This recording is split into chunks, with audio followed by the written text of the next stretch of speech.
work too hard to be average. It's my time, I'm the greatest. I live my life like I'm famous.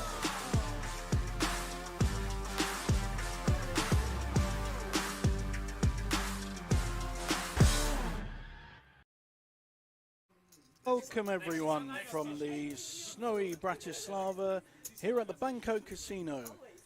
You can see our final table of 8 players vying for a record 61,810 euros for first place.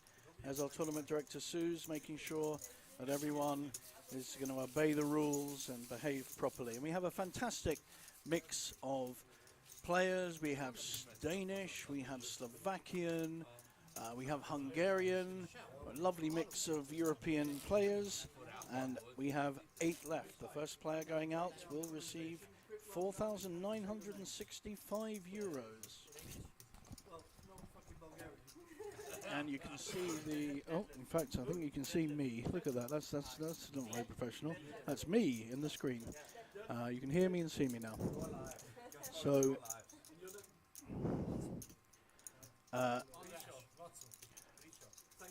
as you can see, in seat 1 we have Mr. Herzog, and it goes around to seat 8.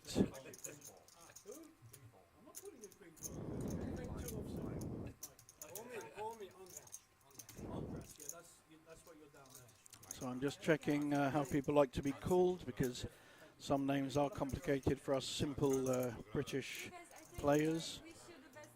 So we've got last minute rules, and here we can see the payouts. So we can see that 8th place, nearly 5,000 euros. Now this is an incredible value tournament. It was guaranteed at 250,000 euros, but we've actually achieved something like 350,000. So it's been a record-breaking casino, Banco Casino Masters. It's the highest prize pool, and some 1,200 runners. I was one of them and got knocked out earlier. So we've got our first hand.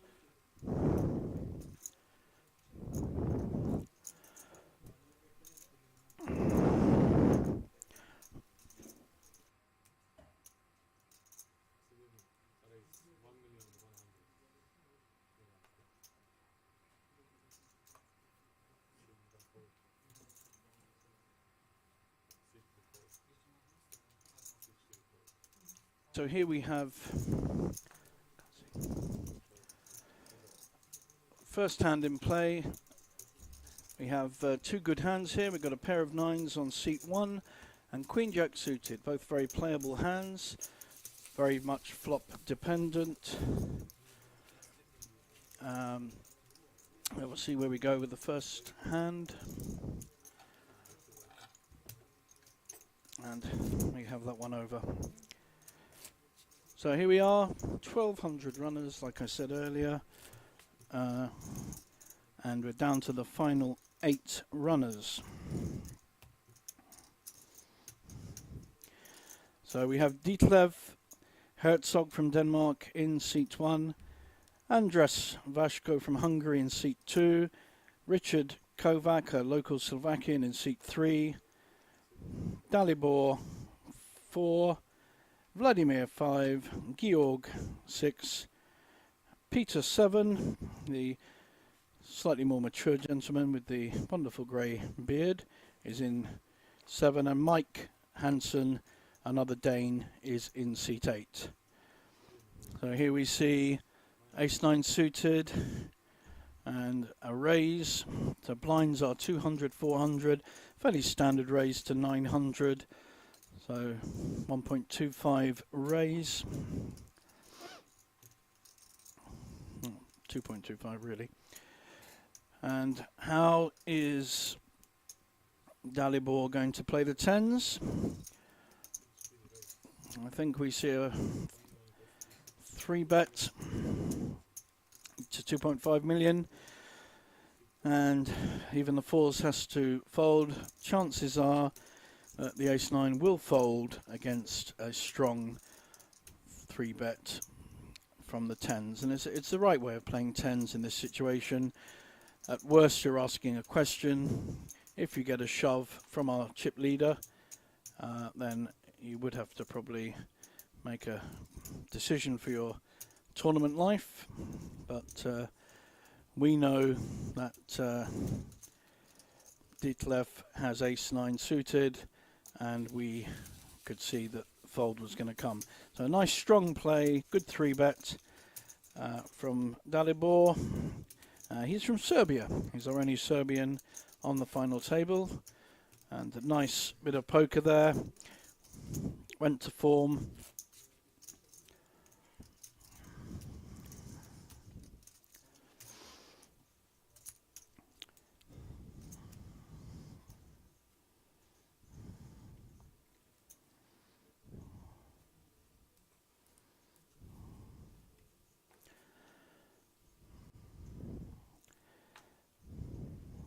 We did have a final table of 9, but seat 1, Ditlev actually knocked out an all-in push with 4s. He had ace-queen, and the board ran out ace-queen, etc. So he increased his stack to become our current chip leader. We have another good hand. So 2 hands in a row. We've gone from 10s to jacks, or JJ as I like to call them, because that's my name. And unless we see a big hand, I think this raise will go through. So it's a much stronger raise, 1.1 million,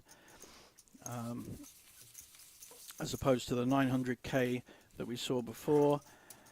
Often people that have good hands just give some information away when they raise, the amount they raise. Some players keep to a system of exact raises, and others like to vary it. I prefer the keeping consistency on the raise, because I think it then allows you to disguise your big hands even more.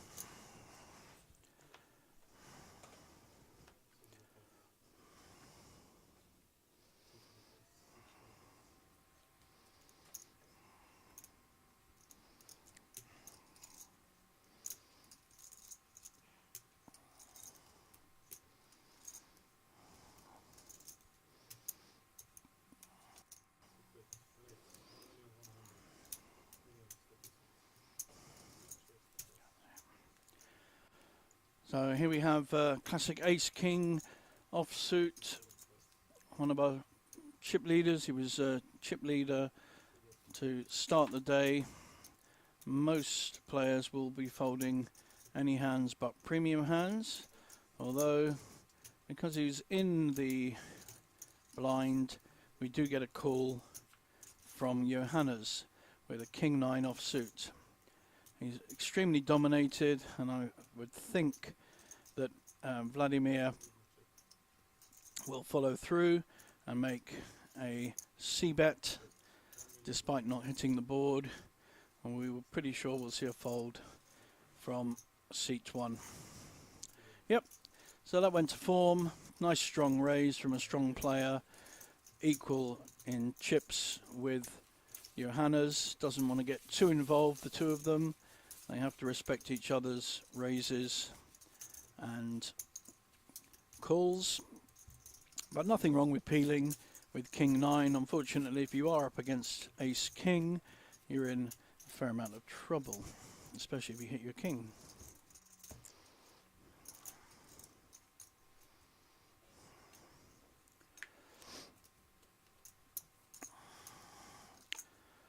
It's been a fantastic weekend here at Banco Casino.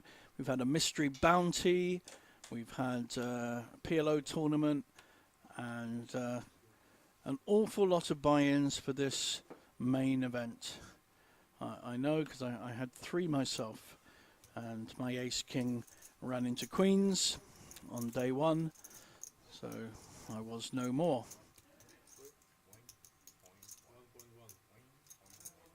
So here we have a raise on the button with a ace-jack suited.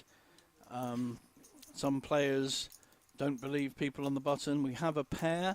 It's been interesting to see how Dietlev plays it. He could raise with it, but there's not a lot of point in that because Mike in seat 8 hasn't got a huge stack and will almost certainly call him. So he's looking to hit a set here with his sixes, or looking to avoid an ace. He's almost certainly going to be putting Mike on a decent ace, which he in fact has. Now this is a good board for Mike to bet on, because although he's missed it with the ace-jack, there's a king-queen on board, he's representing a high card. So I hope he follows through and bets. Very good. In fact, he doesn't just bet, he's shoved. He's saying, if you've got any of that, good luck. Very good play, well done, sir. So picks up a nice 2 million, which on top of his stack is something like 35%. So in one hand, he's able to increase his stack. He is one of the shorter stacks on the table to over 7 million.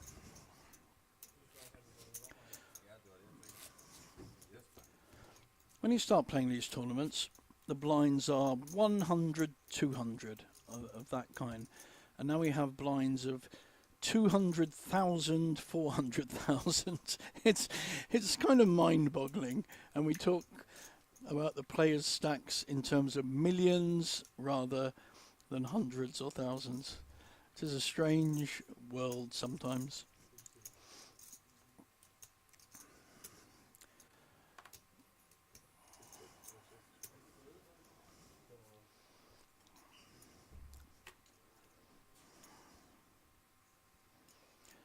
Is Peter going to get involved with the 8-7 suited? It's certainly a hand I like playing. He's in late position. He'll get credit because he is an older player, and most younger players do give credit to an older player when they raise. They tend to put them on good hands, high hands, proper pairs, ace king, ace queen, that kind of hand. So I like the raise here with 7-8 suited. It's a very playable hand. However, we've got 8s behind. I think I could see a shove here. Yep. No. Yep. It's a all-in shove, and most hands will have to pass here. It's a very good play. Even the king-queen has passed, 2 big cards, and the 8-7 of Peter will pass. Yep. So unfortunate Peter. I like the play, I like the move. He's made a raise with a very interesting hand, but strong play by Mike, and has increased his stack again because he's not only picked up the blinds, he's picked up the 1 million raise. So that's 2 million in one hand just by making a strong play.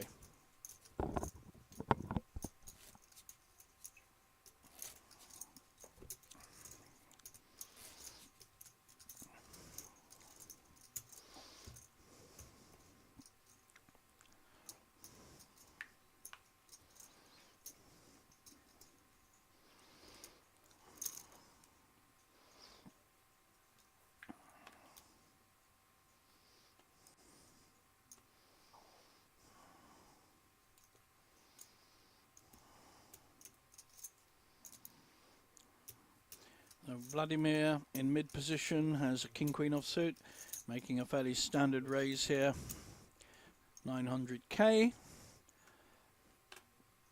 We're not going to see too much resistance at the moment. See what we have in the blinds.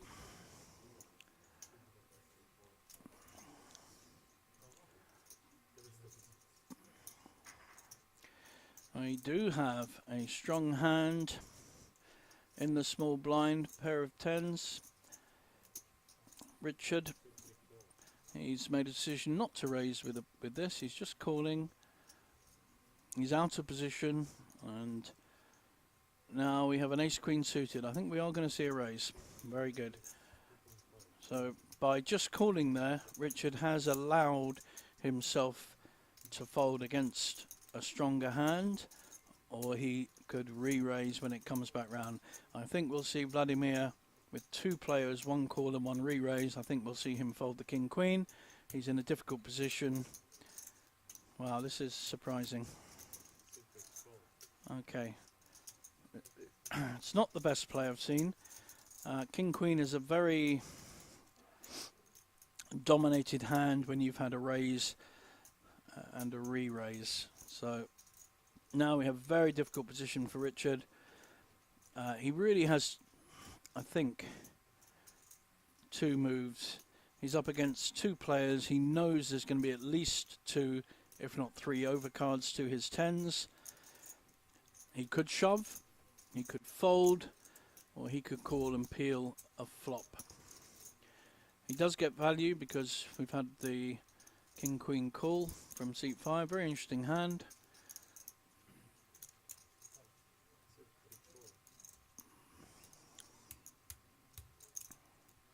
So we have three players and already 8 million in the pot. So this is one of the largest hands of the tournament already, early on the final table.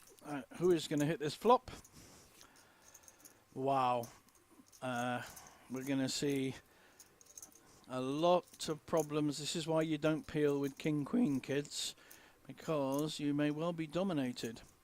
We're going to see a bet from Dalibor, who has by far the best hand, and I think we will see a raise from Vladimir, who's going to think he is ahead with his King Queen. That's a magic flop when you've got a queen. Unfortunately, we know that he's dominated. I think we're going to see a raise coming in.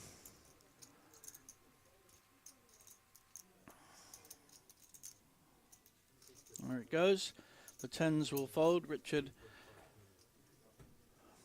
by playing it more gently, at least still has a decent stack, and we will see an all-in for sure from our Serbian friend Dalibor. He's just buying a bit of time, showing that he's not sure. He wants to get the call.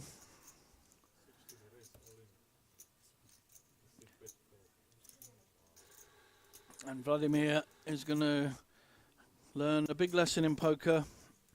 Once you've been raised and re-raised, throw away your King Queen. It's the worst thing possible if you actually hit your queen. Now, of course, there are possibilities for chopped pots where they both get half the pot. So another queen, an 8 would make it interesting. Obviously, he could win the hand by hitting a king. So there are ways he can hit it. So here we have that chopped pot as predicted. So he's, I think the ace queen's very unlucky there to chop the pot. He dominated massively on that flop. So I don't know whether Vladimir is going to feel unlucky or lucky, but I can tell you he was very, very lucky. Played the King Queen in a way that he could only get in trouble, got in trouble and found a way out of it. So here we have our chip order, and in fact Vladimir that played the King Queen is our chip leader at 18 million. But everyone has a playable stack. Even the smaller ones have around 20 big blinds. So still lots to play on this final table. No one is in a desperate position. Mike Hansen has moved up. He started the table as the shortest stack, won a couple of good pots, and he's moved up to 24 big blinds, 9.7 million. Just to remind everyone, we're playing for a first prize of 61,810 euros. The chances are when we get to the final 2 or 3, they will probably do some kind of deal, and let's say there's the last 3, there'll be 125,000 to be discussing, so everyone will get at least 35,000, something like that, depending on how much they have. So ace-5 suited, nice connected ace. Peter coming in with a raise. A very solid player. Peter from Hungary. I've played with him before. Got a very sunny disposition and good attitude. But unfortunately, he has run into Andras's Cowboys. And we're going to see a pretty strong raise here, I think, with the Kings. Probably about 2.5 million, something like that. Oh, that was a good guess. So 2.5 million. I must have played this game before. And I think we're going to see poor old Peter for the second time having to fold a hand that he has raised with. He may peel. He's getting value. So 1.6 million to call into 4.5 million. So he's getting 3-1 on his money.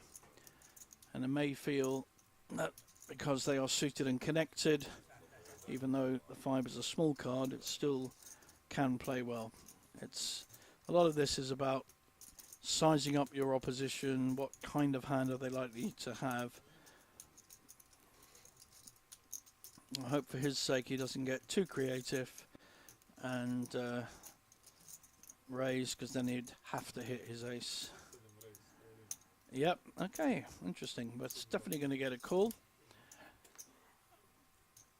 He basically, big pot, 26 million in the pot. We can see that the Kings is a 63% favourite. However, we've all seen the ace from space coming in either in the window, that means on the flop, or usually on the river. Suddenly, bang, there's an ace. There weren't any aces out with any of the players, so there should still be 3 in the pack. Wow, what a flop. 2 clubs. So not only has he got the ace, he's got all of the clubs to hit. So we're now in a position where Peter has actually become favourite. That's now changed again. So any club or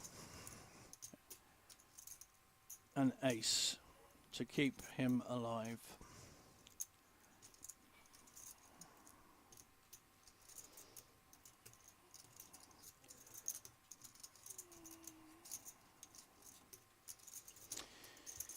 And Kings hold. So a very nice double up there from Andras, but that will have crippled Peter. I did say I hope he doesn't get too creative, and unfortunately he did. I think he misread the situation and either felt that Andras would fold. Both Hungarian players, I don't know whether they know each other and whether there was any history or information that Peter felt he could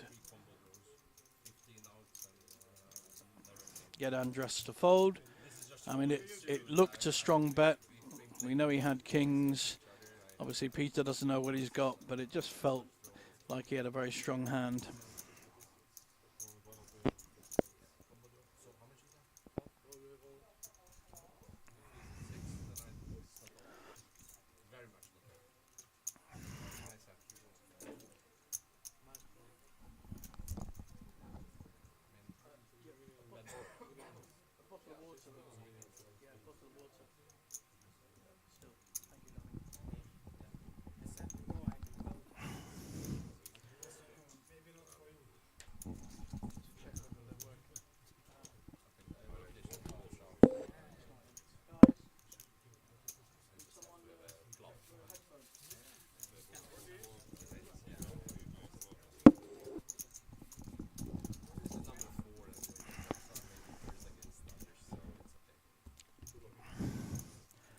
So here we can see the chip counts.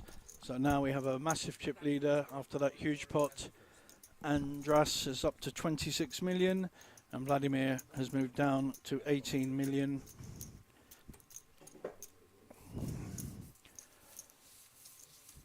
And we have Peter, less than one big blind. So he hasn't just got less than one big blind, he's not even got a small blind. He's 100. Just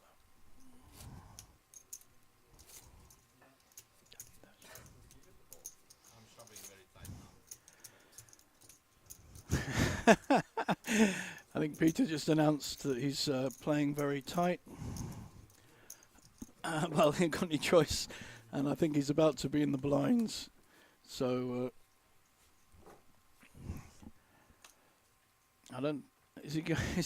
He's going all in with 9-4 off. So good luck, young man. Good luck. The beauty of going all in before the big blind is he can pick up the blinds, even though he only has 100,000. If he wins this hand by some miracle, and we're certainly going to see a raise here with the ace queen.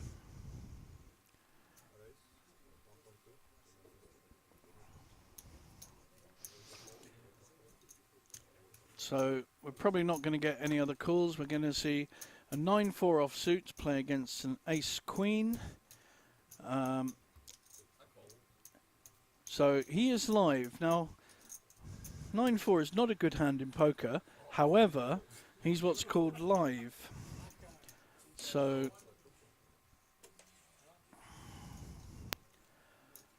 he actually, you can see, is 35% equity because against 2 overcards. Hang on one sec. So we're being joined in the commentary box by a friend. I'll introduce him in a minute after this hand. So he's still live. The 9-4 is still live. He needs to hit a 9 or a 4 or a runner to the straight. He now has a straight draw with the 4.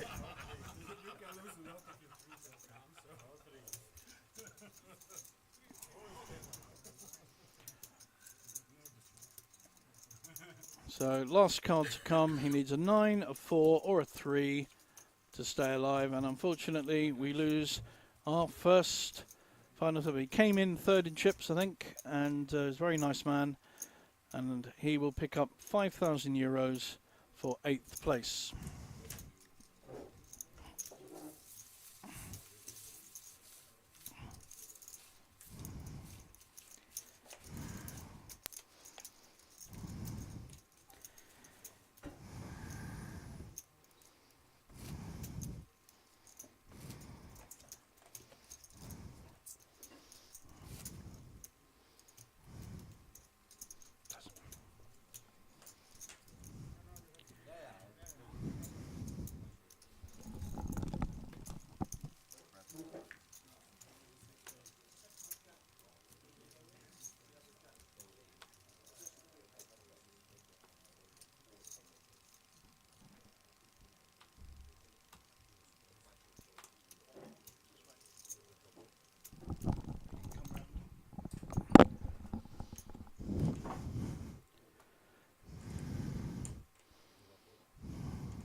Okay, so I can't hear the final table anymore though.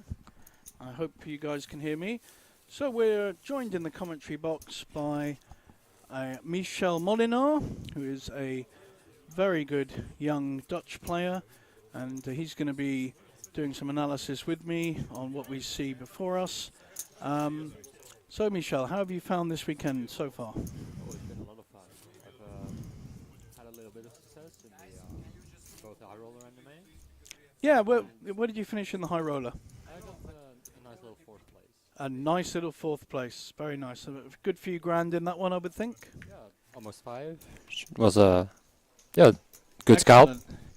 And you actually started day 2 of the main event, the final of which we're seeing now, in first place. Yeah, I had I think according to George Sanford, which is also like a usual commentator here on No, stream, he's not the usual commentator. I'm Or the usual commentator. a frequent George commentator. is the backup. if you're not Come there. on, come Yeah. on. I know George very well, obviously. Lovely guy. He said he's never seen a day one back like the one I did before. No, I think George has commentated a lot here and elsewhere, and I think 1.95 million that you had was absolutely extraordinary. So I suppose, you know, to be fair, nice guy as you are, I have to ask you, what the hell happened? Well, it started off really good. I I ended up with more chip or close to as many chips as Mr. GM Walter has right now. Right? So, but So- yeah, I just pretty much lost. So you had Pot after something pot. like 5 million chips, which actually, as we saw, is more than two of the people who started this final table. Yeah. And you somehow found a way of losing them. Yeah, I lost a lot of like medium-sized pots to Okay. the guy we see in the big blind this time, which also seemed like a very strong player. So which seat? Seat 2. I'm not Seat sure of his 2. name. I think he's Spanish, or No, he's he's Hungarian. Andras. Ah, He's Andras. Hungarian. Yeah. So so far, you've only just come and haven't seen the action so far. He's played very strong. He's had good hands. Yeah. He won a big pot against Peter, the guy who's just finished in 8th, when he had kings, and Peter decided to 5-bet him with ace-4 suited, which I think was, sorry, ace-5 suited, which was a bit naive, and he crippled him to less than a small blind. So he's doubled up and is now chip leader, as you say, in seat 2. But he's had hands, he's had 10s, he's had kings, ace-queen, so he's running pretty well. Yeah, it seems like he's continued doing what he did yesterday, Yep. which is get good hands and make sure the opponent puts in a lot of chips, which is Well, honestly a pretty good strategy for Is- for tournaments, isn't it? It's certainly a good strategy. It's one I very much like to follow. Obviously, you've got to get the chips in the first place. Yeah. So, is there anyone else on this table that you came up against? The player who ended up being chip leader, Vladimir Tamakovic. Yeah. Vladimir had a very interesting hand earlier. He called a 4-bet with Okay. king queen offsuit, which I was quite surprised about because he's known as quite a strong player. Was it against like a small? He was up 4-bet, against or was tens of Andras, Okay. our chip leader, and more importantly, Ace Queen, who made the 4-bet, and it was a strong 4-bet from Dalibor in seat 4. Ah. So a very strong bet.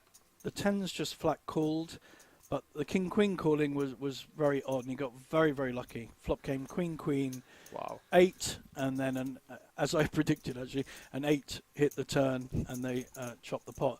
But what he was doing in it after 2 good bets with king queen offsuit, so he's not as solid as I had heard.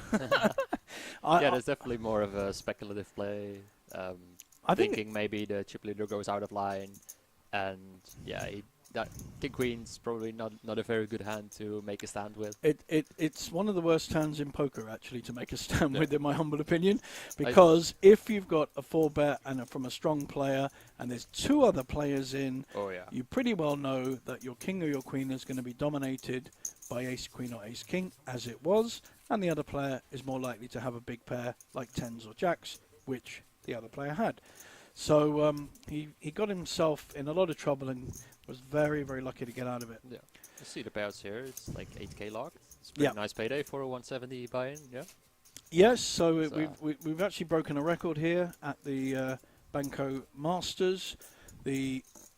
For those that just catching up, the guarantee was 250,000 euros for a 170 euro buy-in. There were quite a few bullets. I heard one player made 12 buy-ins. Someone not too far from you right now made 3, so I contributed 500 euros to this. I can one up you. I did 4. You did. Yeah, but you cashed. Yeah, so it surprisingly made a profit. made a small profit. Excellent. So we've got a nice mix of, we've got a couple of Hungarians, a Serbian, a couple of Slovakians, And two Danish. Yeah, two Danish. I actually played Ditlev some cash game with this Detlef. with Ditlev, Yeah. and in Hold'em or Omaha. That was Hold'em. Okay. So, and then he moved to the Omaha game, which seemed a bit better than our Hold'em table. Yeah.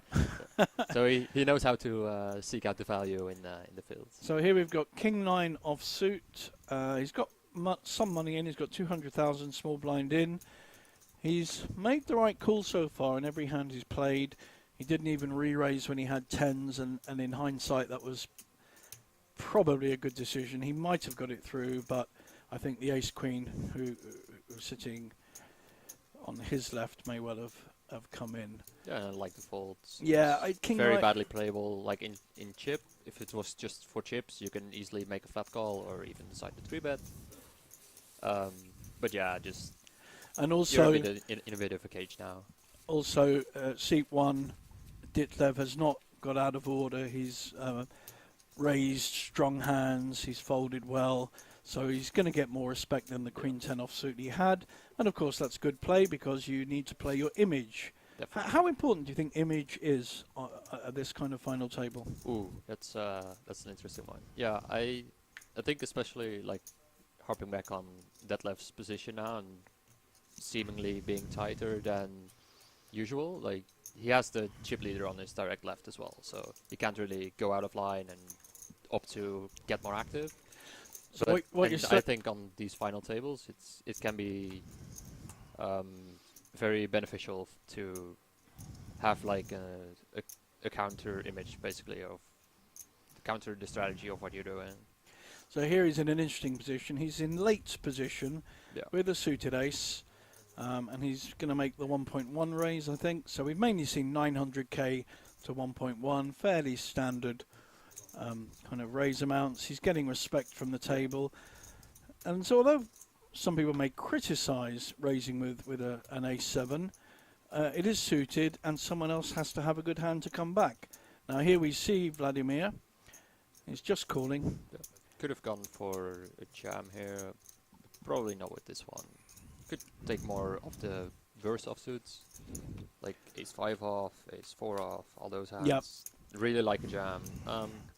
But yeah, ace-7 suited, obviously just a good So raise. I like the big open. ace-7's in position as well. And they just spike a 7, you know, because And it's I've always coming. Spike a 7. Yeah, I'll just hit my low card. And see a third. So something like $1 million, I think, a third bet.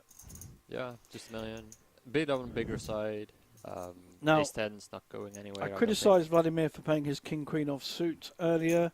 He's got nothing to do with this flop at all, and should fold, but he's called. I think I think Vladimir and I are not going to go for many dates after this. So no help at all for Vladimir. I think he'll check. He's already shown weakness by flat calling, and I think a bet of about 2 million or maybe 1.75 will probably secure this. Would you be favouring a smaller bet or a stronger bet? Like a7 is kind of interesting because you do really want to both get value from like worse 7x, big blind just flatting against this flop, kind of signals that he doesn't have a 4. He'll usually just have a lot of check raises, and I just So he's actually made a stronger bet. I predicted a Yeah. 2 million bet. He's made it slightly more, 2.3.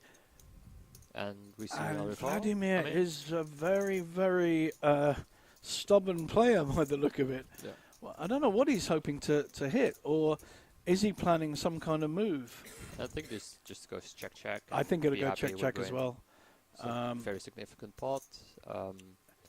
The board is obviously a bit more favorable. At least to, he'll big blind. everyone will get to see how Vladimir has, I think, fairly poorly played the ace-10. Yeah. So I think if you actually analyse how that hand went, he could have re-raised to find out where he was in the first place. He probably would have got that through.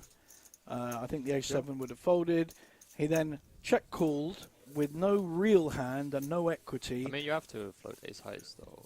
So I don't like a flop fold just because ace high can improve and to so on many the turn, 2.3 million, a nice yeah, I strong mean, bet. turn you just fold, and I think it's a you poor, have, poor call on the turn. yeah, you have a lot of easy continues from your like backdoor straight draws, Yep. and you have some backdoor flush draws on the flop.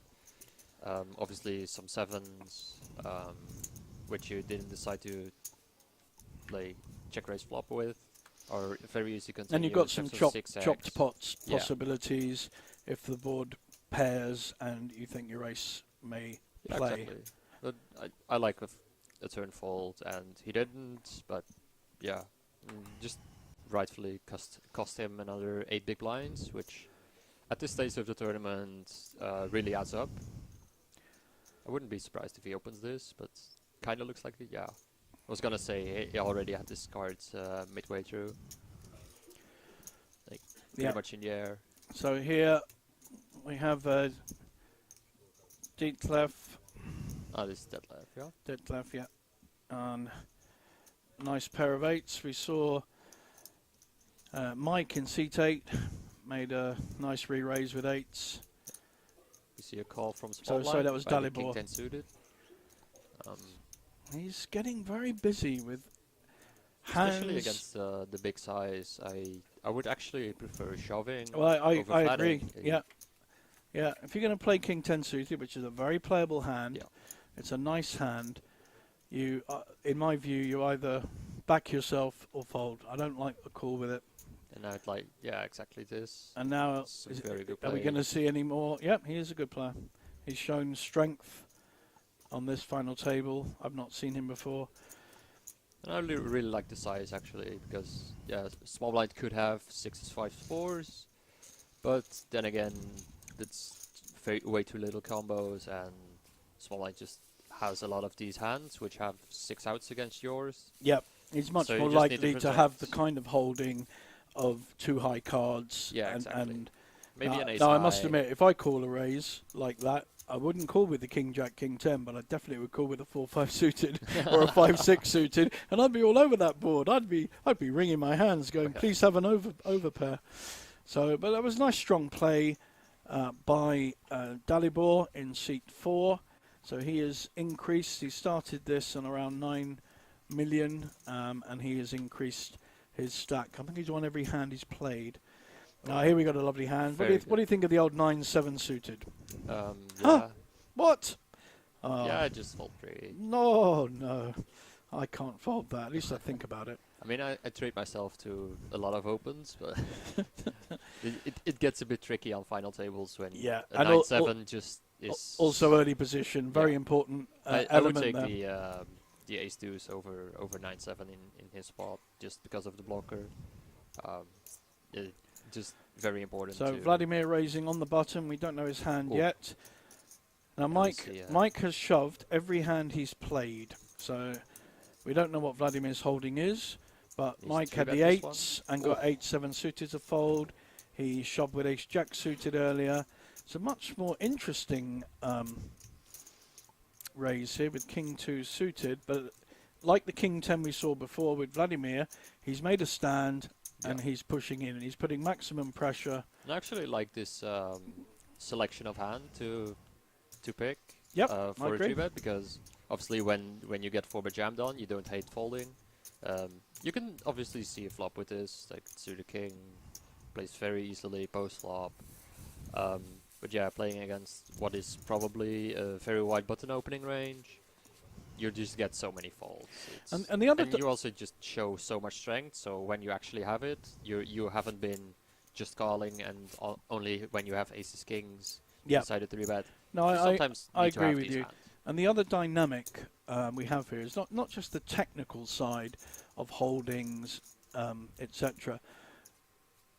Every player on this table so far will have picked up that Vladimir is not at his best. He is making poor decisions. He's made some check folds. He's got very lucky with the king queen. Everyone saw the hand.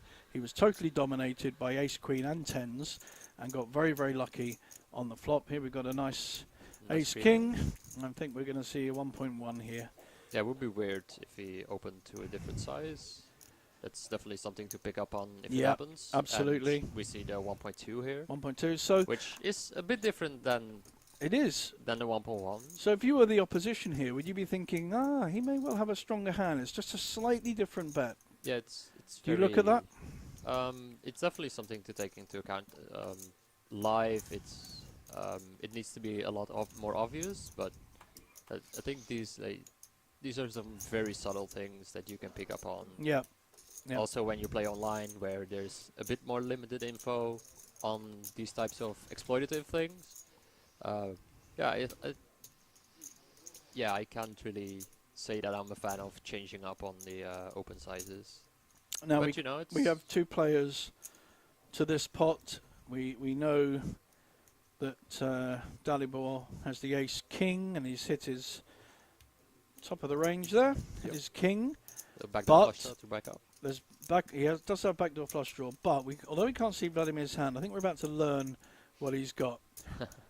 It's a very dangerous board for an ace king. It's connected, it's suited. There's an awful lot of hands that someone who's called an initial raise could have hit. Your king 9 suited, your king jack, your queen 10. This board is a dangerous board, and my spidey instincts, even with an ace king, Your alarm bells are ringing. my alarm bells are ringing, and I don't necessarily want to be putting a lot of money. Now, it's an even worse turn for an ace king. It's made other likely holdings as straights. You've got I mean, the straights were already there, but would you be more in favor to check this flop to the flat caller here? you're probably Trying to find out something, You like could- when he checks back and a blank hits. yeah. you can just Checking is easily go certainly to an value. option. The problem with checking is you're ceding the advantage to your opposition, who then can make a move, and you have to make a big decision.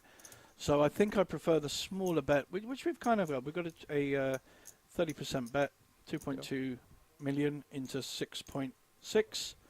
And you see the call Yeah. after Vladimir cuts out his big chips. It's also always Again, a fun sweat looking for when you- signs, yeah. looking for what you can pick up at all times. This is a pretty good river, I think, for the ace king. I don't really know what to do here. We can't see Vladimir's holding, but yeah, I he think ace king has surely must be putting Dalibor on a kind of ace and ace king. king has jammed, so we'll find out. We if he will has a find good hand. out. It's a jam, and he does cover Vladimir. Vladimir started this with about 15 million and was chip leader coming into day 2. Yeah, so this is a gigantic pot. When you look at the other stacks at the table, we see the seat over next to Vladimir having If just he 6 calls, million. if he calls, Yeah, he has to be beating ace king, because that's the kind of holding he's likely to be up against. Any other hand, I'm trying to work out. I mean, he could have queen jack. That's a possibility. I mean Queen Jack is not gonna call this. It's No, just but way we've seen too him be sticky Yeah, almost of every course. hand he's played. So I'm trying to work out what he could possibly have. I wouldn't be surprised if Vladimir holds like pocket tens here. Or king queen. Yeah, King queen is he another folds. possibility. We're I not don't know seeing his whether hand, we'll ever unfortunately. know. That's the We might- second time we do. We might have to go and ask him later, Yeah. because unfortunately the card reader wasn't helping us out there. And that's So- a very nice pickup for. Sorry, is that Richard? Or it's the seat over? Dalibor. Yeah? Dalibor. Yeah. Yeah, we see a very nice pickup. Shows some aggression. Yeah, you know, and he's now moved- second in chips. Moved into second in chips, and he started with under 10 million. He started with Oh, about wow. 9 million, so he's doubled his stack, and he's played very well, very strong. You know, he took that risk. It was a dangerous board, and he went, okay, I have the ace king. I have what I think is a winning hand. Yeah. If you've got better, good luck to you. Shoving on the turn, I think it was brave, and it did work out because we saw the fold. And I think you're probably right. He probably had something like tens. He obviously didn't have a jack because there were 2 jacks on the river, and he didn't have a straight. So king queen is a possibility. King 10, tens. I think that's probably Yeah. about it. Because what else is he calling with? Yeah, exactly. It's just he's getting put to the test and very likely has a hand that can't really continue. wouldn't be surprised if he just had a nut flush draw there, in which case all the money would have probably gone in, or at least a big chunk of So when we Dalibor stack. when we were last here together, Michel, you had a heck of a series. I think it was in the festival, which was last October here in Bratislava, a week of mixed events, an event I'm closely linked to and support. Where did you finish in that main event? Remind me. I didn't bust, so that's You a good sign. didn't bust. Now let No. me work that out. How many runners were there? Ooh, we got like, I think we reached 1300, if I'm not mistaken. I finished 1,300. yeah. So even more than this one. This particular No, this one got Banco Masters. 2300. I thought it was 1,200. Oh, no, No, you're right. no, no, this- 2,300. Yeah. Got 90 million chips in play, 40k. So here we've got Ace-6 against King 2. Yeah, A6 opted to limp into the big stacks Yep. small blind, or into the big stacks big blind, which is a good strategy to hold. Just don't really want to inflate the pot pre-flop against Yep. a very significantly Do covering you like stack. do you like the call there? The flat call, small bet, flat call. Yeah, I think in position we mostly just play flats. We don't really want to. Do we want to see a bet here on the turn? Dangerous board. The 9 is connected. I like for the check. Yep. I can see both happening. You definitely don't want to put in that much money with the king. I think we'll see a check coming up. Oh no, I'll definitely see a value bet from big blind. Do you think so? Oh yeah, I mean we have top pair. We face 2 checks. Yeah, this is just value. The only issue he's got is his kicker literally is Nothing, useless. But, although you know, top pair. although is it good doesn't at. really play because the 7-9 jack is much higher than his 2, so Yeah. he could be if the opposition does have a weak king. Yeah, you're right. Yeah, and we see a nice little value bet. So value just bets. over 1-6. And A6 just Yep. opting for the snap folds. Ace of spades probably. I mean, I think not there's two not ways of looking at relevant. that one, and I personally favour the check there because I always worry on a connected board like that where someone cleverer than me could be slow playing a big hand or have hit 2 pairs, and if you bet and then get raised, you have a real problem because Yeah, sure. you only have top pair. So although you're betting for value, and I you have to extract value, I do get that. In that particular situation with King 2, I'm not sure I like it. I'm 60-40 against it. I'm not, Yeah, and I can see that, but on the other hand, we've checked back turn, so we feint a bit of a weakness. Our opponent can have every single other pair that's not a king that is very happily calling off a bet on the river. Like you can have a jack, you can have a 6, you can have whatever was on board. here we're seeing some of the ads coming up for some incredible poker days, poker weekends coming up. We've got the Slavic Poker Open in February. That's a 300,000 guarantee for only €200. So, I and then predict that will crush the guarantee as well, just like this one. That's yeah, and then in the one we just saw there was the Polish Poker Days. We also have the Polish Championship here in Bratislava, and that broke all sorts of records a couple of months ago. And that's a 350,000 guaranteed wow. for a buy-in of Does it say? no. It's probably around the I think it's 250 200, euros, yeah. 250. We see an interesting spot here on the FT. Cutoff opens into chip leader. How and many on the- times are we going to see Ace Queen against King Queen on Oh. this final table? It's one of those brutal things of Hold'em. Just you have a good hand and you're somehow still dominated. He opts to go for the flat, which I don't hate.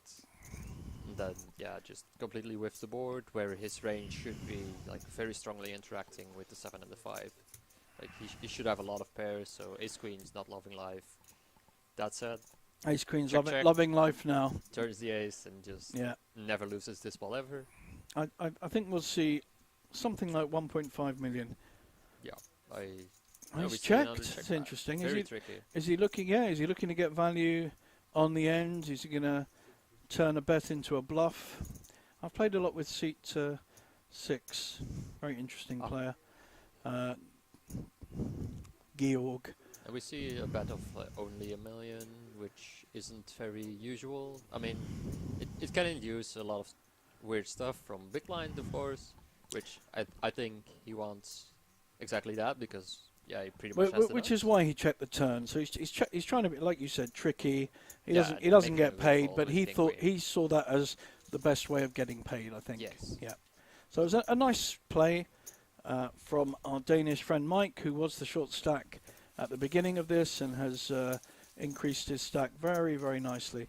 I love the way he played his eights earlier, just no nonsense, shove my 6.7 million, and if you've got a big hand, good luck. Yeah, exactly. Show me better. In fact, he was up against 8-7 suited, and so That's a he pretty good wasn't hand to called. be up against, yeah. He wasn't called. That was from our 8th place finisher, Peter Kamaris. Ah, yeah. So Peter raised, and I liked the raise with 8-7 suited, but Mike shoved behind, and of course he folded. Yeah, Peter has always been a pleasure to be on the table with. Unfortunately, he busted early this final table. Yeah, he's a lovely man. I've played with him before. Also a very strong player. Yeah. Something you maybe don't really expect from looking at him at first glance, No, which is like maybe some prejudice on my part. I think it is. You're too It young it and too probably naive. is. I mean, as an older player, and of course, so I'm similar age to Peter, I think assumptions are made, and people always say how solid I am as a player, because that's what they believe, and that's rubbish. I've been playing 3-4 suited and 3-5 suited, and 4 betting with it for a long time. I mean, that's how I've won tournaments. So it's like, you know, I never make assumptions on any player on the table. You learn, you observe, like you said, you're looking to pick up tells as you go along. This is a lovely flop for our 10-9 offsuit. We're gonna see a lead here against chip leader. I'm definitely not a fan of this. Yeah, it's interesting, isn't it? Chip lead's probably opening like way over half the deck here. He's gonna have a lot more interaction than his defending range. Yeah, I don't know. You kind of want to slow play this. Let chip leader hang himself. You know, get some chips from him. Now Yeah, it's just I guess. playing a bit open face. The Like, the okay, other- I have a top pair. The I have other a good hand. argument to that is he's hit top pair with a straight draw. It's a dangerous board. He doesn't want to let things develop to a point where he has a difficult decision. So there's always different ways of looking at hands, and I don't think there's ever one, absolute way. But I do get what Oh, you said. absolutely, yes. There's definitely a lot of different ways to go about. And with, a hand, with such a connected board, the chip leader with an ace-2, or for that matter, even if he had ace-queen, ace-king, is not going to get too busy. It's a very No, dangerous exactly. board. But you're not really excited seeing the raise here. So here we see, A good hand. this is literally Georg's first hand. He has not Wow. played a hand, so he's going to get maximum respect from the table. He's one of the shorter stacks, but he has enough to injure someone. So you're going to get a lot of people folding. Yeah, we see the king queen O here, which is a bit weird at this depth. Georg only opening off of about 15, 16 bigs. I kind of like just hitting the muck here, especially against bigger open. If he had min raised, we could probably go for an all in 3 bets. Well, He might still it was go a for min that. raise, really. 1.1 million is as min as you can. I mean, it's almost 3x with big blind 400k. Yeah, Yeah, here we see. and here an we're absolute going to see premium. we are going to see a push. This is going to be 2 shorter stacks on the table and one dominating the other massively. I can't see anything but a shove and a call, because I think Richard is definitely going to push with ace queen suited, Oh yeah, this and is I think just- Georg has to call. For Georg, it's interesting if he thinks about his own image here, and he's saying like, okay, I've been super tight, I'm opening now, and now someone jams on me. Exactly. I should have a monster. And I then he might don't. actually talk himself into making a lot more folds than he usually would. I think And this played quite a might lot be with a him. pretty tricky close spot here with the ace jack off, because yeah, you're facing a what is it, 16 big blind rejam.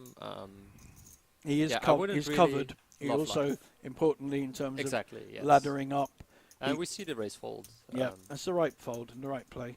I like thought it. he would fold. He's a good player. Result.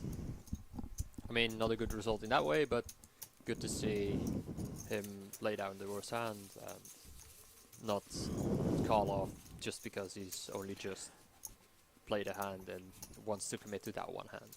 So in terms of payment, our next, the next player out who comes in 7th will get €8,025. But the one above that, the 6th place, will get 11,100. So €3,000 difference. So this is the kind of knowledge that all the players on the final table should have. They should know what the payouts are. I can see them on the screen on the clock. So it's an important decision. You know, shoving with ace jack is never good in many forms of poker except turbo.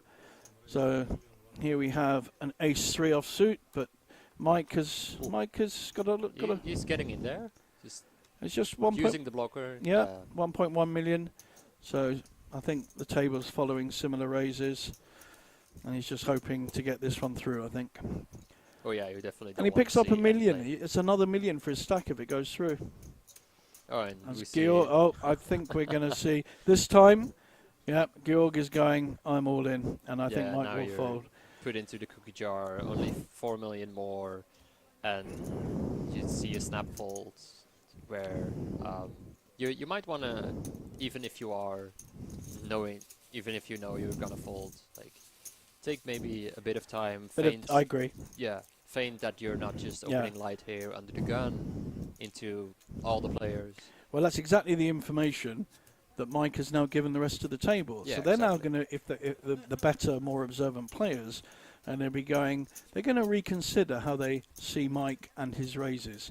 So I quite agree with you, and that's a really good point. Although you may be losing and you're going to fold, just take your time, look stronger than you are. You know, you've made a good raise, but you just think you might be, with your ace 10, let's say, you might be behind an all-in by Georg. So I think that's a really good point.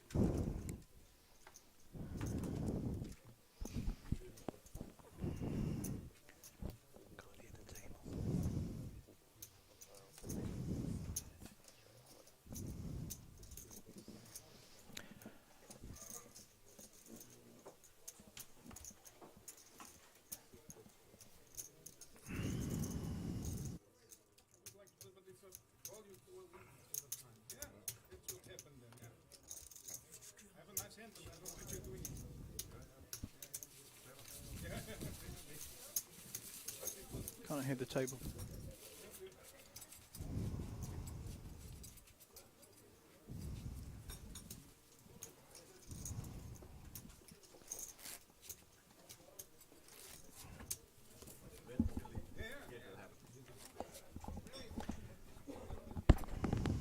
So we're having a bit of technical difficulties here, as we don't get the audio from the table. But we see that plays just been paused for a couple seconds to take off some of the mountains of chips from the chip leaders. So our tournament director Suze is coming round to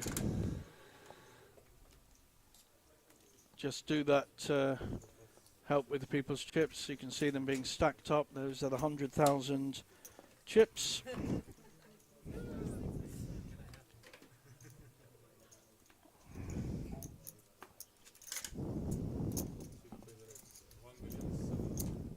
And we see another ace jack off from Vladimir, who goes for a normal in off of a little over 10 bigs.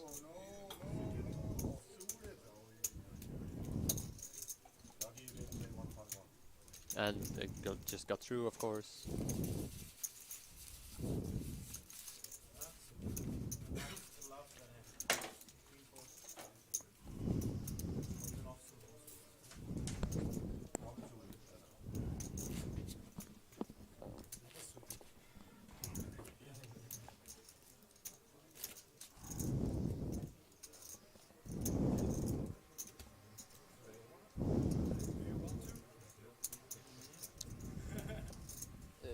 Speaking of the payout structure right now, we see a lot of very flat jumps right around the 3.5k mark from 8th all the way to 4th. So Yeah. it's actually pretty, like, really important to get to that top 4, where the payouts start becoming progressively bigger, like, significantly with the jumps.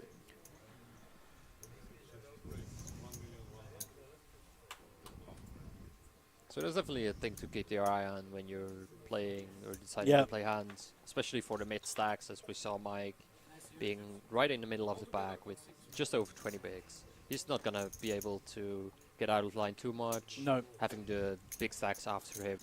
But I to mean, act at who can least also just collide. he's playing some poker. He's come here Definitely. to not accept 8th place. He was the short stack at the beginning. He's already guaranteed 7th. So we have We see the chip leader defending the 8-7 off versus Georg's open from cutoff with Queen Jack suited. Mr. Vasco's we've got flops. up and down, The up and down. on the Vasco's up put and out a down. small Yep. c-bet, which just gets punished immediately by the jam. I really like this play. So Just yeah. denies so much equity. Good luck if you have a hand. Yeah. I have at least 8 outs, if not even more, if my pair outs are live. Well, as we can see, he had 6 more outs Oh, with yeah. the 8 and the 7. It was And a that's very statistical strong. favorite. He's been very impressive so far in this final table. He's here we're going to see some more ads coming up. This is the Cyprus one in March, 14th of March. Buy-in of 250 for another 250 guaranteed. And these incredible value tournaments are coming thick and fast. There's at least one a month in the next 3 months, and in some months there are 2. So will you be bringing over some friends from Holland to come and play some of these? I can't recommend this place enough. It's incredible seeing this field get over 2,000 runners. That is extraordinary. Seeing these guarantees for like 1,000 players, which you maybe wouldn't suspect from just randomly in Bratislava exactly. And I mean it is kind of known as a bit of a hotbed for the poker, being so close to both Prague and Vienna. As we get the audio from the table back. Yeah, it's definitely very pleasant having such affordable buy-ins for a lot of players. Yep. That can just try their luck over here in a very beautiful city. You know, like that's also kind of important part of poker, getting to enjoy your week. You know, and having fun even if the poker doesn't work for you. You know. Well, that's always the case, I think, here in Bratislava. Perfect. So, we have a raise from seat 1 with an ace-5, and our big blind is called with Ooh. a king-6. Now that's a spicy This, flop. this is an action flop.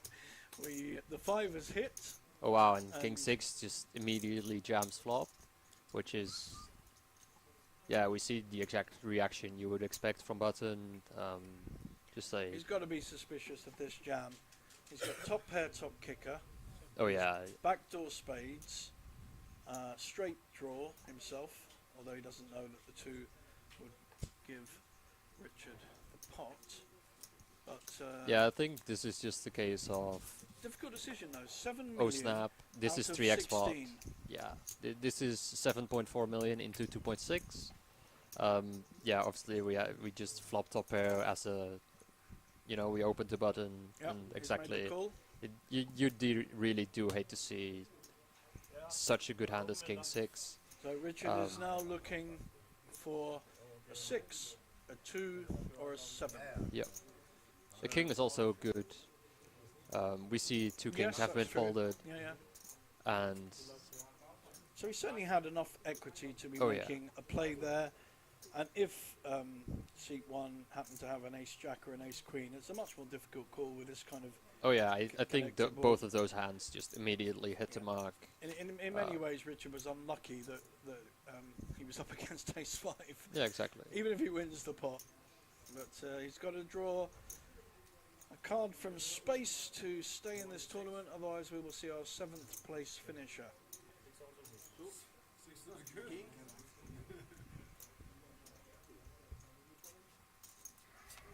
Oh, Wow! oh, Sit spikes to down. 7. Sit down, Richard. Have a seat. Relax. Get a drink.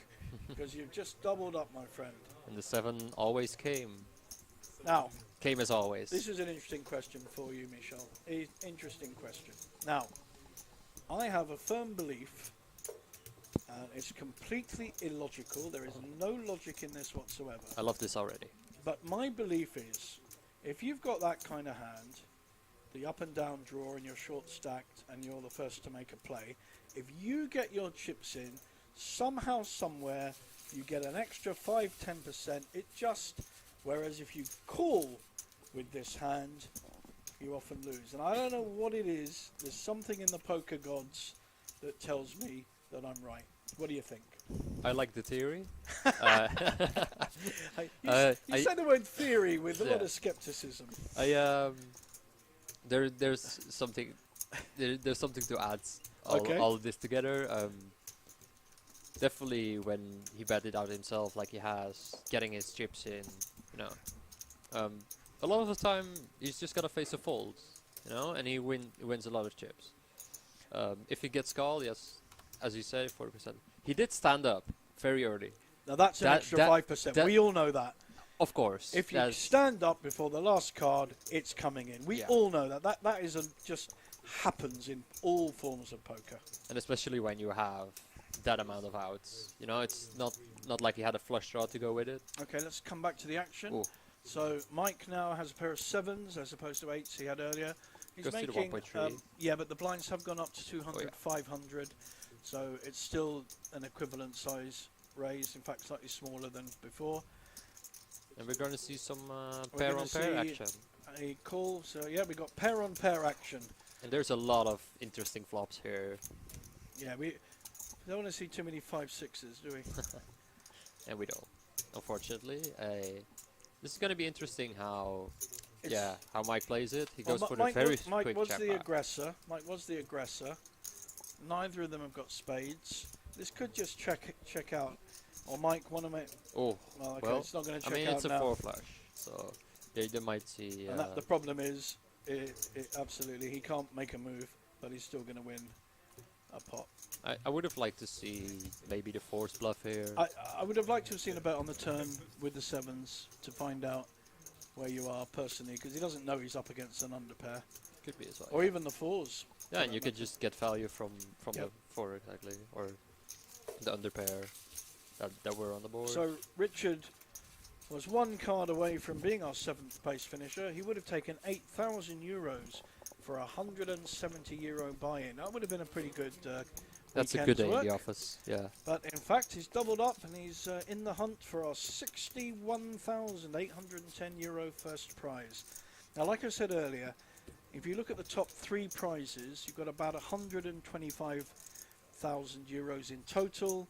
And if a deal is made, which it often is in these kind of low buy-in, high value tournaments, they'll get at least 35,000 each and be playing for 10-20,000 for first place. But And that would be obviously- also a big heads up then if they chopped it that way. Like you definitely see a lot of these buy-in levels end up with 3-way deals. Yep. Yeah, as you said, in this case, you'd probably be looking at guaranteeing some second place money and maybe even some more. Yeah, I mean that's the kind of usual deal I've done when I've been in this position. Now, I heard on the grapevine that you are not keen on deals. Tell me more. I'm not the biggest fan of chopping. Mostly for the fact that I'm kind of comfortable. We have an all-in. Oh. I'm going to cut you there. Yeah. So we have a push by Vladimir with a very dubious Queen-8 suited, but he is raising a button raise. Yeah, so he's facing a So very although wide we range. can see that he's dominated by Richard, he's only just doubled up. I don't think he's going to want to lose 5 million. I'm pretty sure he's going to fold here, even though Vladimir has not been has not shown that many good hands. I think the King-8 suited is just too. Yeah, it's just too bad Yeah. to be raise calling. On the Yeah, it's kind of weird because he min raised as well. Instead Now- of going for some like bigger opening size, I think against bigger, he might be inclined to call it off. If it, Vladimir's giving him the stare. Look at that. oh, He's giving him the stare. Come on, big boy, call me. he's like, what do you think I'm jamming with? Yeah. Just strength. Richard thinking it through though, taking his time. I like this. It's interesting because you have to think about, okay, what's he jamming? If it's just a bunch of offsuit aces, maybe, then King 8 might actually be like a pretty strong hand to make a raise call. Now, had he been short stacked, as in 2 or 3 hands ago, it would have been a very different decision, wouldn't it? Because it would have been a similar stack to Vladimir's shove. Yeah. How do you think that would have changed his decision? If, sorry, if kind of bad with names. Georg, was it? No, Yeah. Yeah. Or the, C3. Richard. Yeah, C3, Richard. Richard. Sorry. I think Richard would have just open jammed if he had anything less than 15 bigs. Yeah, exactly. Thank you. If he had anything less than 15 bigs, we would have just seen the open jam. Yeah. And So you think I'd respect. sees King 8 suited on the button? I'm jamming if I get Yeah. called. Oh, so, yeah. So he wouldn't have made the 1.3 raise or whatever he made, and he would have just jammed. I think very good point there, good analysis. So it would have changed the dynamic, and Vladimir, of course, would have folded his Queen 8. Yeah, exactly. I mean, he might have called it off. Now Vladimir's don't got know. another hand we can't see. What's wrong with his box? Someone move him. But somebody, we're having a guess, guys. We're having a guess. Yeah, we're just playing a range now. Yeah, Yeah. which is We see something I'm not the biggest fan of. We see it's in the short stack. The little bit over min raise from small blind. Which like obviously worked here. We see a Jack 4 suited fold from big blind, which you can definitely see 3 cards. Like, you can definitely go for the stop and go there. yep. Mainly, like the main gripe that I have with raising small from the small blind is that big blind can just be in position against such a small raise. Yeah, I'm not keen on small blind, big blind battles unless I absolutely have a premium hand, because I think so many people can get involved and lose. One of you loses a lot of chips, Oh yeah. and neither of you have any real hands, and you kind of then work out, well, how did that happen? How did we get into this battle? I kind of like the wide range against wide range spots. They're very interesting. They play very funny.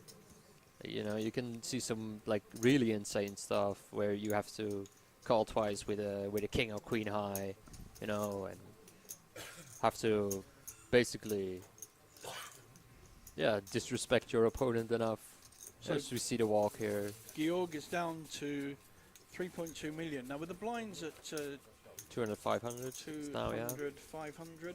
as we He see it on the table. has 6.5 big blinds, so he really has one move. He Yeah. has no other. In fact, it shows 7 big blinds. He's kind of hoping to get a nice rejam spot with any half decent ace. Yep.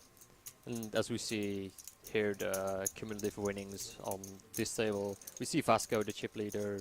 And you can see Clearly how well winning Andras more has sweats. played to gain 14 million on top of the 13 he started with. And unfortunately, Vladimir has gone the other way.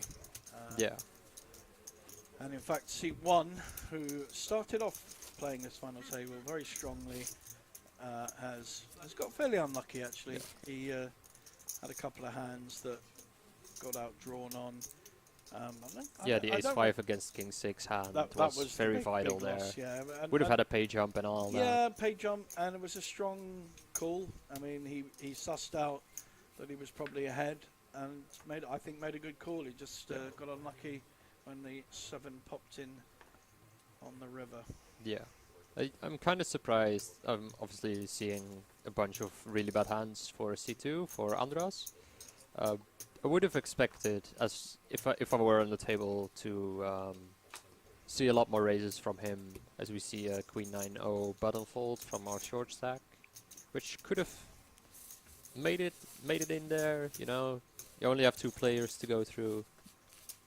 could have been an option to jam that one, but the chip leader seemingly not taking too many spots, you know, No, not being a bully of the table, No, just and being pretty respectful. I actually like that. I think, as you found on day 2, my friend, it's very easy to have a big chip lead and to lose those chips when Exactly, you loosen yeah. up the style and manner that has allowed you to get those chips. And Oh, so yeah.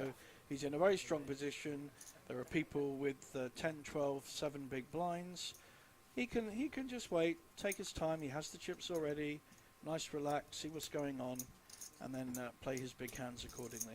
And I gotta admit that the most of my chips actually went to Andras.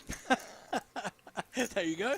Yeah, I so- think that's proof. Yeah, that he- that's he's playing proof well. of. Yeah, he's He, big. he had a lot of big hands, Yeah. admittedly, by Yeah. himself as well. He ran well. But he's But if he definitely can beat a champion like you, then we're talking a very good player, aren't we? yeah, he's definitely shown some class of his game. So Dalibor, who really hasn't got out of order with his raises either, has made a raise. Be interesting to see what Ditlev does with this. I could see a jam with 8 million or a fold, which is what he does. Yeah. So It's kind of important that your Detlef's opening into the big stack, into the big chip leader, so he has to be a bit more respectful there. And there's also a shorty behind him, right? Yeah. Like, we have a 7 big blind stack in there. That's just, yeah, you know, I think that he will can give just outlast him. that will give Dalibor some confidence in that people are seeing him as a strong player with strong hands. Yeah. So though, and that allows him to play a king 10. Yeah, the king 10 is just a reasonably strong hand. You know, you're not fist pumping if you're behind him with the king jack off, the king queen o, Exactly. some ace 9 offsuits. Unless you're Vladimir, who Exactly. loves the king queen. I reckon he's I had mean, it. if it works, it works. I think he's had right? it 3 times at least. It's just we haven't seen it on the screen. Let's see what he looks down on. The Alright, jack 4 off. Let's assume he's definitely not. folding this. Yeah. He doesn't look very happy with himself. And to be Yeah. honest, if I had played the final table the way he's played it so far, I don't think I'd be that happy either. Yeah. So he's probably right. So Is here he- we have is a Steno raise. making it in? Do you remember he raised 1.3 before? And it's now 1.2. Exactly. Again, just a little bit of information there. Yeah, and he was a bit nonchalant with the throwing in the chips. Yeah. So it's all the very tiny things that can make a difference here in making decisions. So Richard has all options available. He's Um, not folding, but he I don't has think he has all options available. I call and well, think just call. I think. he's not shown that much creativity in terms of pushing with these kind of hands. So yeah, definitely. that's a pretty good flop for 5s. Like usually for 25, 30 bigs, maybe for 40, this does make it into I think it'll the be jams. check calling. Oh yeah, we're definitely not folding the 5 of diamonds here, if any 5s at all. Yeah, this is just easy range bet, easy call, and see a turn. Doesn't Birds. need to be too creative. Oh no. He's now 5s picked kind of up- play themselves here. They just Yeah, check call very easily. picked You up see check, a check, very straight clear. draw as well. See a Mike 7 has of given river. up. Could Yeah. have seen a little block here from the 5s, but just opting to play it slowly, maybe opting for a check call if there's any bets going in. Yeah, But Mike's just playing a bit honest, you know, very fast, didn't really consider turning his hand to into bluff, which he ace has, high he might has be good. been far too quick, and I Yeah. think there's a really good point. You made it earlier as well, and there's a good lesson for you guys out there.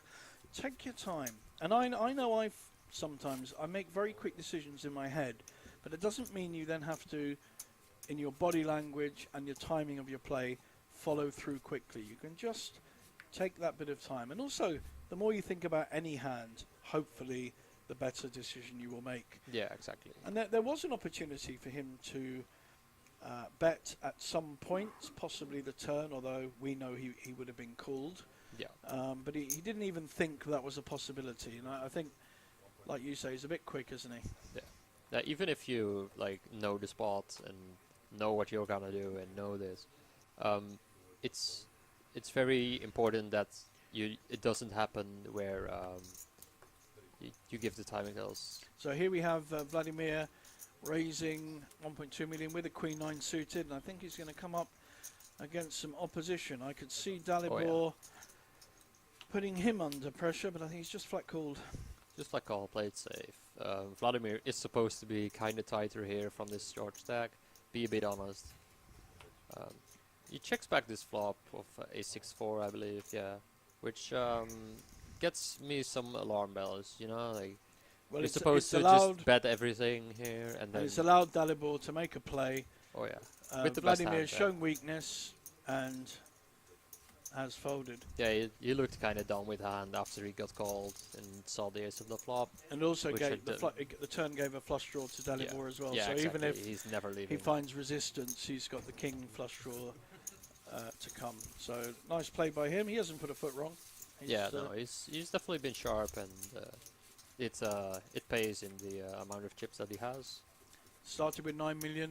It's now on. I think, was it 26? Yeah, he's definitely up there with the chip lead. Yeah. Here we got some banners coming through. This is the Banco lottery that we're running at by the reception desk. And if you are here on the 25th of February, you could win 20,000. So if you play on the table games and the fruit machine things in the casino, if you pay €100, you get a free scratch card, and that could lead to 20,000. Oh, And we see Ace King over here, and I think he just grabbed some extra chips to raise, but he just made it. It looks like 1.1 according to the graphics, but it looked like more, didn't it? yeah, it kind of looked like 13 or whatever. And I we think see we're Herzog gonna- with the jam. Ooh. We're going to get a call for sure. Oh, that's some really unfortunate timing Yeah. from our Danish We friend. have Dane on Dane. Oh. Dane on Dane action. Yeah, and I don't think this is gonna be the Dane on Dane action where the other guy just folds and gives him chips. Yeah, this is just a secular. Badly timed. Yeah, and The only advantage is he is suited, he is connected, and he has a 4. So there are. He's not in the worst shape possible. He has 20% Yeah, equity, exactly. as we can see on the screen. Arguably, if he had Ace Jack, he'd be in even worse state. Ace Jack offsuit. yeah, So, exactly. There are some advantages, and Mike has folded 2 raises before, has shown some weakness, and I think that was the reason that Ditlev made that move. Yeah, and that kind of works to Mike's image, right? Ooh, we see the 4. Yeah, Ace Jack would be winning as well. yeah, Ace Jack will be good now. That's really unlucky for Mike. He's got a premium hand, and he could be back to the short stack. Yeah. He's calling it in. He's calling in his king. Queen or a 10, give him more outs. Yeah, I was gonna say Oh, that it kind of worked to his advantage, and we being now have a bit chopped looser. Chopped pot possibilities, as there's see a a pair 9 on for now. board. So a 9 would And make Ace would actually take it now for Mike. Yep, So an ace, get some additional outs. a 9, and a king. Yeah. Let's see the river. And it's a 7, so Oh, see Ace 4, who the old made double up. again. You see, he made the move. He got his chips in first, and that extra percentage meant that he's going to hit Stood the up. 4 on the flop. It's science. It's scientific, proven. And I think I think Ditlev actually made a very nice play, rejamming into a maybe overly active player Yes, at the table. We saw a bunch of the snap folds earlier, what we Yep. said, we did. with yeah. the ace 3-0 from UTG, same position, where he would have definitely gotten a snap fold against raise and just easily picked up Now, like for almost those 2 for million. those that aren't quite sure, UTG means Under the gun, the first player to act. right. In So this you've got case, your it's button, your small blind, your big blind, and then the the next first. player is UTG or under the gun, as it's called. Yeah. Yeah. So it's an early position raise.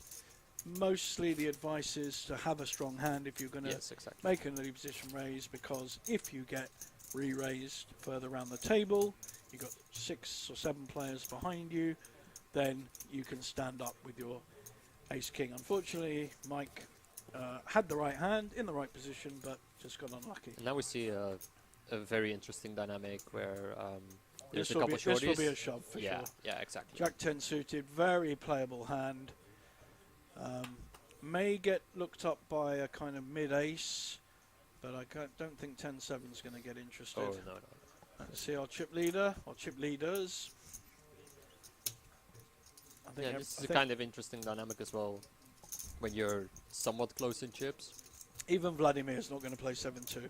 as the chip leaders placing Georg, call. this Yeah. will be a call. Yeah, exactly. And Georg is short stack as well, And so he has an ace. he's kind of enticed to put in Yeah. chips here, And and because- it's only 5 bigs. So And because he it's- has an ace, he's Yeah. actually 60% favourite. Although, in most cases, I'm happy to have the Jack 10 suited here. oh yeah, I definitely It- am an it- enjoyer of these. Yeah, it's if you don't hit, you don't hit. But it's a hand that connects, that's suited. It plays very nicely. It does play well. I mean, for all-ins, that really doesn't matter. Well, he was down to 5 big blinds. Yeah, exactly. Jack 10 suited, just very Having good job. Been very unlucky with the ace king against Gets looked up ace and four. still has 41% to win it. I mean, you can't really hope for more when you get called. We see some potential, some backdoor He clubs. does need to hit a jack or 10 now. Backdoor 8-9, I'll give it a miss. Backdoor 8-9. backdoor queen This ace, is not backdoor fantasy queen poker. 9, This is not backdoor fantasy clubs. poker. Put the 8 of clubs out there. 8 of clubs. He's asking for it as well. Like, oh yeah. Oh, Add a now flush we draw. have See. some. Now that's his way. Pair outs are also still live. We're Any looking at- club, any jack, any 10. We see a lot of dead cards, unfortunately, but So he's- still 9 live outs. It I only definitely shows take. 25% equity. Oh, and the jackets. I think it's higher. I'm not sure that's right. I mean, there were a lot of clubs folded. It only showed 9 live outs when Okay. it would have been, I don't know, what is it? A flush draw and 2 live Yeah, pairs. Probably like 13 or So- something. 15. Yeah, 15. See, I'm bad at these things. No, but I'll leave it so- up to the experience. Yeah, thank you. No, 15 outs. Yeah. You know, is round about 35% rather than the screen that told us it was 25%. And he hit. Yeah. So we both liked the Jack 10 suited. It worked. Georg made the right call. He had an ace. He Yep. was short stacked himself, and he was in the big blind, I think. Yeah, it was in the big blind. Yeah. last So two he already acts. had chips in the pot. It's very easy to just. And now he have is to the commit. very, very short stack. And now there becomes an interesting dynamic if he opts to fold. I mean, he only has a couple 100k left, but the other players at the table, like there's one stack right around 10 big blinds. They're not gonna love playing any pots right now. Even when he busts, there's another shorty. I imagine Vasco with any half decent hand is just gonna hit to open. He does fold. We don't see his hand, unfortunately. Yeah, he's kind of unfortunate for the chip leader to be a bit carded here. Oh, wow. Yeah. And yeah, just gets it in blind to blind.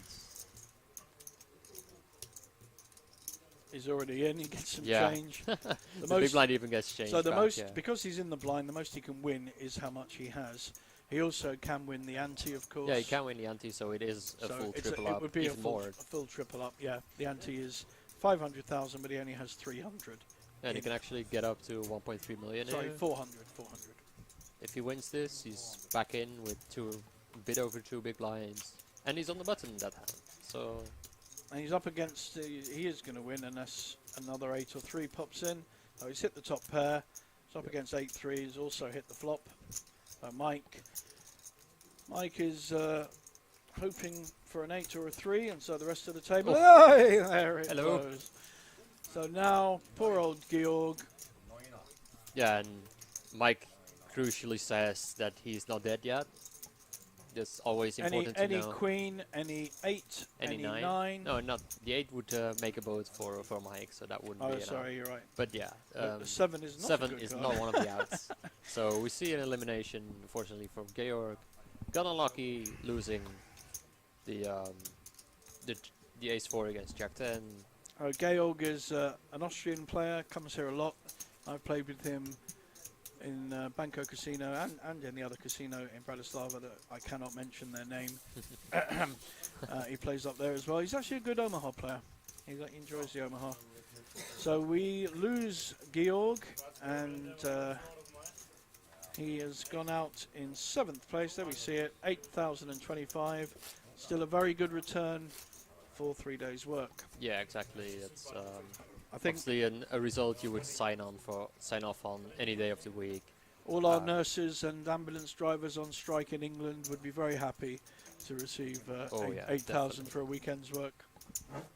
But yeah, we see now there's 2 short stacks with Mike and Vladimir, both around 13, 12 bigs. They're not gonna be enticed to play any hands.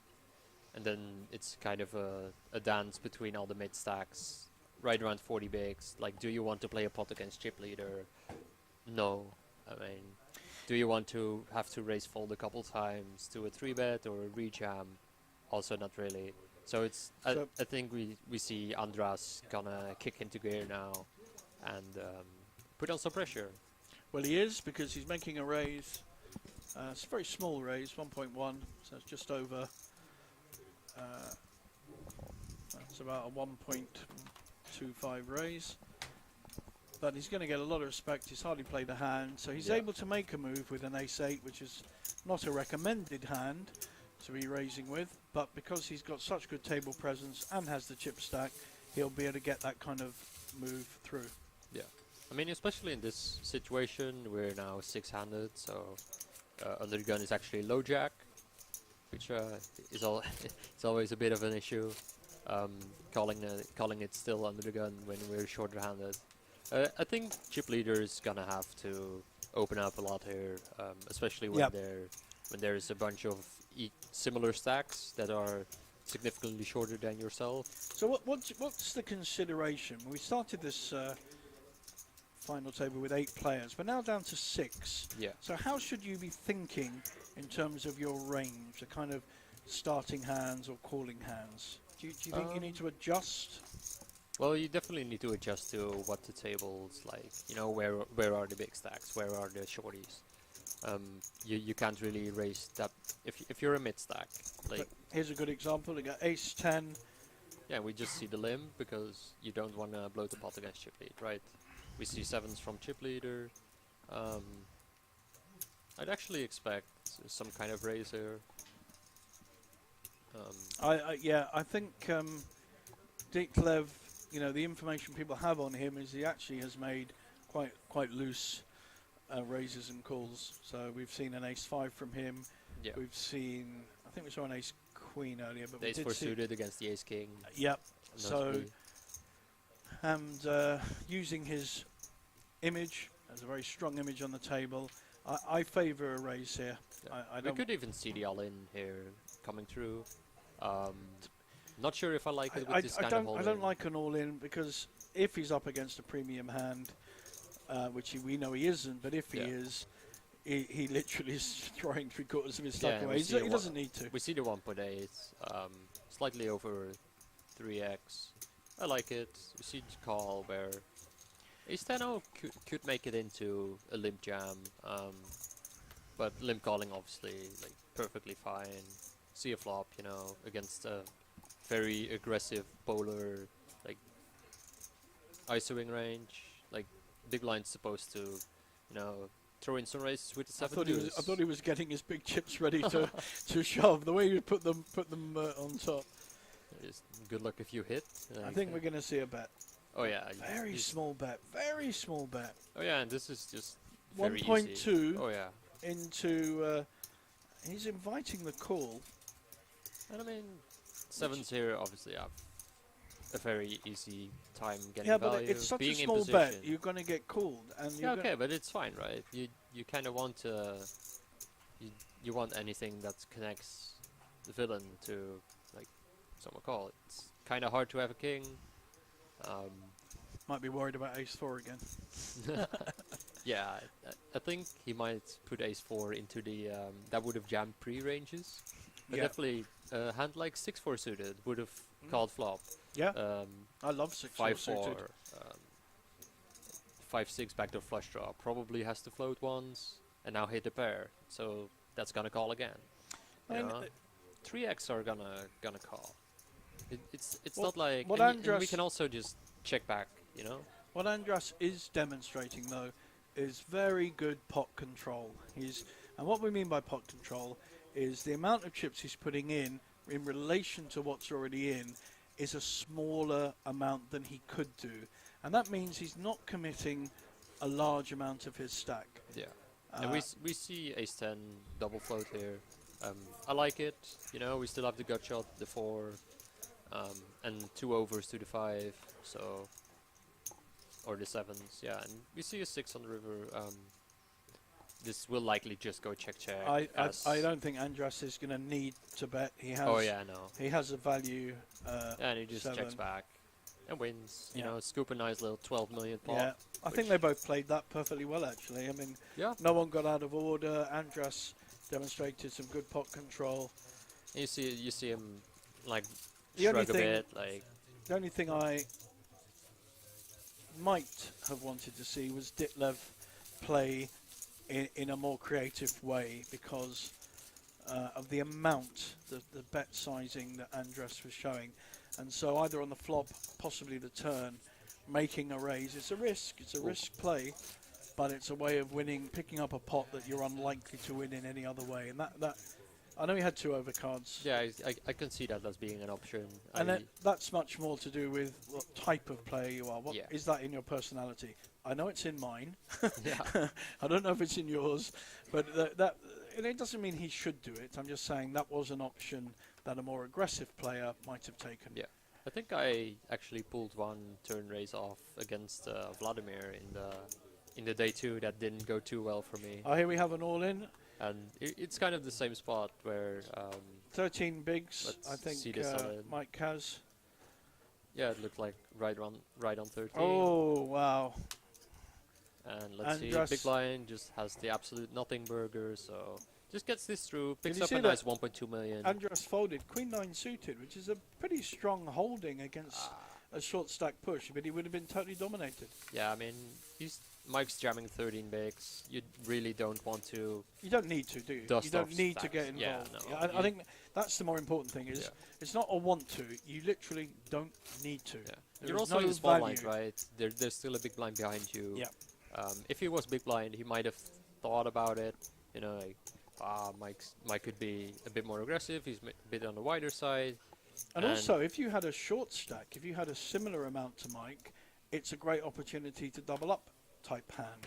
Now we know he was dominated, but Yeah, you kind of want to avoid those collisions, as we see Yeah. in 6-0. We see a fold, probably to the effect of being first to act here. And so see Mike that folding a Mike similar resisted, hand, yeah, yeah. resisted. he's Making a picked play. up picked up some chips, you know, leveled up to like 15 bigs. Yep. And then he's like, and here we see Now, quite interesting spot. I think will Andras play King Queen differently to Vladimir? we will see. we just always see a call here. We see Ditlev opening off of a relatively short stack. We don't really want a 3-bet call that often. I mean, He's in, we in would kind of be position. committed to Yeah. 3-bet call, but we could just play post flop, you know. Would, play would there very be nice would hand. there be an advantage of raising here? I mean, you'll just get so many folds. Yeah. And probably get it in against only like really better. Yeah. So yeah, I kind of dislike it. And he can just leverage the other, like Vladimir and Mike's stacks here as well. Yeah. You know, because they're short, so Ditlev doesn't want to put in chips that often. Now, this is interesting. So we're going to see a 3-bet, a follow-up bet from Ditlev, which he, of course, has to do. He does have a gut shot, but he's not doing it for that. Now we're going to see a raise or a call here. And I'll just pretty much always just call. I don't see much merit of raising in position here when you can easily call multiple streets with his hand and having backup. Yeah, I agree. I think, and again, it fits in with the style and personality that we've seen so far Yeah, on exactly. this final table.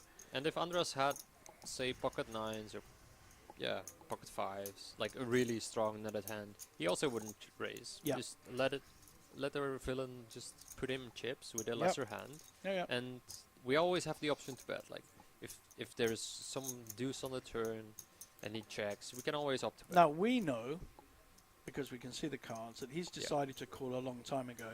And this is a bit of advice for Mike or any other player, that Mike's speed of decision and play just takes away some of that strength. Yeah. And This- now we have ooh, a problem that's for an interesting Deeplev turn. because he's hit his jack and he may well feel he's ahead. So I think we're going to see another bet. I don't know how big. I'm not too sure about betting here. I didn't say you would bet. Okay. No, I actually thought he would bet. Yeah, and we see a check. And we'll which, probably see a check behind. We don't really want to barrel these No. relatively weaker value holdings. And obviously, in position, it's gonna have a lot of draws, you know, like to call the flop with. And Queen 10 is one of those draws that came in. Backdoor flush draws are some of those draws that came in. And backdoor flush draws that flat a pre can often have a jack in them. So And also now his gut shot draw will actually give a split pot because yeah, the 10, now the jack's hit, it gives the same gut shot. and we're on to a stack to pot Andras. ratio of right around 1. Andras can very easily just bet like, I don't know, 2.5 million here, put him into the blender. I think we see exactly that, or slightly bigger. Yeah, We 3 see million. 3 million, Good call. and yeah, very good fold from Ditlev. Yep. Just check folding the Andras, turn second Andras pair. making sure everyone on the tables knows he's the boss. Yeah. Look, I can just do what I want. I've hit. You guys carry on, and I'm going to beat you up.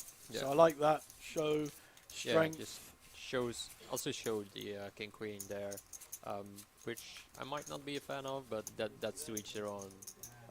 You know, just leave a bit of ambiguity.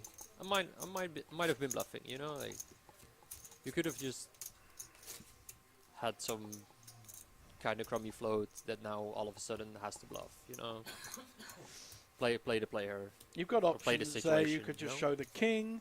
You could show the queen. Showing the and queen would have wind, been a bit wind- interesting. Yeah. wind people up a bit. You know. Yeah. Here we have. I can't see anything but a Yeah, it's shove. pocket nines Yeah. from Gonna Mike. be a shove. This is nice because it's into the short stack of Vladimir, who has less chips, fewer chips than Mike. So it can be even And more interesting, you know. You need And a it just you need doesn't pick up a hand. a much stronger holding to call a short stack all in than you might want to be raising with. So for oh yeah, instance, absolutely. ace 9, ace 10, you might want to raise in late position, but do you want to call off, you know, half your stack with it? No. So this is the advantage again. I think we talked about it a bit earlier. So making the play, being the first one to put chips in, you have two ways of winning. Yeah, exactly. You have everyone folds, you pick up a pot, even if it's just the blinds. The blinds are high now, so they're worth picking up. Or you get called, and of course you've got that extra magic percentage I talked about earlier. Yeah, exactly. It's So you definitely need to create as many winning chances Yep. for a pot as you can. here we've got a nice This is jack a- 10 suited. This is actually pretty interesting. Like, This could be a shove. Yeah, Or a he fold. opts for the Oh, fold, okay. going into a big stack. I think Andras is gonna have to open a lot if he wants to vacuum up the table, you know. Opening into what I believe is Mike's big blind and Vladimir's small blind. So Ditlev might have been a bit too careful there, as we see another very tight fold from the King 6. Just being the effect of people being very cagey against short stack. We see that a lot on these streamed final tables, and the way people play their day ones, day twos, even when you're down to 16 on the final day like we had today, people adjust. They know they are being scrutinized Yeah. by horrible people like us, but also from all the viewers out there that are tuning in and looking. So they feel conscious of that, and they do change their play. I know that I try very hard not to change Yeah, my exactly. style, and if people want to criticize it, if they see it and they think I'm a donk or whatever the words people have, that's fine. They can have their thoughts and their opinions, but I don't suddenly tighten up or Yeah, no, you know exactly. just because I'm on TV or streamed. I think that's the right way to go with it. You know, like if you're gonna change your game on just because of people might have an opinion on how you play, it kind of kills your game. You know. So here we have our chip count in front of us, guys. We have a big chip leader, Andras, and then a couple of really good stacks, 39, 35 big blinds, which at any poker tournament is good. And then we have our 3 shorter stacks, but all with playable stacks. So if they pick up a good hand, it's an opportunity to double up depending on what happens. So all 6 remaining players have playable stacks, but a very clear chip leader. Oh yeah. And this is the kind of hand that's interesting. Oh yeah. Here I just always max raise. We have just as many chips as second and third combined. Yep. So yeah, and we're opening into the 2 shorties. And We can just min raise it here. Yeah, and Take a lot of pots down. yeah, and he will get credit because of how well he's yeah. played, and And the 2 mid stacks just can't really do anything. No. They both have 40 bigs. Like they really don't want to play against the big stack. And the other 3 shorties, right around 15 bigs, are all gonna try to well, outlast each I think other. we're going to see all in here. Yeah. Yeah, and I'm pretty Ace sure. Queen O, definitely pretty a hand sure I we'll see a expect fold. to. By I can't think Andras is going to call even 5 million. Yeah, no, this is one of those. Yep. Just raise folds. Okay, I'll take, I don't know, 4 out of this. What is it? 6 remaining right now.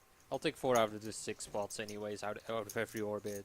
Yeah. Slowly chip up, slowly chip down the mid stacks, while you don't really care about the 15 big blind stacks. You know, if they find a hand like Ace Queen O, fine, that's a good hand. You know, like sometimes you're gonna have raise calls, which are very live against them or even head. And yeah, I mean, you still have to pick up a good hand in order to rejam and put pressure back on the chip leader. Yep. I think this is a very nice showing of some table dynamics. So Mike is not at the table. He's just Yeah. missed his button. I don't like missing a button. Oh no. So I what don't am like I- missing any position. No, I just even can i- work your magic from anywhere. Even if I need the facilities, I will wait. Yeah. And here we see exactly what I expected. Just we had the short stack sit out on button, which helps the situation, of course. One fewer player or one less player to go through, and we raise from early into big blind. Who just folds the 7-5 off, get some respect, you know. Try to still get your steal spots here and And there. you You know, need you to can't really adjust. pass on anything. He's adjusted his range there. He's used his strong table presence to get through what's considered to be quite a mediocre hand, a kind of mid-ace. Yeah, and the ace obviously works very nicely for that. Building your opening range around that when you're in this kind of position is very important. Because like most of the rejams, as we saw, the ace queen come from that ace x region. So having an ace makes that a lot better. Yep. As we see another banner. Oh, we have another. Yeah, and here we see kind of the same thing. And he under the hasn't gun, played ace that. 9-0. He hasn't played many hands recently, so he's again going to get credit for having a good hand. Yeah, exactly, and we just see the short stacks pick up 5-3-0, queen 7-0, and another mystery hand that probably wasn't better than ace 9. Andras folding Jack 10. Yeah, and here we see king 9-0, which I think it's just gonna Richard had a king 9 problem before, and that was the king 9 suited, I think. yeah, and he kind of looked to the opener with a kind of smile, kind of telegraphing some bits, you know, like, oh, this is funny, but we're still seeing post. And Poor old Andras's Jack 10 would be looking good here, wouldn't oh it? yeah, he's probably kicking himself under the table right now. Like, He is. dang it. Oh, look at that table jump. Yeah, see a check, which is And now again like you kind of just want to continue I think ripping your strong range. Richard gave him a look, as in, yeah, that's your race, isn't it? Yeah. I think we're going to see a bet fold rather quickly I here. mean, we have the 9 of clubs, Yeah, and you don't know but whether yeah. if you hit the flush whether it's any good. yeah, we might still be in trouble. And he laughs about, yeah, exactly. Yeah. I would have much preferred seeing just a flop C bet for a small size around the quarter. You know, make life easy. Like if you have a shitty hand, you want to bet it as well. If you have like kind of mediocre hand, you probably want to bet it. You know, Yeah. especially when your entire range is just so strong. It benefits a lot, as we see the VPIP and So VPIP or VIP it stands for it's voluntarily putting money into the pot. pot. Okay. And So one it's seen as interesting an thing here- aggression. It's like an Yeah. aggression factor, and we can see actually fairly even. So we've seen a lot of hands, especially King Queen, played by by our most aggressive player. Oh, I think we're going to see. I hope he doesn't get too busy here. Yeah, Please no, don't put your chips in with 10-5 offsuit, children. Yeah, definitely something important to take away from that graphic we just saw is that Andras has not played any hand. I mean, he's been getting dealt these, so Yeah, he doesn't it's need kind to. of He a doesn't need to be unfortunate too sample, creative. right? I think But- Richard will certainly be raising here with the King Queen suited in a small blind, which is a very strong holding. Yeah, and he just raises, which I like. Nothing too much. Yeah, into a similar stack. I mean, it kind of covers a lot more, so it kind of makes me want to backpedal and say I'd like a limp more than that. Just because of the small dynamic between the slightly bigger Oh stack. wow! Look. And- oh, So his dangler, his 7, has hit a magic. Yeah. I think we're just going to see a call here. and we like the I raise. like that suspicious look. Just get a little Yeah. frown up the eyebrows, you know. Really, Like, you've hit what this? are you up to? I think just a nice little call. Don't, Yeah. Nothing too creative. Yeah, I don't think we want to raise. I don't here, like this. And he I think does. you're wasting massive value here. Yeah. I just. This is weird. He kind of has Just- to have an overpair or an ace 10 to call. Could be a Um, very good play because I think King Queen is like, kind of mandatory to call here against raise, just because of all our backdoors, right? If like big blind could make up some raises with a 10, and in that case we have at least 6 outs, plus our runner potential, plus Villain can just have Yeah. 8 high, 9 high, you know. That's also why I don't like the raise. We're in position against a very wide range, yeah, and we have literally the he could have nuts. just like you said earlier with Andras's King Queen. He could just milk it. Yeah. Just let Richard hang himself. In many ways, let him hit whatever he's got. Oh yeah, exactly.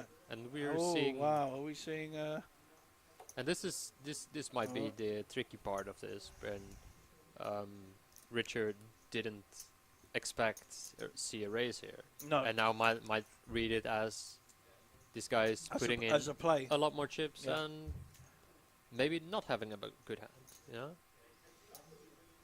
So we're seeing both sides here.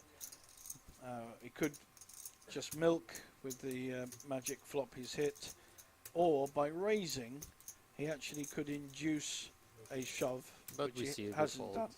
So it is a strategy. I mean, I know I've done it, where, especially if you're seen as a more kind of creative, loose player, raising when you actually have hit a big hand can really pay off, because other players will consider you're just at it again, Yeah. and will go, right, I'm slumped. Especially, I mean, if Richard had an overpair there or an ace 10, he's probably coming back over the top, so he Oh. can. Yeah, he's definitely seeing a turn. That's for sure, certain. But I think it also didn't help with the image that Seat 4 just hasn't really been active. You know, like Yep. hasn't played much, No. hasn't gone out of line at all. Really, I mean, he's been playing good poker. So Jack 9 suited, I thought we'd see a Yeah, A and shove we're here from seeing Mike. a jam here for a little over 15 bigs. Getting the Jack 10 to fold. Obviously, and just sweat with Vladimir. so very similar Gets stack. the ace deuce to fold. Wow. And that's the power of jamming this many blinds. Yep. I mean, just getting through a lot of hands that have 60+% against you and don't want to raise call. Quick smile to his coach or girlfriend or Maybe someone both, out there. There's definitely a rail brewing. I feel, especially with two Danish guys. It's Well, I mean, he's laddered up, if you like, from his expected. Because he was yeah. a Where short did he stack. start with So, in chips? He had, Was he actually the shortest? yeah, by Wow. far. He had 7 million to start with, I think. So, his expected position, let's say, was 7th, one higher than the short stack one. And he's already guaranteed 11,000 in 6th place. So he's played very well. He made that fold with the ace-jack after raising, which was the right. Yeah, exactly. It was a Play. good fold. He's shoved with the right hands at the right time. Yeah, and this again, we see Robert just open folding the king 8 suited. You don't like that, do you? Oh no, I'm definitely coming for a raise any day of the week. And we're also getting punished here because I think he would have all rejamped in, all in anyways. with ace-5 suited. Oh, he's saying that's a good one. We can't see him, and that doesn't seem like a good one. And just hits the fold button. well, yeah, Get it through. ace-7. I bet he was ahead. I don't think ace-7 is gonna fold when he's seen Vladimir play or be extremely active. That especially blind for blind, you might want to just risk it. Like, Yep. worst case scenario, like, okay, you have like 40% or something, a bit less, maybe 35, and that's if Vladimir actually has a monster, right? And then the other times you're 60+% to win. So we are down to the final 6 of this Banco Masters. It's record-breaking Banco Masters, both in terms of numbers of runners, 2,400 plus, Sure. and a prize pool of 350. And it looks like we're about to come into a break, and we will be back with and you. what a But we do hand have. to pick up in the break. Is that aces? That's the American Airlines. American Airlines, awful airline. We see Mike folded bigger. Oh, what a Way waste! Poor- King 9-0 just hitting the mark. It's Not also even the seeing timing of three. it, with 3 players getting Yeah. up off the table. There's It's just. probably a bit sad. Yeah. Oh, okay. I was gonna say it's good timing going So into the break, from but I don't think. Michelle and myself, JJ, we're going to go into a break, have a little stretch, have a little drink, and I will be with you after the break. Yep. Thank Thanks you for very having much me. for listening, everyone. Keep on pokering.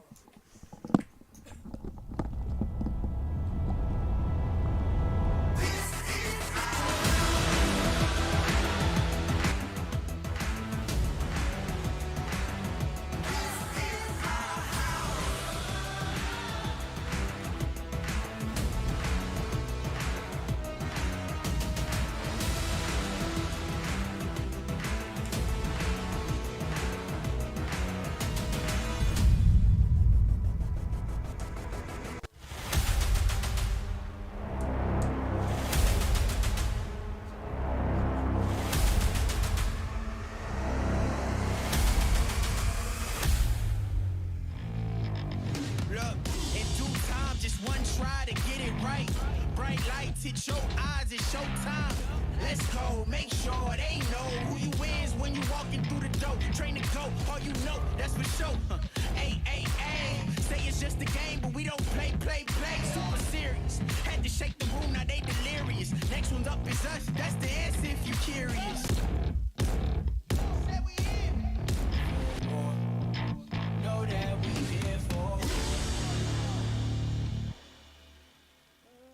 Probably was, because you came in quite early.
hit your eyes, it's showtime. Let's go, make sure they know who you is when you walking through the door. Train to go, all you know, that's for sure. Ay, ay, ay, say it's just a game, but we don't play. Super serious, had to shake the room, now they delirious. Next one's up is us, that's the answer if you curious. Know that we here for.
welcome back everyone to the second session in our Banco Masters final here in Bratislava. We are down to 6 players. They've all got a bit more elbow room now since the last break, and we're going to see some more action from this record-breaking event, the highest ever prize pool. We've already got an action raise from Mike, who's had his chips in about 5 times now. So he's a good aggressive poker. He's done well, got lucky with a couple of hands, but has laddered his way from the short stack to in 5th place at the beginning. In fact, he's not even the short stack. There is seat 1, his Danish friend has 9 big blinds. He now has gone up to 14, 16. Then we see a couple of the bigger stacks. And Andras has actually, his lead has been cut a little bit down to 56 million.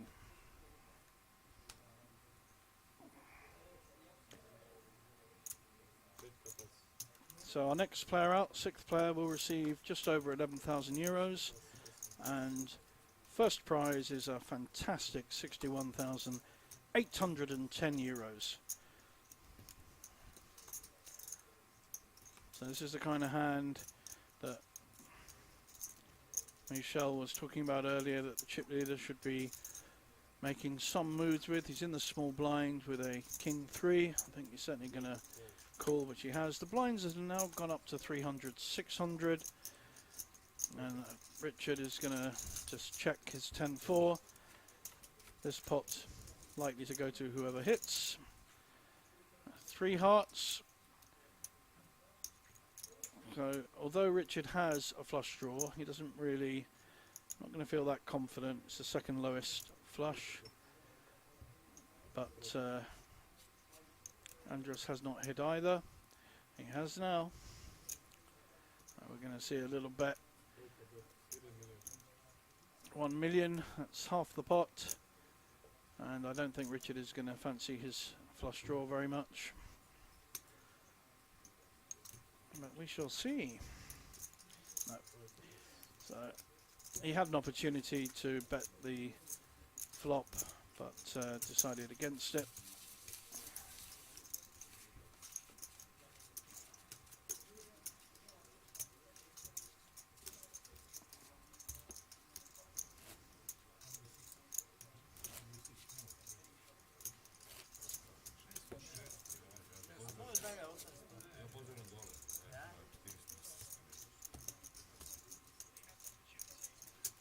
So here you can see the payouts going from the 61,000 down to the 6th place, 11,000. We have 2 players out already. So our 2 shorter stacks at the table. Vladimir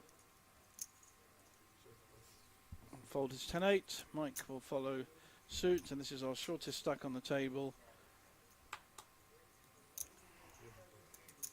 Being disciplined, got 2 big stacks behind him, well 3 actually. It's in a very difficult seat, seat 1, with the 3 larger stacks behind. Richard folding his 10-2 off suit. The Doyle Brunson, it's called a Doyle because Doyle Brunson, an American, won the World Series of Poker twice with the final hand of 10-2.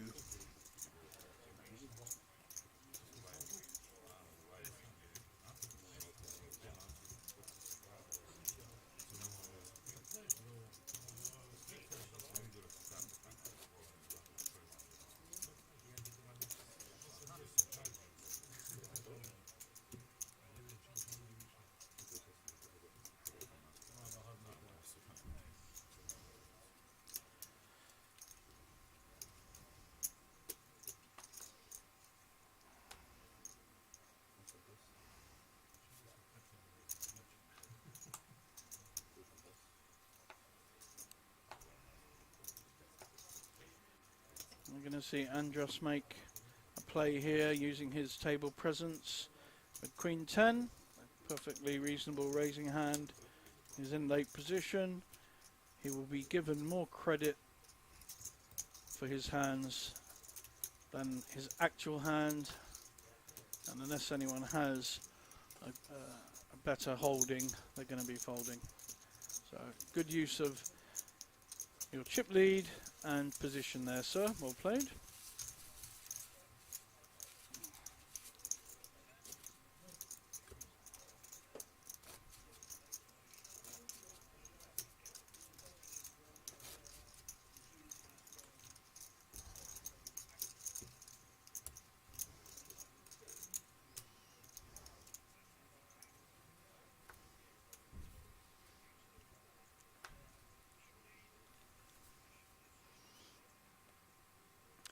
So we have an ace with a small blind. At some point he's going to have to get his chips in. He needs to double up. So here he is pushing all in with ace 2. It doesn't play well, but he again will get credit unless someone is sitting on a big ace or a pair. And picks up very valuable blinds. That's 1.5 million coming on top of his 5.7. So that is more than 25% increase in his stack. And he's going to have to make these plays regardless of the fact that there are much bigger stacks behind him, because he A, needs to pick up the blinds, and B, he does need to double up at some point, so he needs to play. Here we can see in front of us the 30 grand mystery bounty for the pricely sum of 110 euros. What a fantastic value that is.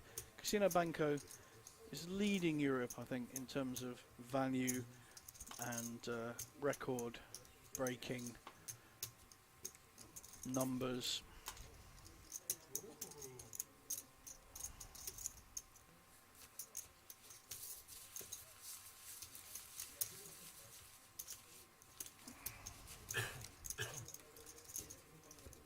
I think all records were broken a few months ago at the Winnimax, which is a French online poker company. They broke some amazing records in terms of numbers, and guarantee was smashed.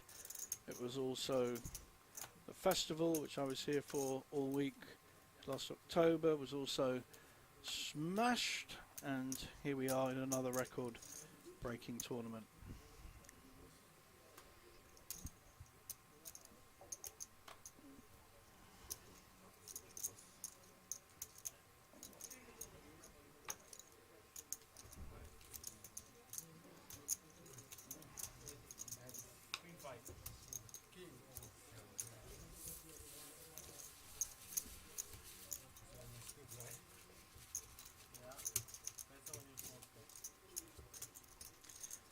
Problem for Ditlev in seat 1 now. Although he's on the button, the bigger stacks have already got chips invested. So if he does make a move and they have any kind of calling hand, he is likely to be looked up. I think we're going to see a raise here with the ace-queen. Dalibor, who's been very considered, played very well so far.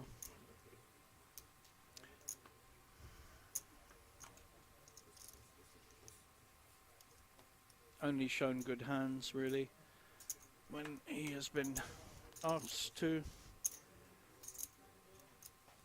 Andres has an interesting one. Queen Jack suited. Pretty sure he's going to call here. Wow, that's disciplined. Very good. Very disciplined fold. Showing some great poker instincts there. Was completely dominated by an ace-queen and thought it through. Thought he might be up against ace-queen or ace-jack, and made a very impressive fold. A lot of players were cool with that, but he doesn't want to waste any of his soldiers. He needs those little soldiers to win the war. That's what your chips are. They're your army. You put them out there to go and fight, to increase your army. It's exactly what the Romans did back in the day. He went through Europe, conquered countries, and then conscripted those people to become Romans and widen their army and their empire. Very impressive, the Romans were. We had them in Britain as well, certainly in this region.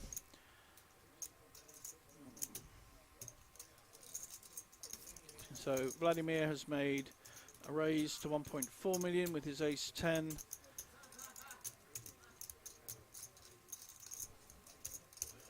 And Dalibor has called with queen 8 because he was on the big blind, so he's getting a lot of value for calling. And we're going to go to a flop. 2, 3, 4 flop, but there are 3 hearts, and we have Dalibor with the queen high flush draw and a straight draw and an ace for Vladimir. Vladimir has decided to push, and Dalibor has an interesting decision here. There's no high card there, so he's probably thinking his queen is good. He has the flush draw and a big one. There's 23 million. Nice, discipline fold. The only thing that may have been thinking about is that his queen flush draw may not be good if Vladimir has the ace of hearts. We know he didn't, but of course he can't see the cards, so he has a more difficult decision.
Dalibor raising on the button with king queen suited, and big blind Mike is looking him up with 9-7 suited, both fairly standard plays. Obviously Mike will put Dalibor on a higher cards than 9-7, and king has hit. There are 2 spades. I think Mike will just fold to a bet here. Certainly see a follow-up bet by Dalibor. Got the top pair, backdoor clubs. I don't think Mike will get too creative on this one. He has to put him on 2 high cards, and one of which could easily be a king. Oh well, I'm wrong. Trouble with this call, if he does call, he really is committed to the pot. If he raises, I think he'll get called. Good fold. There was no real upside to raising there, because if you're behind, you're just going to get snapped off and you've really got nowhere to go with a 9-7. And if you call, you're committing. So I think the only sensible option there was the fold, which is exactly what Mike did. Well played.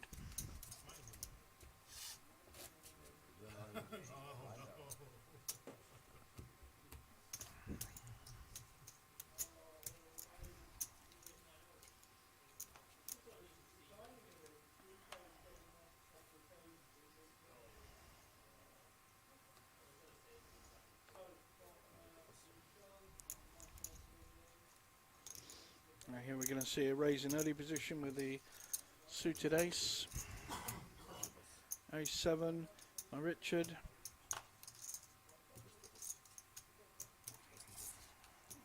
Probably going to see folds around.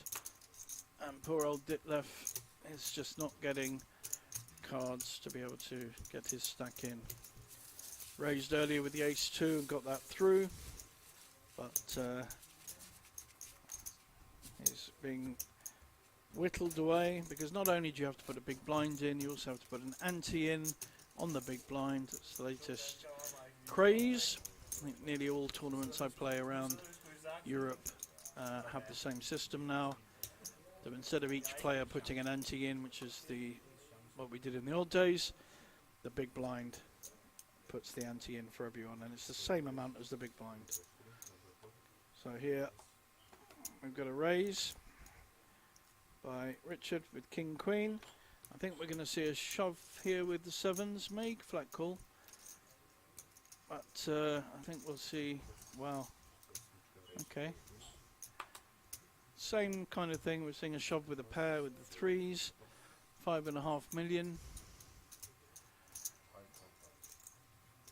I think Richard, having raised, will probably call with his King Queen, and it's very different from the earlier call. Still quite it's a third of his stack, got 12 million, 4 to call.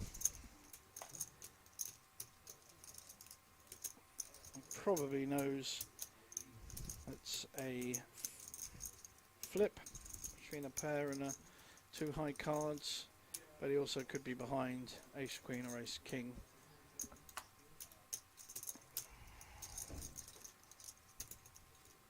If he feels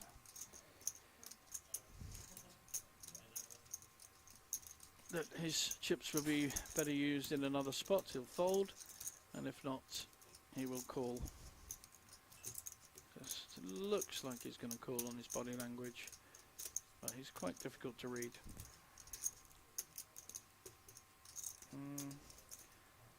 Yeah, okay. So the at-risk player, Mike, has a pair of 3s, and there is 13 million in the pot.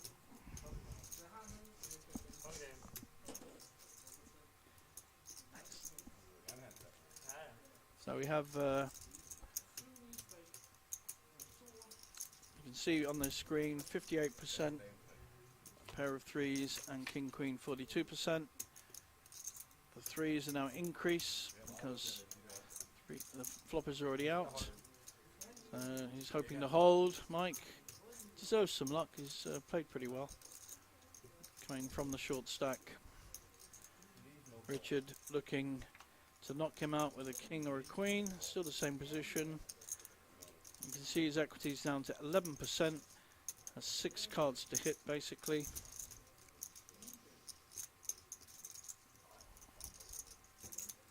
Oh, he's got up, and it worked for him. His whole Richard's lost. Some support for some Danish support in the room.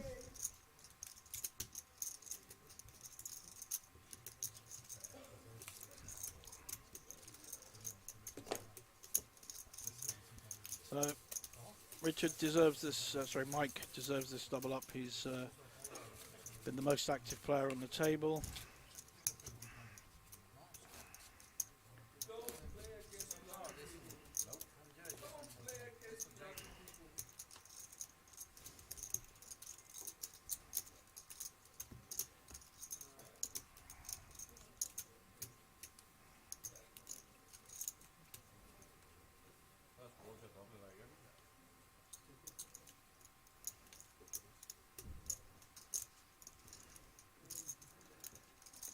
I'm pretty sure we're going to see an all-in here with ace-3 suited. He's got 11 million. Doesn't want to raise fold.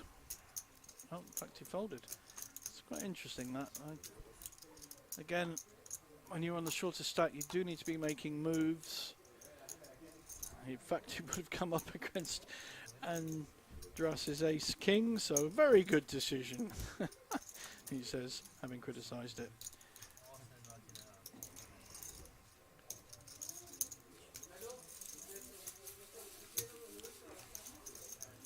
So Vladimir got away with that one. He would have definitely been looked up by Ace King had he made a play with his Ace 3.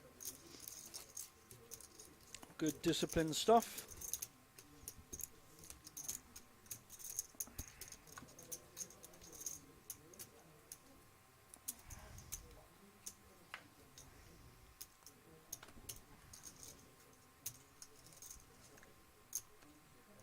Same kind of hand, not nearly as strong as Ace 3 suited.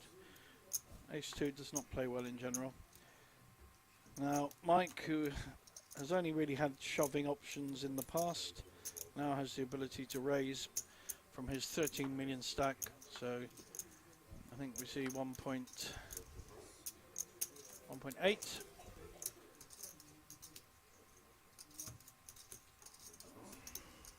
Nice hand, 9-8 suited. The 5s have gone all in seat 1. Our Danish Stain on Dane action. We have 7s against 5s if Mike calls. He's up against the short stack. He knows he's minimum going to be in a flip situation. He doesn't want to knock him out. It's his friend.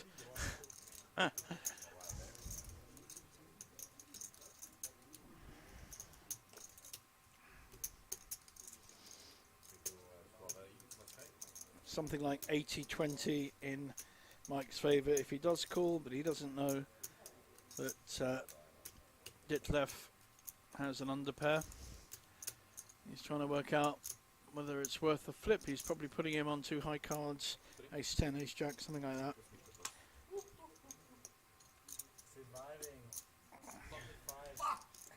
Oh. Apologise for the Danish swearing there. Actually the same as English swearing. But,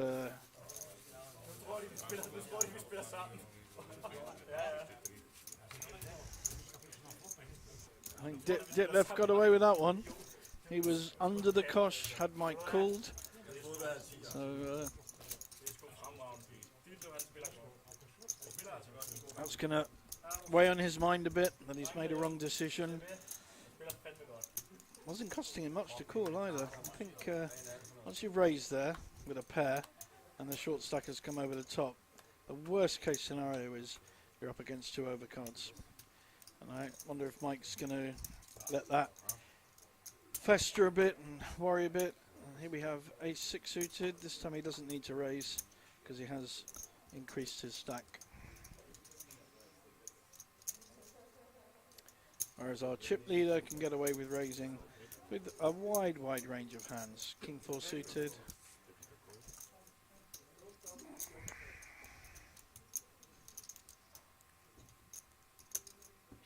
Ace 2 suited. Calls, so we could get 3-way here because we have a big blind as well, Vladimir. So we're going 3 to the flop. Chip leader's king is dominated by Vladimir. King Jack has flopped the absolute world, and he's checking. Very nice play, sir.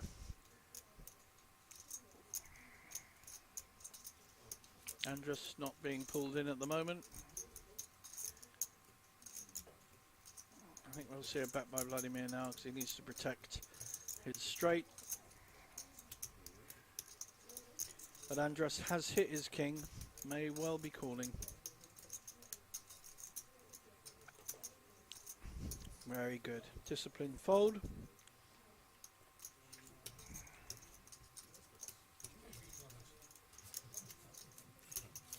Showing the King Jack.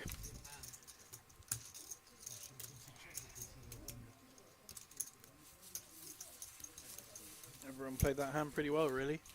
Vladimir tried to trap, didn't work. Disciplined fold by Andrus.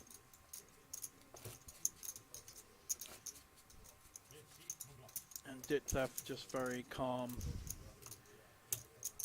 Folded his Ace 6 suited earlier. Now he has some chips. Dalibor was not going to put any more chips in that pot.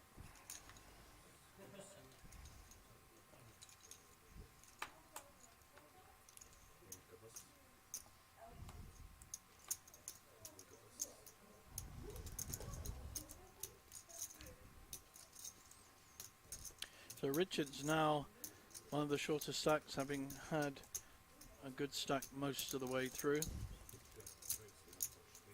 Raise on the button by Dalibor with a king 10.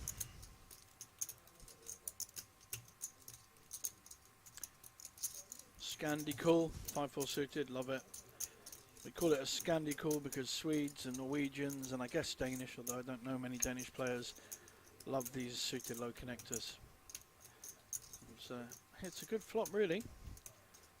Hits a pair. So 3-bet by Dalibor and maximum pressure coming in, and I think you can only see a fold. Nice, beautifully played by Mike. He's showing he can do it with a stack as well as the very good short stack play he demonstrated over the last 2 or 3 hours.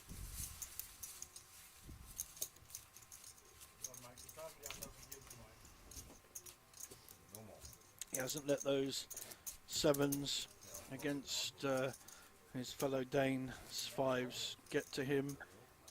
Let that go. Played that hand very well.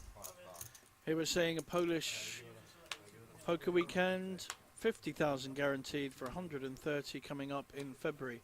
In fact, if you go to the Banco Casino site, that is bancocasino.sk for Slovakia, you will get to see, if you go click on events in English, you'll get to see just how many tournaments are coming up. I mean, absolutely incredible. Slovak Poker Open, 300,000 guaranteed for only 200. That's coming up 13th to the 20th of February. And then the Polish Poker Days, the total prize pool is 350,000 at the beginning of March. And then we have the Cyprus series, mid-March. And that's a 250,000 main event with a 250 buy-in.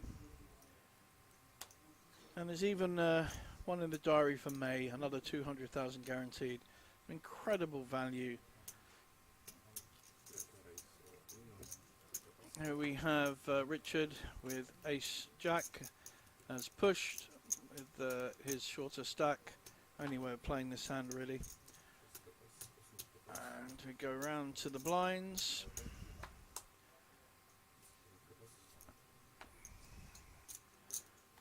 And we're not going to see any calls.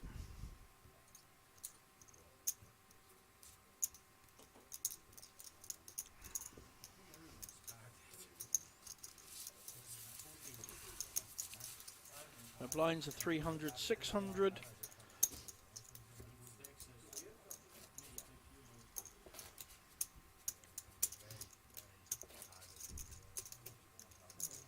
So it's quite a big part of Richard's I think got 6 or 7 million stack, so he's down to under 10 big blinds.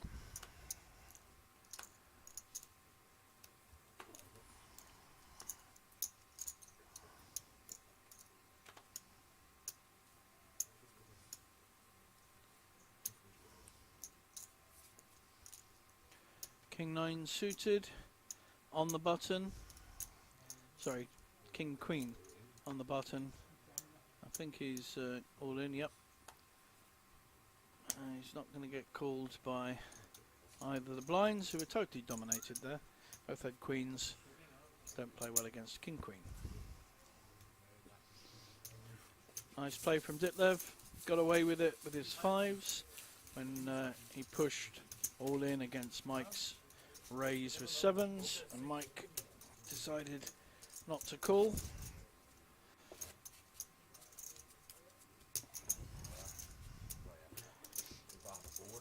When you do raise, like Mike did a couple of hands ago, You have to really be conscious of how much the shorter stack has, and if he pushes, that you're ready to call or feel you have to fold. But at least you should actually always make sure you know how much the shorter stack has. So here we've got a raise with ace-6 suited by Vladimir. 1.5 million.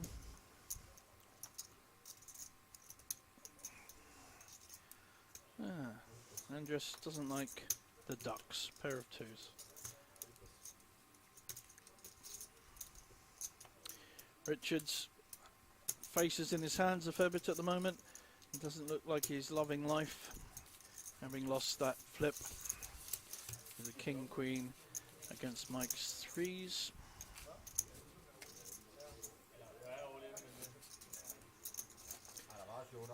So pre-flop raise there, you can see Mike, who's definitely been the most active. I've said it earlier, there's the stats to prove it, and Vladimir second. The rest are kind of fairly standard, between 10 and 15% pre-flop raises. So Mike has, mainly because he had the short stack to start with, he's been all in about 6 times now. He's raising with a very pretty Queen-Jack suited.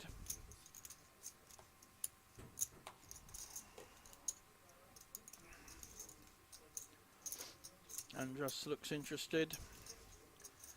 Or is he just buying time? I can't see his hand at the moment. Got king queen. Oh, I think we're going to see at least a call, probably a raise. Right. He's very considered. Doesn't like getting too many chips in. Perfectly good strategy.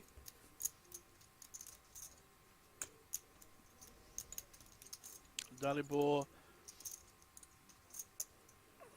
wants to see this flop with his lovely 4-3 suited.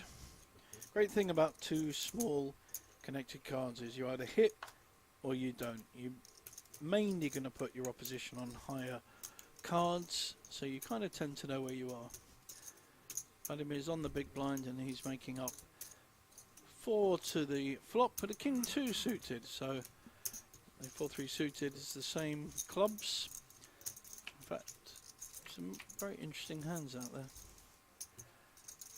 Ace, king, 9, 2 diamonds. So the king, queen of Andras, who is the chip leader, has hit, but he may feel someone has an ace. Mike was the original raiser.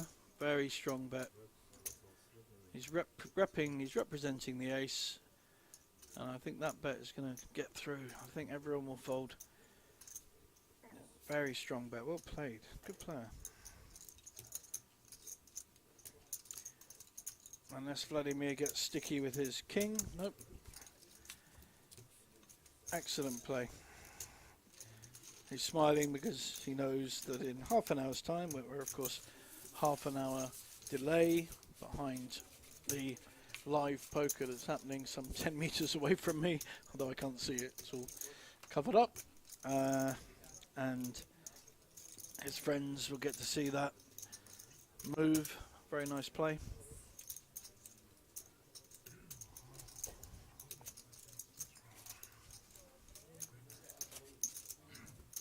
There's Richard, our short stack now, with 10, 11 big blinds.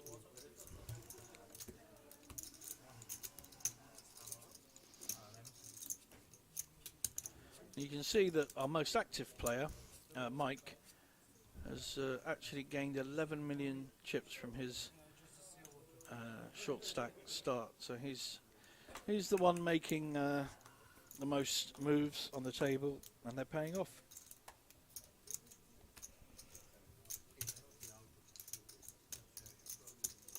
We've got ace queen.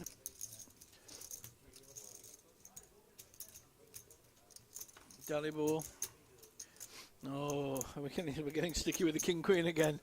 Poor old Vladimir. Didn't raise. That's something. Totally dominated. Let's see if we can find a way out of this one.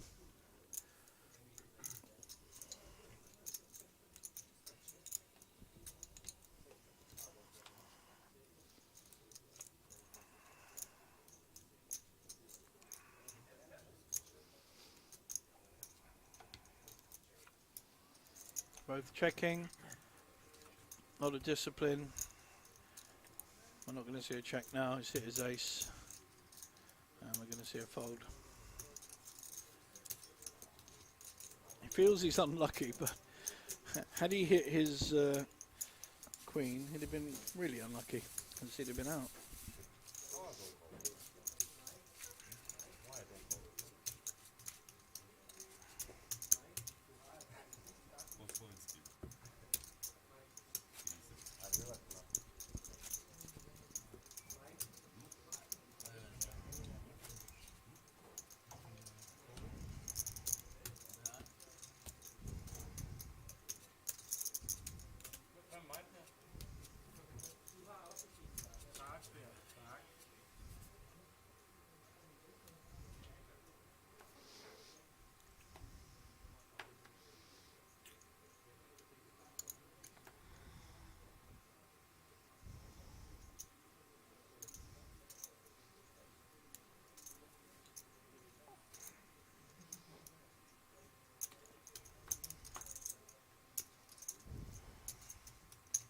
And raise on the button with the king 3 suited. Just got to hope that gets through, although can't see a fold here with ace 3. He may feel it's a button raise and he may want to raise, possibly even shove.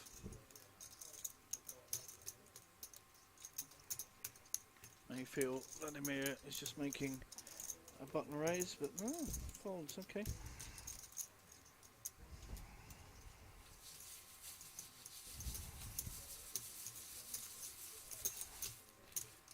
It's a tough spot though.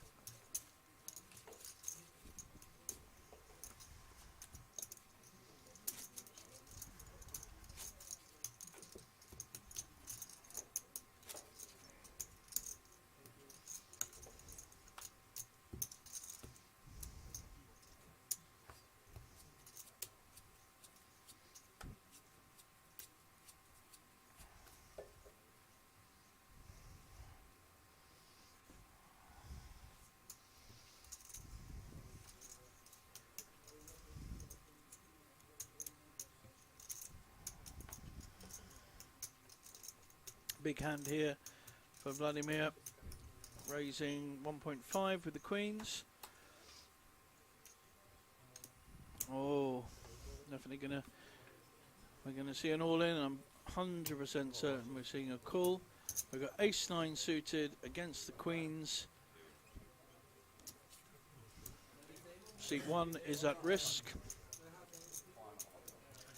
Although if he hits an ace, Vladimir will be on 5 big blinds.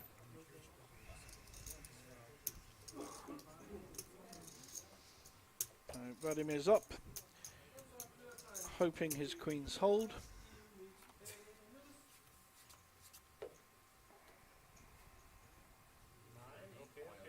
Let's hit a 9. Doesn't really change things much, except another 9 will help.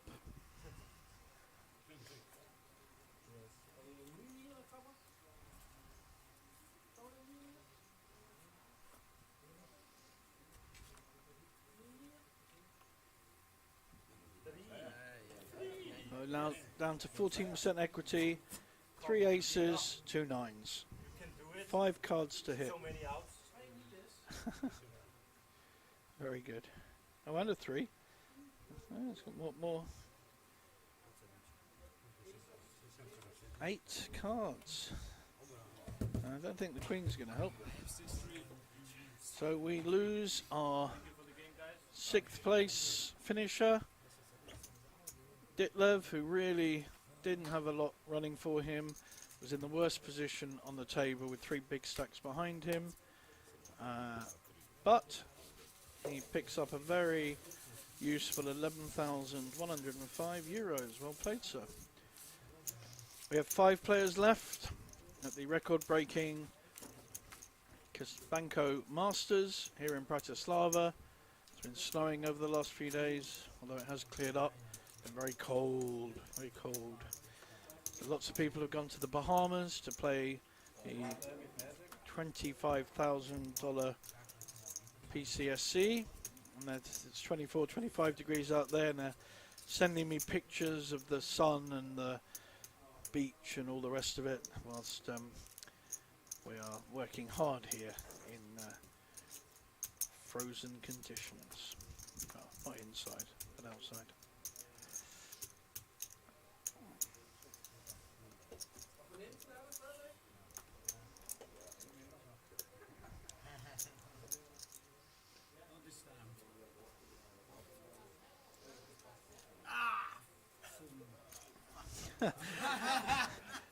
Small blind had 7-5. The big blind, who's very short stack, had 7-3. Having a good laugh about that. We are down to 5, and Mike has gone from 8th position when we started up to the heights of 4th, and it's a very strong stack. 27 big blinds, plenty of play left. Richard, who was one of our chip leaders, is now at risk with only 11 big blinds, and we go up to Andros's 51 big blinds. He's been chip leader pretty well the whole final table, played very solid poker, made some great folds, and solid play throughout.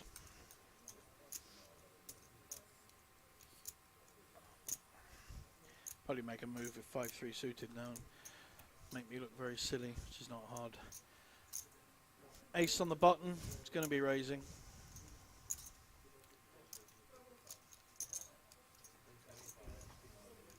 Suited ace as well.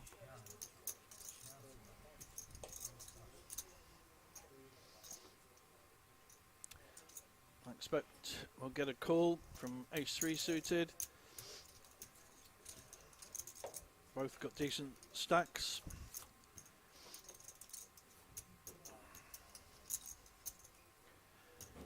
Ace-5 of clubs, Andras has picked up the nut flush draw. Pretty sure he'll follow through the bet. He wants to build this pot and try and win a big one.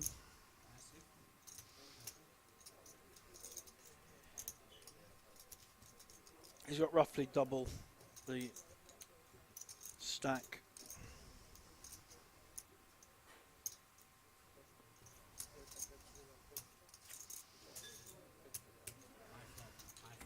Dalibar, a disciplined fold. Ace-3 might have wanted to see another card, but Andras smacked that flop in the face despite not having a queen or a jack at the suited ace, nut flush draw.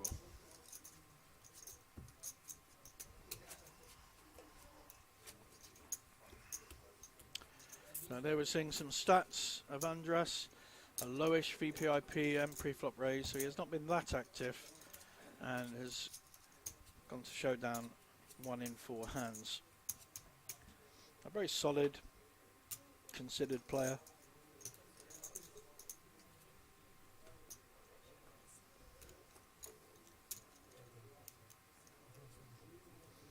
He raised earlier with a very similar hand. I think it was King 5 suited, King 4 suited. And we could see starting to open up his range now, use his stack, use his position. And he's got plenty of chips to fold if it looks like someone is ahead of him.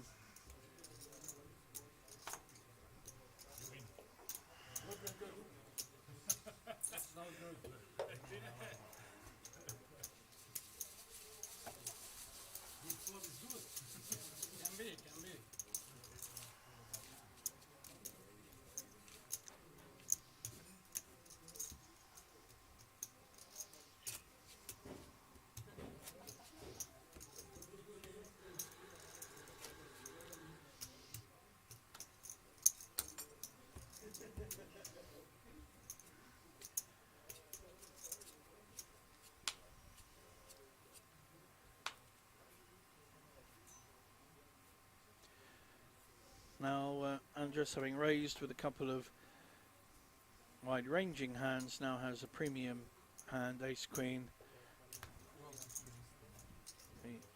Pretty sure it'll be the same raise, 1.4 million.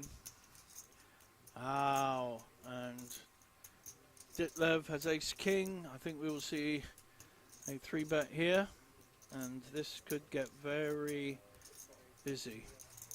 I could see this hand blowing up, as I don't think Andras is going to want to fold his ace-queen.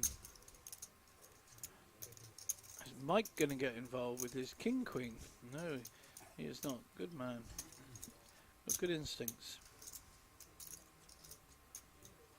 How will Andras play against the 4-bet?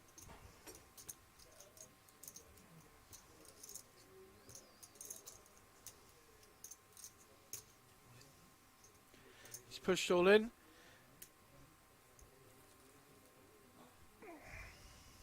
I'm pretty sure he's going to get a call, and it'll be the biggest pot of the tournament by far. No one likes to call off their chips with 2 high cards, because that's all ace king is. If he only knew what a big hand Andras has, sorry, what a vulnerable hand he has against the ace king.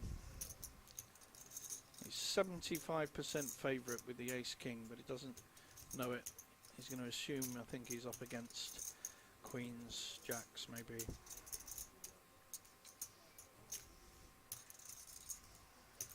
Andras has been extremely kind of solid, not put a foot out of order until now, but that's only if he gets called.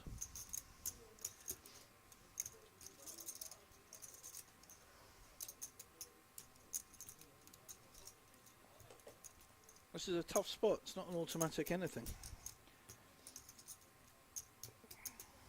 He may feel he's in a flip situation against queens or jacks, big pair. And he has the 2 overcards, could be up against kings. Andras has been very solid.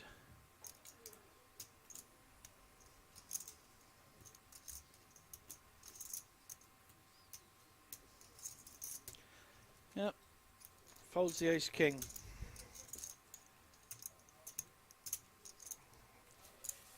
Very tough spot that. People have to remember, you know, that ace king really is only 2 high cards, and against Andras's likely strength, that was a really tough one. And we got another banner up in May, the Spring Poker Festival. Well, it will be spring then.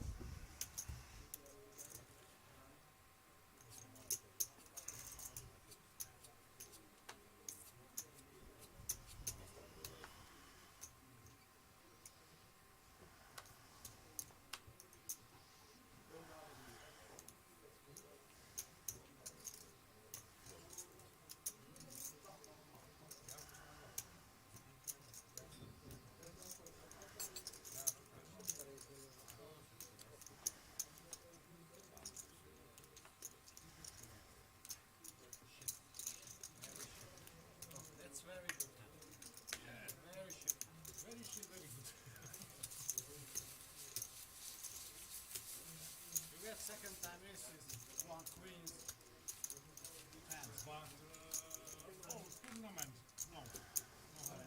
But here you have to have 1, 2, 3 in the final day. Better have it here than.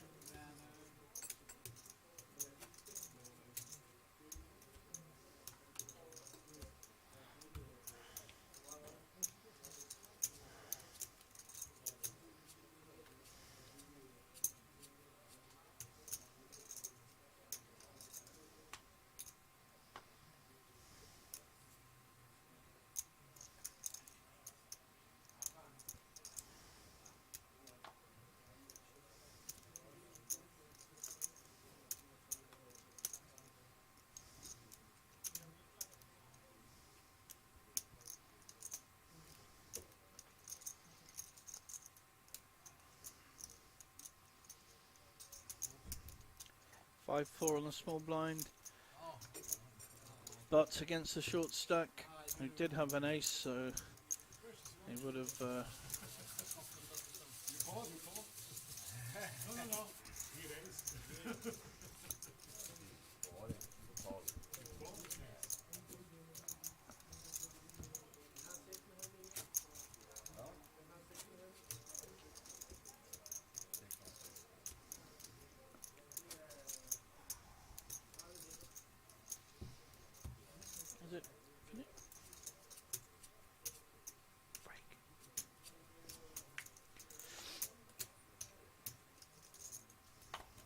5 players left in the Banco Masters here in Bratislava.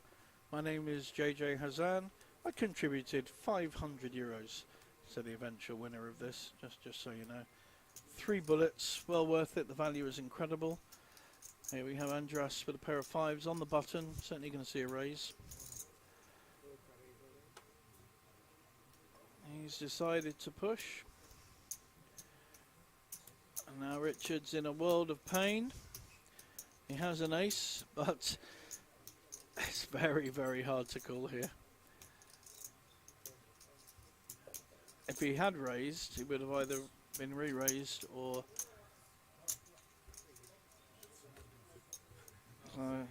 very good play by Andras there. Just took any doubt out of the decision by pushing with it.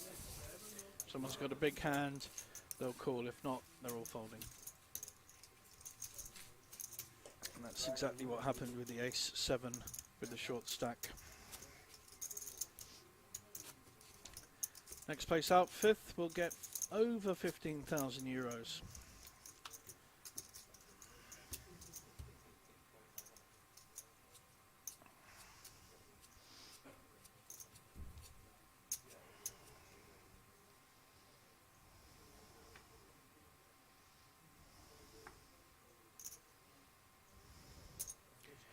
Mike getting creative. Either raise with the 10-9. Only problem with that is that if Richard does pick up a hand, which he hasn't, then he's going to get raised.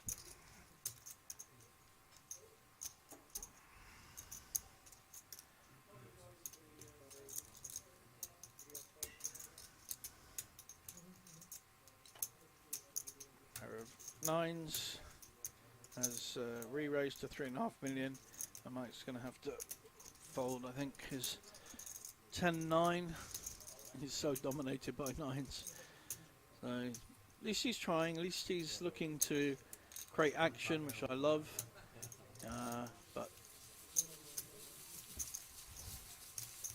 he knows he's behind, especially Dalibor, who again has been very solid comparatively speaking.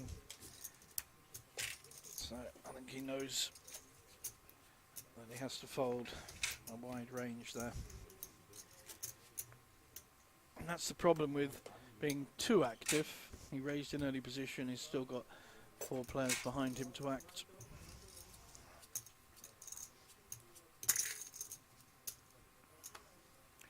Tournament director Suze is chipping up the 100,000 chips.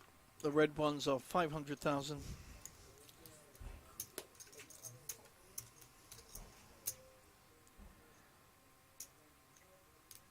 Vladimir is now very much back in the game, having taken a couple of hits early on in the tournament and getting sticky with King, Queen, etc.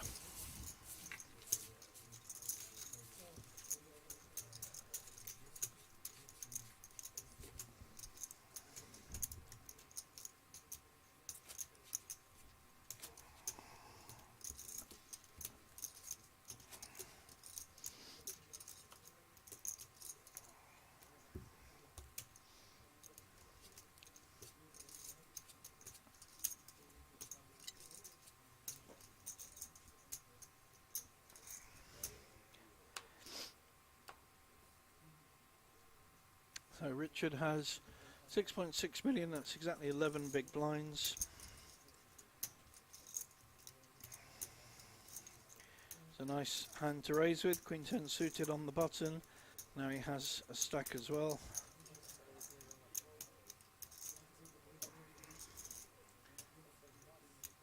Made Mike fold an ace. Does Andras want to have a look at a flop with a 3-4 suited? This will tell us a lot about the kind of player he is.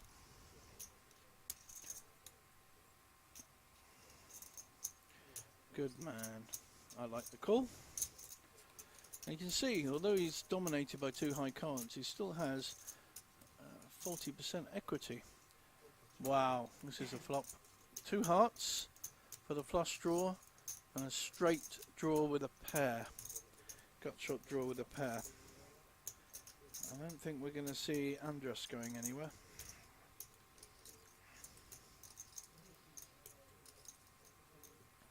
This could be a very big pot. We can see Andres increase his stack massively, or a big double up for Vladimir. See how aggressive Andres wants to play it. He's going to assume that Vladimir has 2 overcards, but he doesn't want to get... His style has not been to play big pots, it's to try and keep pots small. Vladimir has now hit his flush. He's going to continue to bet.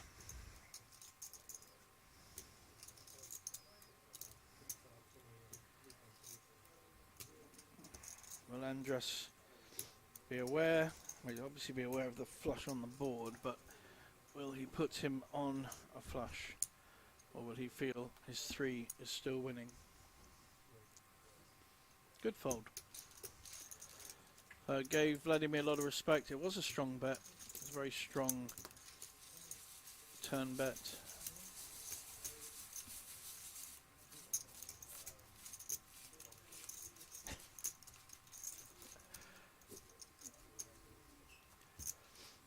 We see an announcement of the bad beat jackpot. 105,000? Wow. I would like to be badly beaten for 105,000. Don't all come to Banco with a cricket bat. Thank you very much. Not that kind of beating. Don't like pain.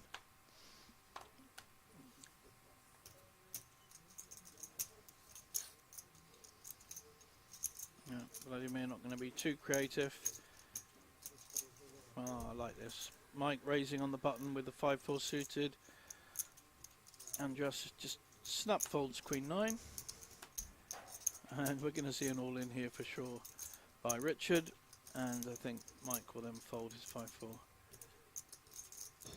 He's taking his time, he's looking considered, but he knows exactly what he's going to do. Those chips are going to fly in, baby. The hand he's been waiting for, the right spot. He's going to be able to pick up a decent... Oh, wow. Is that a snap call? Mike is gambling. Snap called with 5-4 suited. That is a real gamble against Ace King. And, of course, he actually has 40-odd% equity. You know, he's not that behind at all.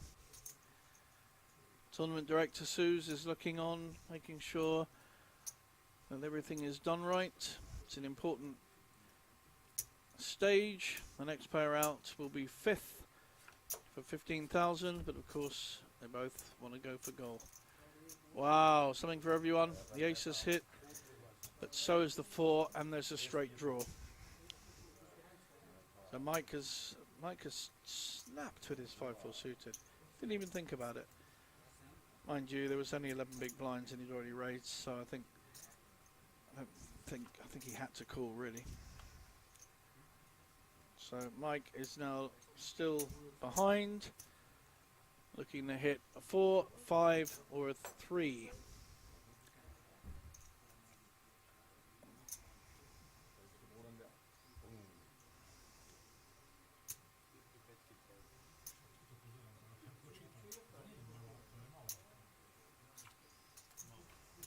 Wow, there it is, the 3.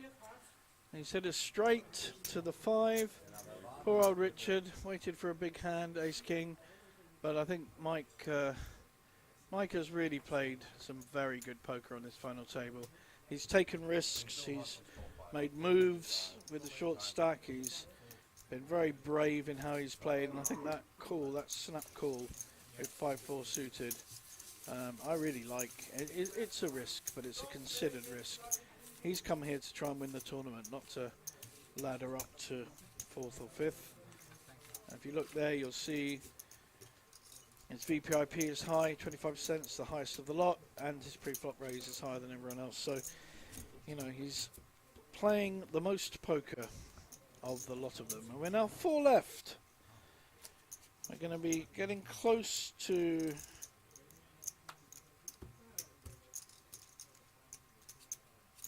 a time that people may want to have a little discussion about a potential deal. So we've got Andras from Hungary, who's still our chip leader. Dalibor from Serbia is in the second seat. Vladimir, who started as chip leader, one of the chip leaders earlier today, and in fact he was chip leader at the start of day 3, he had 15 million, has dropped right down to short stack and has come back. He's fighting very well. And my current player of the final table, Mike Hansen from Denmark, is our 4th and final player left. So there we see the situation starting to become a lot more even.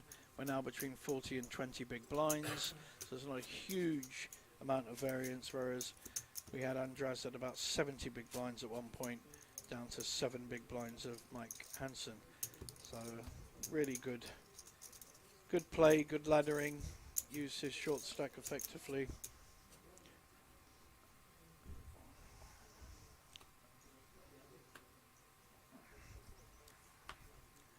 And now he's in a position to win this tournament, as are all of the final 4 players.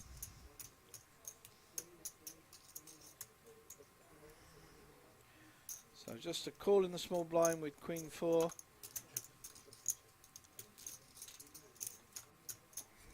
Vladimir deciding to check his 3s.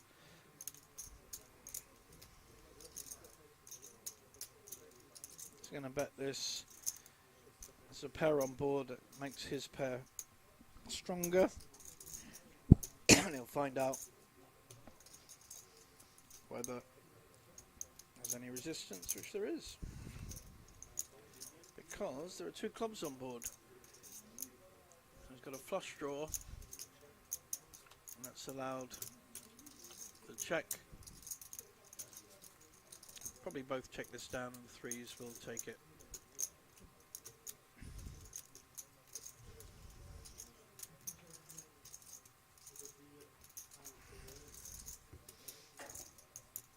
And now, knowing that he's seeing 3s, I think Dalibor is regretting not playing that hand more aggressively. Should have bet the turn, he's thinking, and the 3s would have folded. And he's probably right. So it's a good example of not being too conservative if you want the 60,000 as opposed to the next payout, which is 18,760. So there you'll see. Actually, that's interesting. Yeah, pre-flop raises. Vladimir and Mike, I think, are up there in the charts. More aggressive players on the table. Seeing the most flops, raising the most pre-flop. 4 players left. 250,000 guaranteed. We reached 350,000. 2,400 players entered this tournament. In fact, 2,420. That's not separate players, that's buy-ins. There was one player that had about 12 buy-ins. So needed to finish about 30th to get their money back.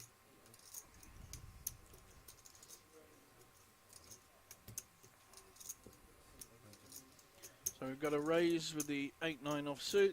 Mike's not taking any nonsense. He's shoving with his ace-4. Again, very good instincts. Very good instincts. Felt Vladimir was just making a raise with kind of a fairly random hand, which is exactly what he was doing. Getting confidence from his supporters in the room.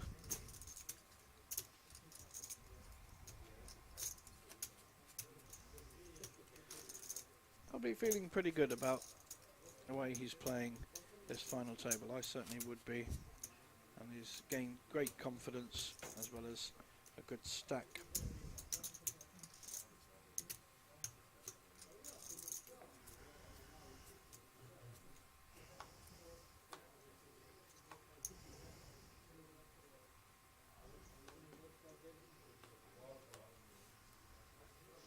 Vladimir now on the button. This time he's got an ace, so there's only 4 players in. Makes the range of hands much stronger, so a mid-ace, you wouldn't normally want to be playing 8-9 handed. But when you're down to 3 or 4 players, it's a much stronger hand than it might be otherwise. So perfectly good play to be raising on the button with that. But with any ace,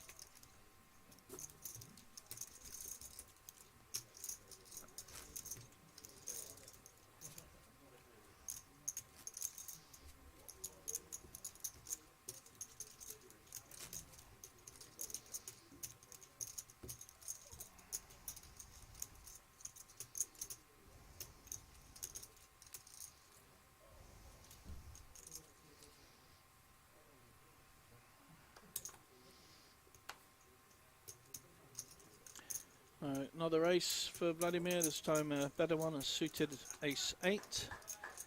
Let's hope Mike doesn't get too out of order with the queen-5, he didn't.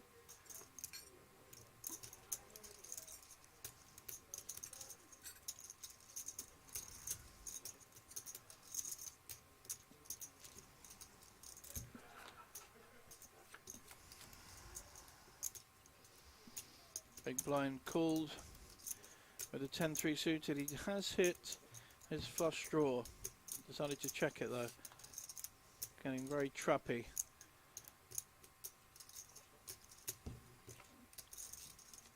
Waiting to hit. He's hit his 10 instead. Probably going to be betting this.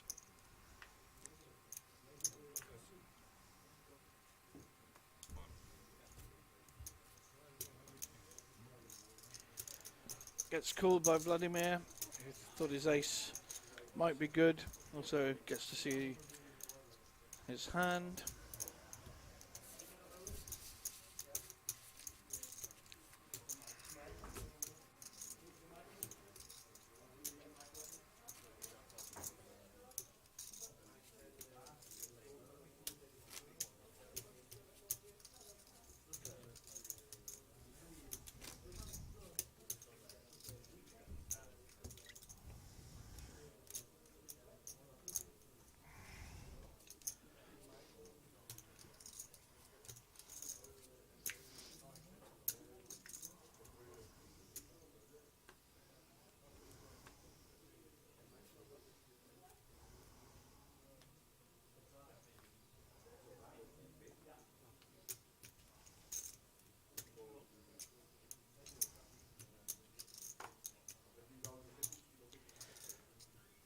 So again, we have a call on the small blind, and we've got a raise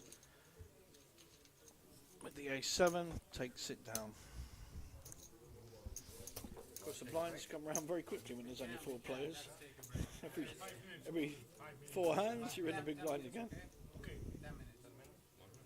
Looks like we're going to have a quick break, maybe to discuss a deal. I think that looks like we're going to do that.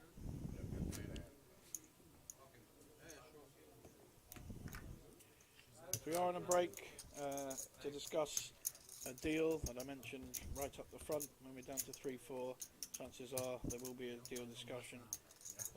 Usually takes about 10 minutes or so, but not happened yet.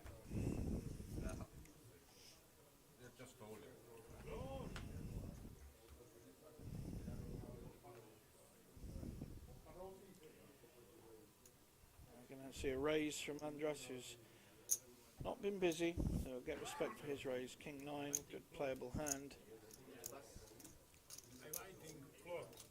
6-3 folds, and then we're down to the small blind. Vladimir will fold.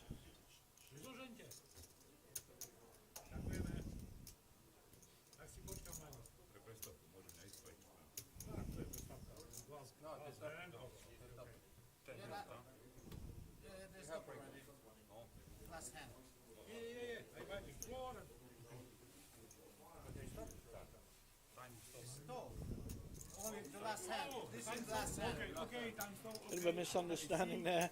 Vladimir didn't realise, he thought he called the floor, but he does have to play out the hand. Thank you.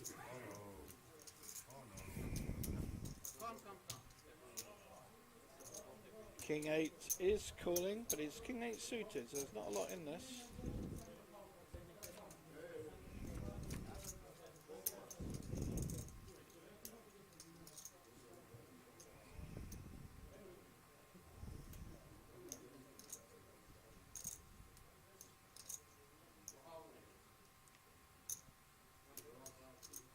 Andras was the pre-flop aggressor. We'll probably get this one through. Yep. Well played, sir. And we will be back, I think, in about 10 or 15 minutes. Don't go anywhere. Come back and see the final stages of the Banco Masters here in Banco Casino Bratislava.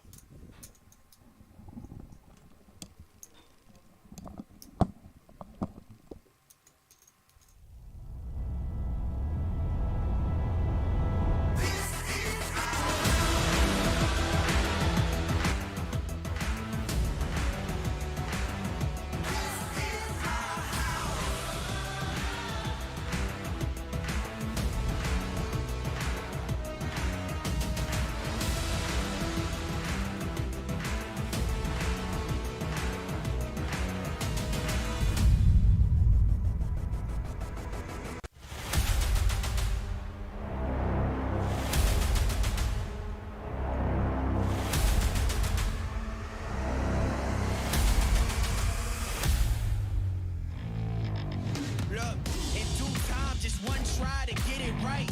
Bright lights hit your eyes, it's showtime.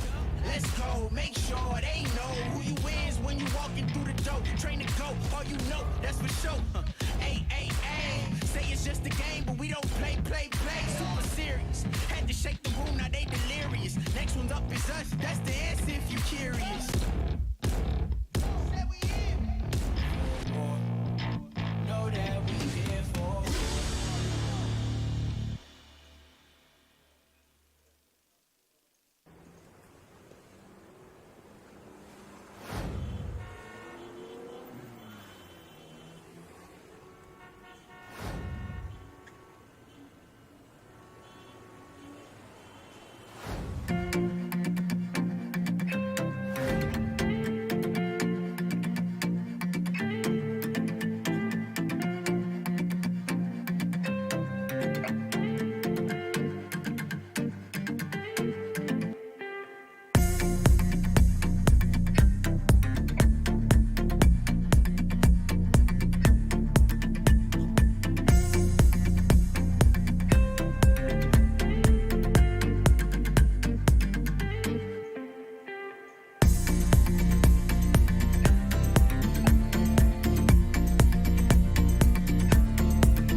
try to get it right.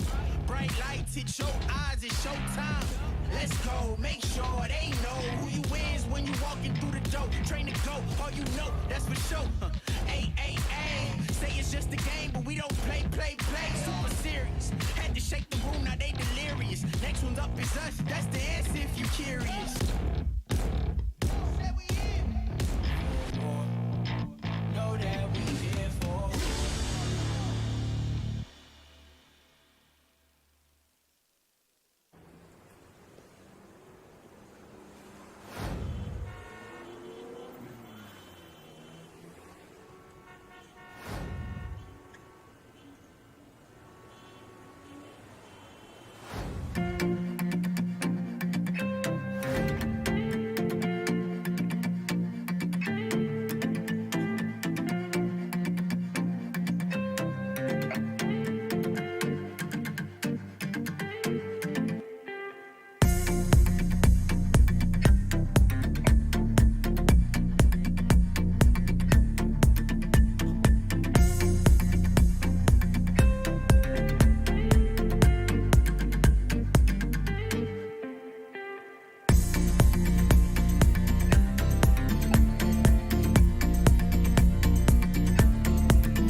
Jaj? Mám cukry, ještě jeden, určitě. Please sitting with the phone? I'm not playing with the joke. Never cheat. Okay guys, I wish you the best of luck, 488 and you will have one.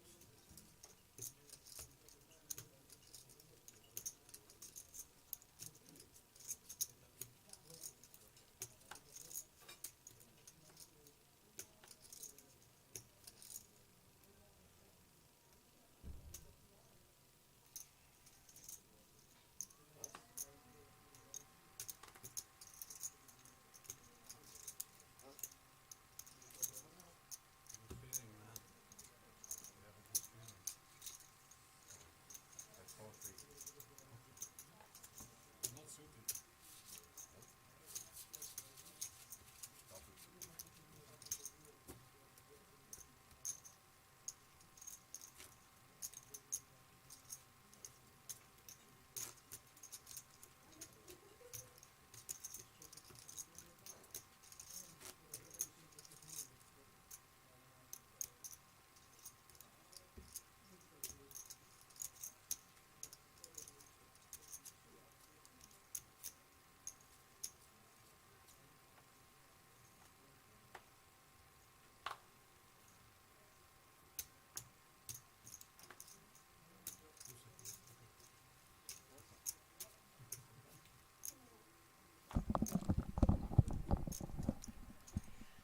Welcome back, everyone, from the break. Andras making up the line there with King 5 against 10-6. So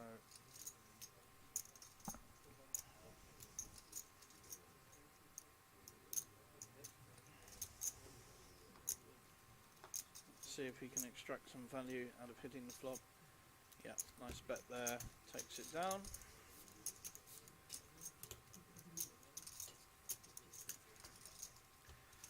Dalibor in good shape at the moment. 4 players left.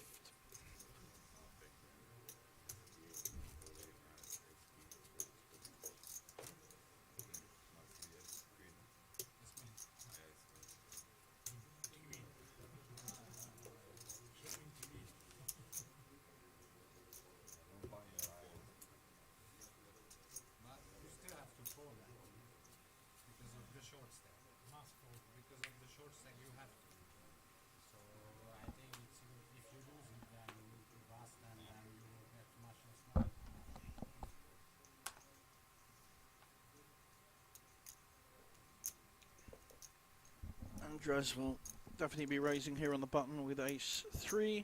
Strong holding four-handed. And king 6 folds. And I'm pretty sure Vladimir will just flat call here. Line 6.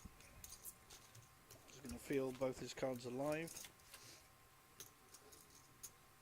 Wow, what a flop for ace 3. Andres will almost certainly be checking behind. No value in him betting this. He's hoping that Vladimir hits something. Doesn't look like he's going to. But he may put a small bet in and try and induce the call.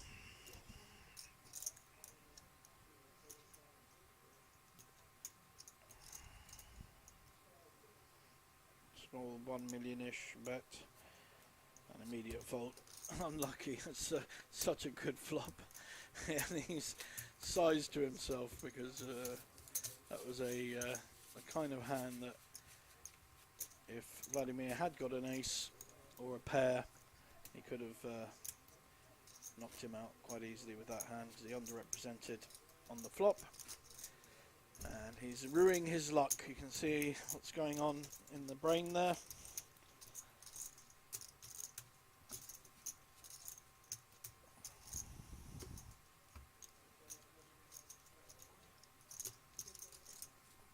Wants to tell his mates about how unlucky he got just then, flopping the world and not getting paid. And blinds are 400, 800 with an 800 ante.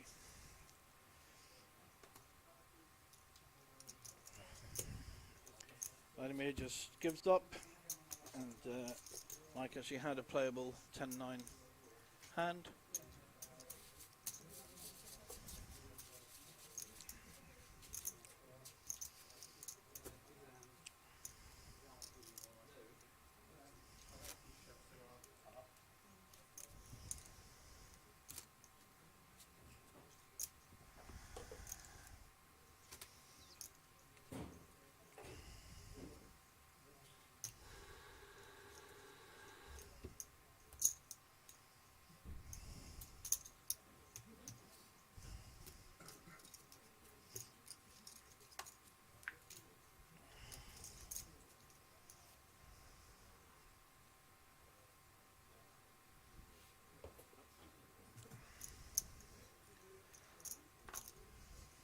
Vladimir folding on the button there. It's going to be a slowish process now. We're down to 4 players. It really is going to take 2 players to wake up with hands for there to be too much action. It's often the way at this point in a tournament where things slow right up.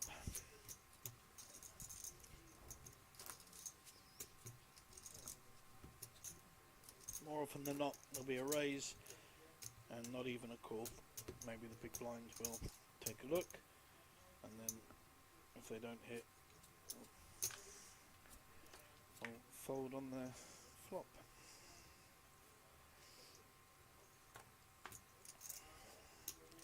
And Vladimir going to be creative with his 6-5. Decided against it.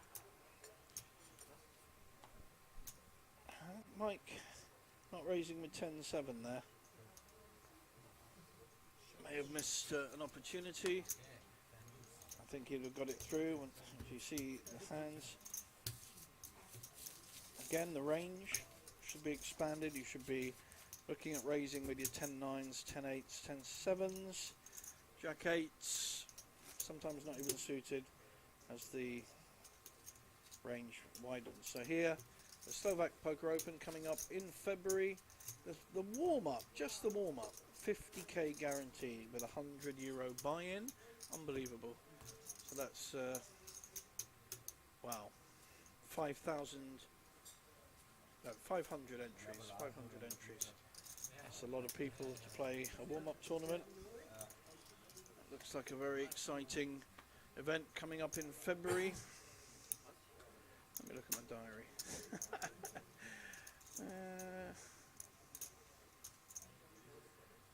Slovak Poker Open main event is 300,000 guaranteed for a buy-in of 200. So some great events there.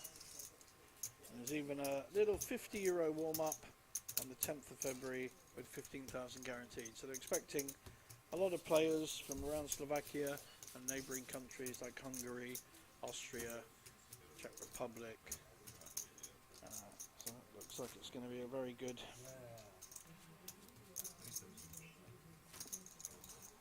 numbers coming in there, I think.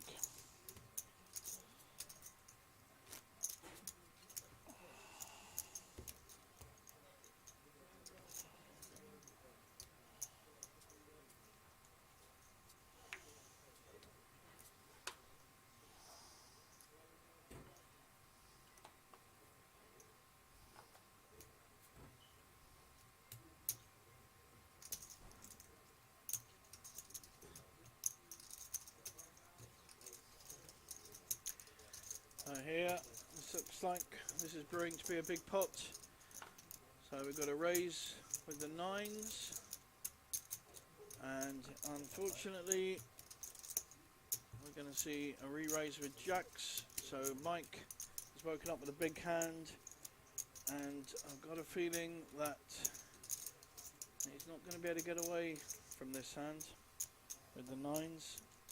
I could see a all in, yep, and I would almost certainly be a call. And he now realises he's a big dog, and he got 20% equity. Jacks against 9s. All that hard work early on, all the risk taking that Mike did could well pay off, and he'll be guaranteed a top 3 place. If the jacks hold against the 9s,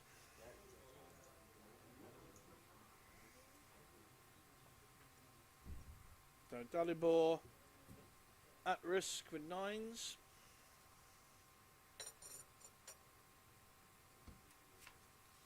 No, he's actually slightly covers.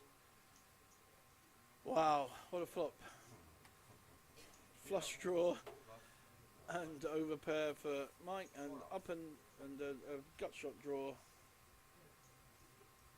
for Dalibor.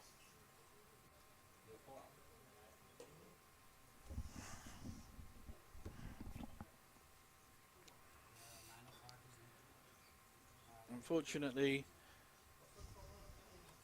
one of the draws, 1-7 would be a heart, so he only has 3 cards to hit plus 2 9s.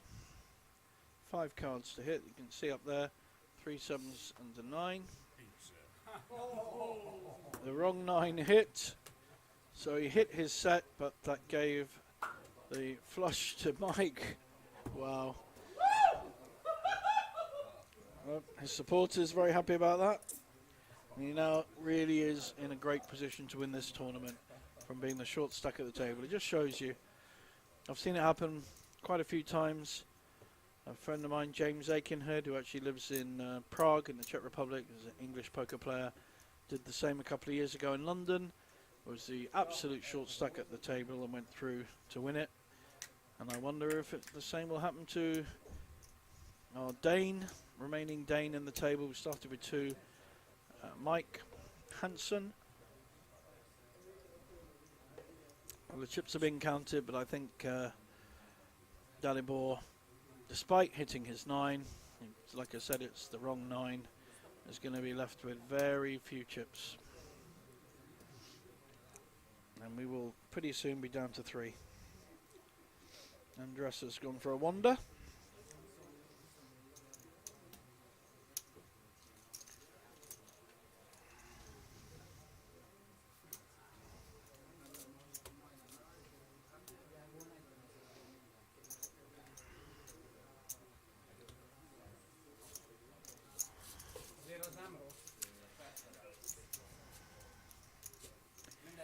Dalibor down to 1 big blind.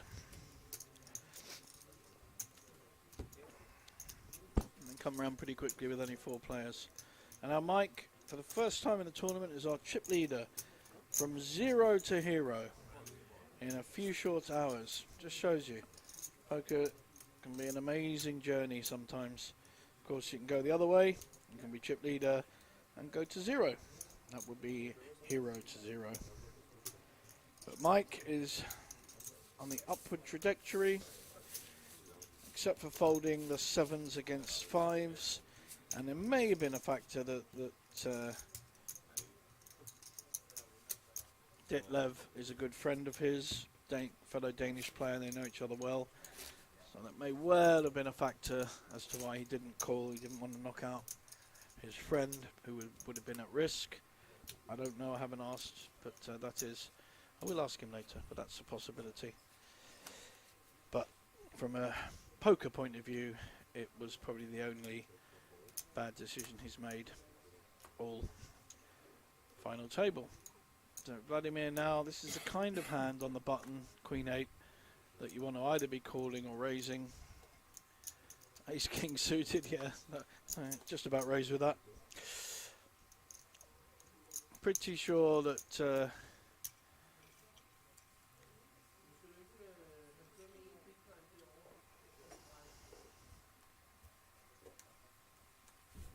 Zandra's going to get in trouble with his Jack 5 suited.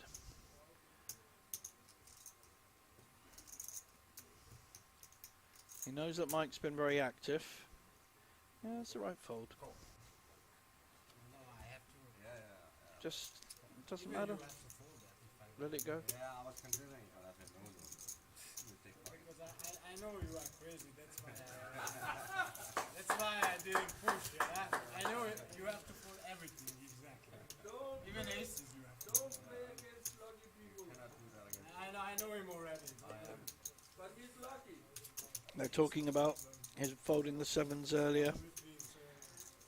A bit of gentle needling on the table. That's good because I had diamonds too.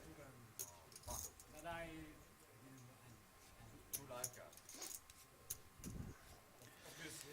Now it looks like Short Stack has all his chips in. He's on the big blind with an awful holding of 6-3. Now, the sensible play here, from the other player's point of view, is just to call. There's no value in raising. You want at least 2 of them calling.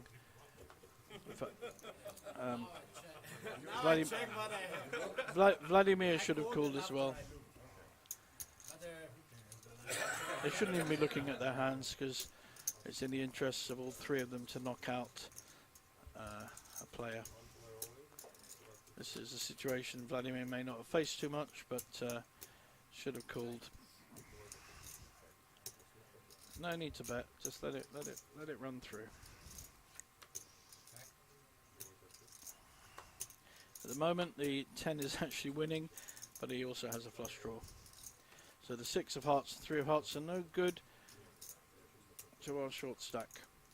Now here's the 6 of hearts, and he may think he's in good shape here. I'm not even sure he's looked at his cards, but Andras has hit a flush. It's just, I'm not sure there's any need to bet. And shrug of the shoulders means we have Dalibor Kolowski finishing in 4th place. Picks up a very tidy 18,760 euros. He's still ruining the 9s against the jacks. And we are down to 3 players.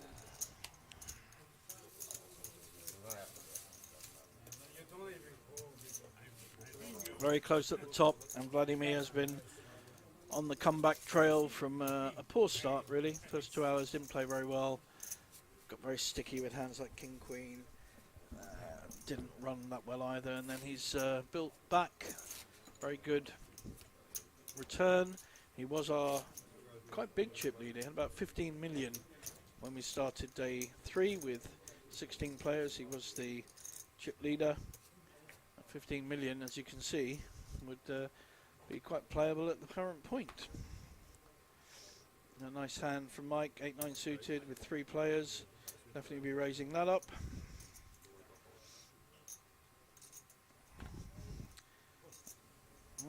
Vladimir peeling with a 6-4 offsuit. At least he knows where he is. So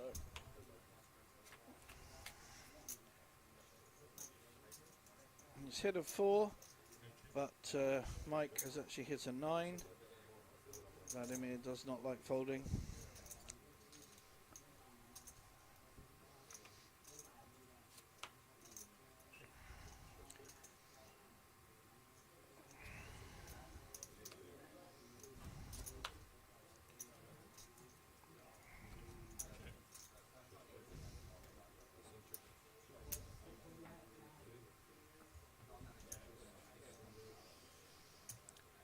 I think Vladimir gave up a bit on that.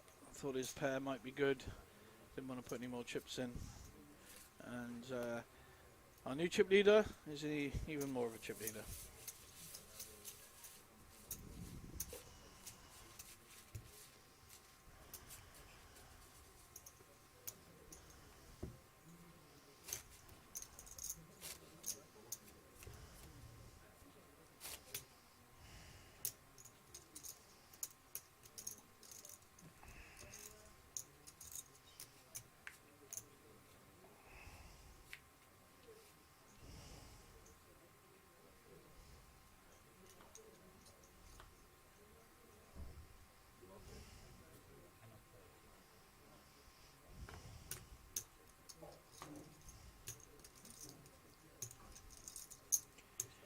Seven, 6 suited.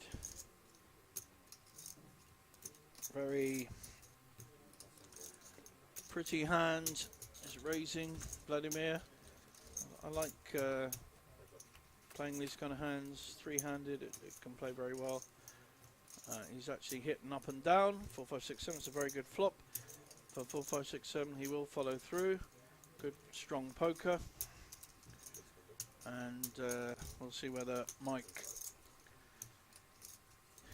believes him or feels that his Queen 6 has some equity. No, I think that's the best decision. It's as good a flop apart from the diamonds that you could ask for the 6, 7.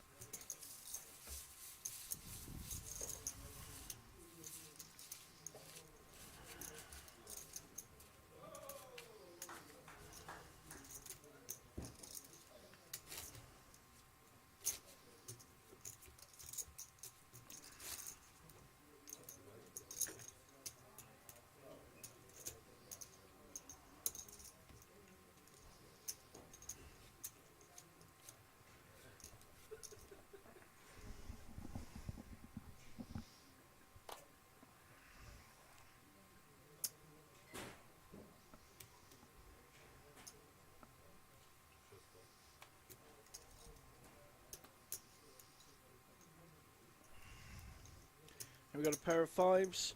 Mike's raising in the small blind. I don't think Andres is going to automatically fold this. Queen 9, I would think he'd want to make a call. He's already got 800 invested on the big blind.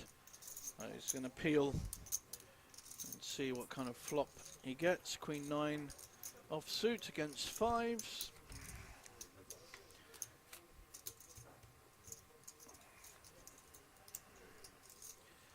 A lot of overcards to the 5s. Will Mike play this aggressively? At the moment he isn't. It's checked. Good opportunity for Andres to bet. Is declined.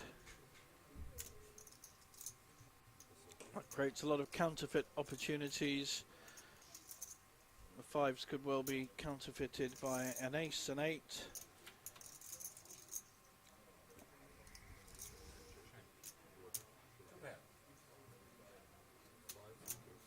I think Andres missed an opportunity to take this pot down. It's worth taking down as well. It's all adds up, especially when you're down to 2 or 3 players and the blinds are so big at 400, 800. Here we got a banner up for March. I might move to Bratislava. Look at all these amazing festivals. 350,000 guaranteed. The Polish Poker Days, following the Polish Cup that was here a couple of months ago. I think I commentated on the final, but there's so many amazing value tournaments here that I must admit I do forget which one's which sometimes. I remember the players, I just don't remember each name of each festival. There's just too many of them. Andras, any ace three-handed is pretty strong. I think we'll see a raise here.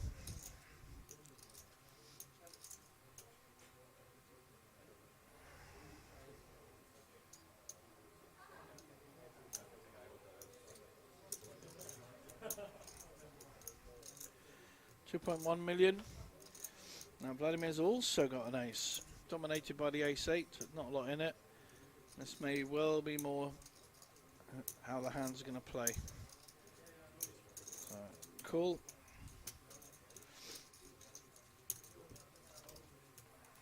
So we already have 5 million in the pot. Significant. They've both hit. Wow, they have both hit. Andres has the backdoor flush draw and top pair. Checking, quite interesting. Looking to possibly check raise, or at least allow Vladimir to hang himself, which he may well do. It's very hard to fold second pair when you've only got 3 players, or when you're heads up with a player. Andras considering whether he raises here or just calls.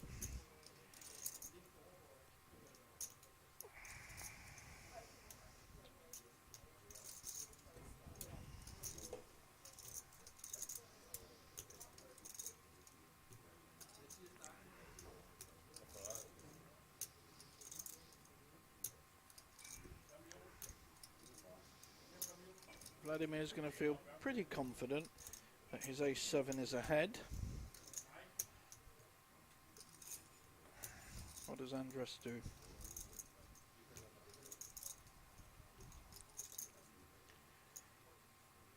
If he does shove or make a significant raise, very few hands that Vladimir can have to make the call. Ace-7, of course, is one of them. You'd have to really have an overpair, obviously a made hand like 5-6 or 6-9 suited, preferably spades. I think he's just called.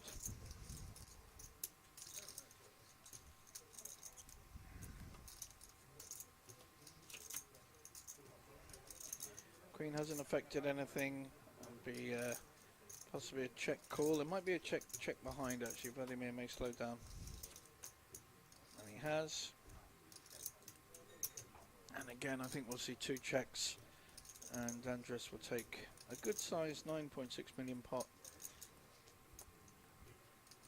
You only get called by a better hand.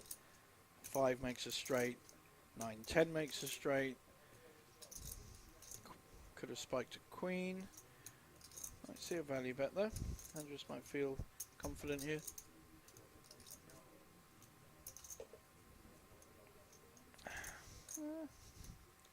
Interesting.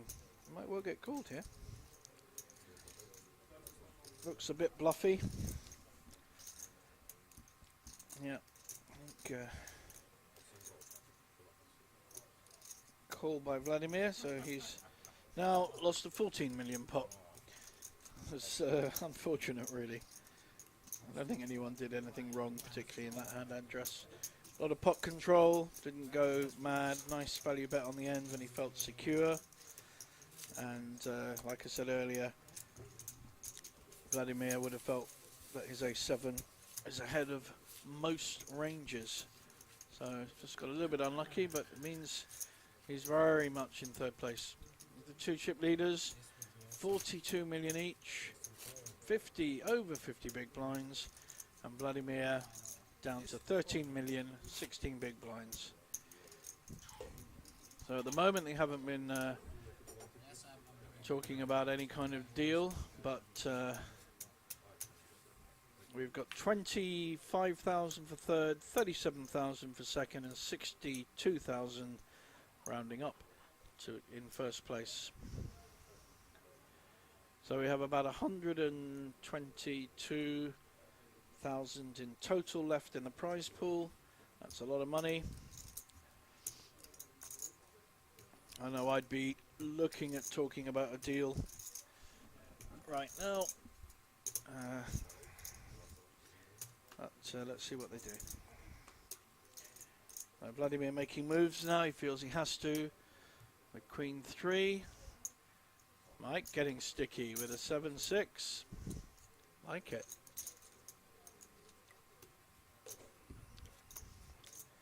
Vladimir really won't know where he is unless he hits his queen or diamonds. Oh, that's pretty good. Pretty good smack. 2 diamonds. He's made it clear he's not going anywhere. Big strong bet. 4 million into 5.6. 4.5 million. Hit 2 diamonds and showed strength.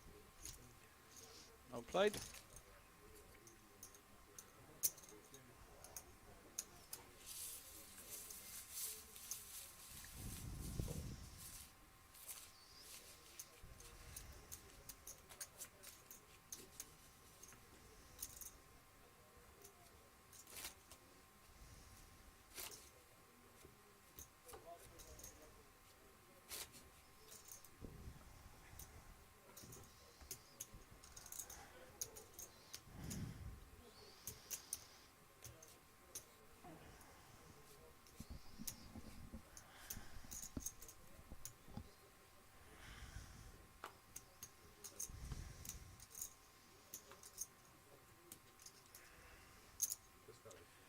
A7 snapped by Mike. Didn't even think about it. Jack 4 suited, and Andras will be re-raising here with the queens. Making sure we can all see it by putting it in the card reader box. Just figuring out how much he raises. So I had a raise and a snap call. I think we're going to see about 4.5 million. Go in here. No, he's decided he doesn't want any opposition at all. He's raised all in, and I'm pretty sure we'll get 2 folds. Putting massive pressure on Vladimir with his ace.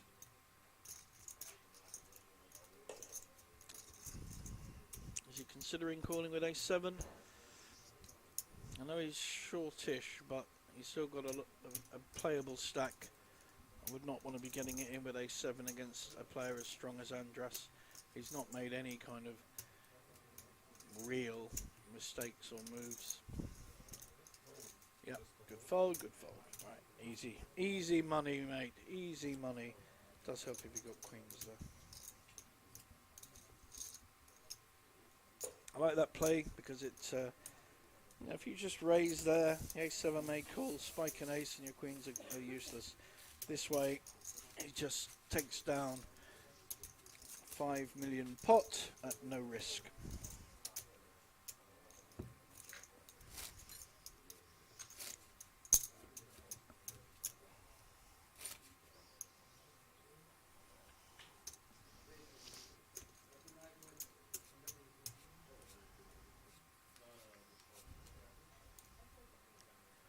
So like I said, go on to the Banco Casino.sk website and you'll get to see, click on the events on the left hand menu and you'll get to see all the amazing high value tournaments coming up in February and March.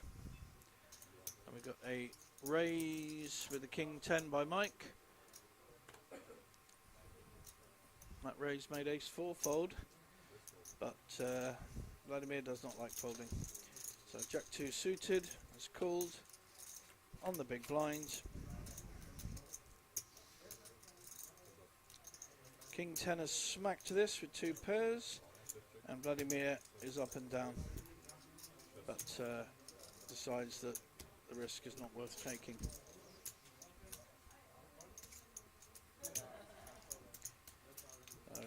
although Mike is collecting his chips, some of them go straight back in on the big blind.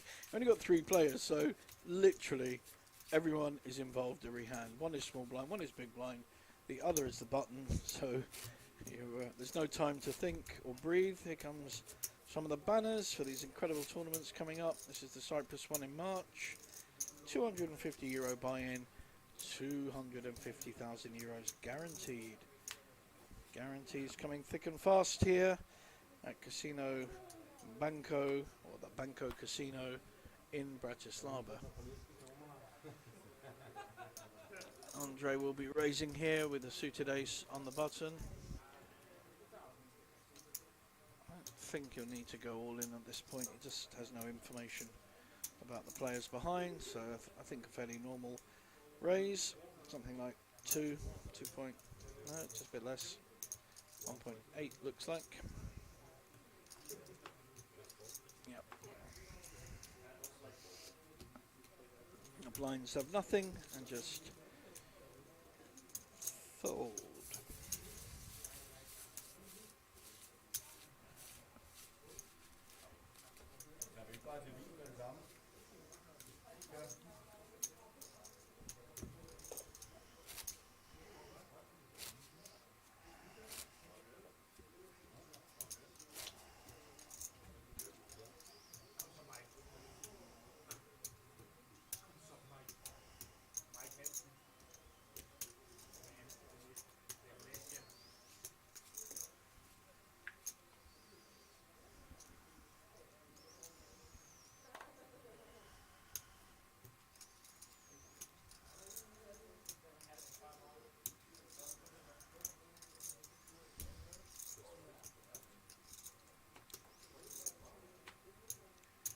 Mike with on the small blind, raising with King 9 offsuit. Very standard here, and I'll almost certainly see a call on King 4 suited by Andres, unless he wants to get more creative.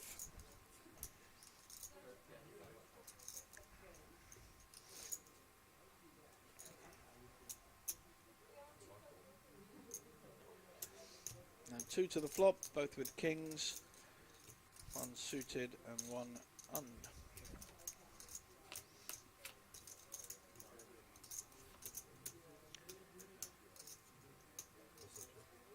Hasn't really helped either player, so I think the more aggressive player will probably take this pot down, unless they're playing very conservatively and just kind of check it down to the end. There are some split pot possibilities if the board pairs.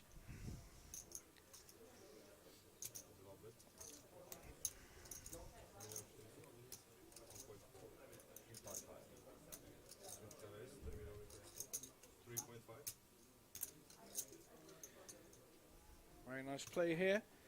So Andre has bet and Mike has raised, so he's putting Andras to the test. He doesn't have much of a holding himself. This is really good poker. Andras not going anywhere. Is he going to come? Oh, we're going to see a 4-bet. Is he reading that Mike's aggression? Nope. Just posturing.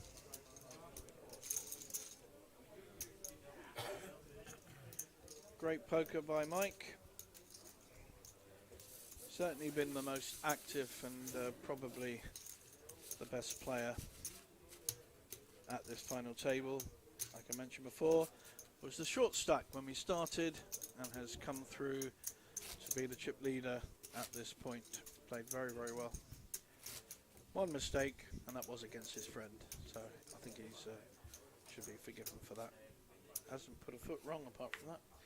Very good poker instincts, tends to know where he is. Played his big hands. He hasn't really had that many big hands, but played his hands very well. Here's a good example. He's raising with 8-7.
So Vladimir pushed there with Queen 6. He's not obviously looking to get called, and he's also making the most of his position there. He knows he has to make moves to increase his stack, so he's going to do it without hands and hope that he gets hands, and if he does it too many times gets called when he has a hand. So you have to sometimes take these risks when you're short stacked to put the maximum pressure on the larger stacks so that they fold.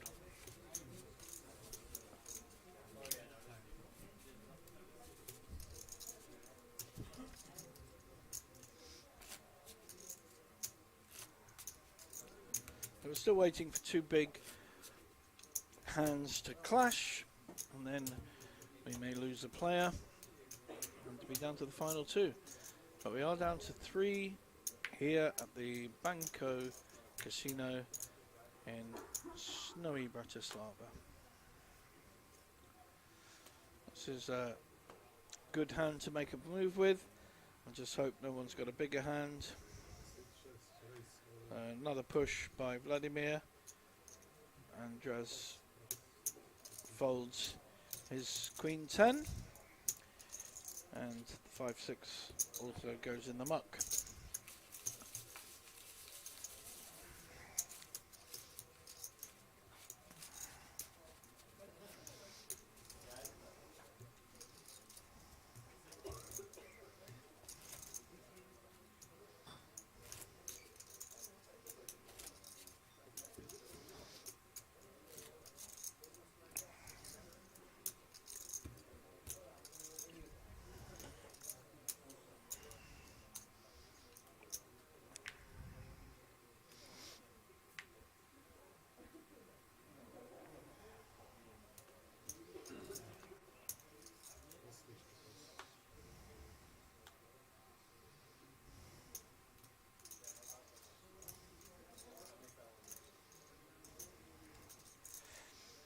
Andras not getting much in the way of cards at the moment.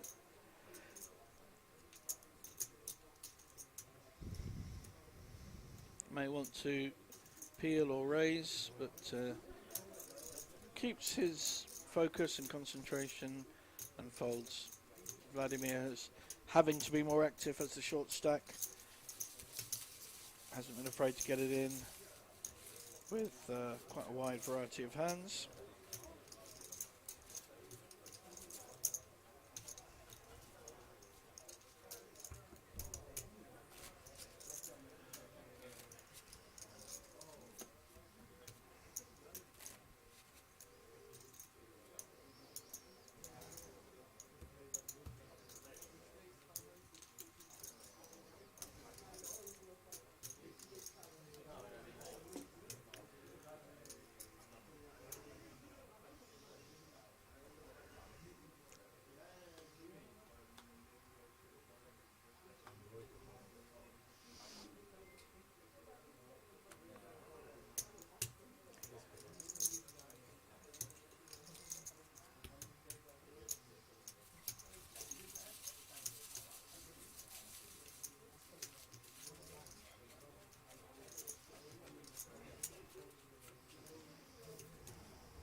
I would think by the time it comes round, we've got ace-4 all in. No other way of playing an ace when you're three-handed and shorter stacked. Just get it in.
Another push by Vladimir, this time with a premium hand of ace-jack suited. A lot of his pushes, like I said earlier, are gonna get through.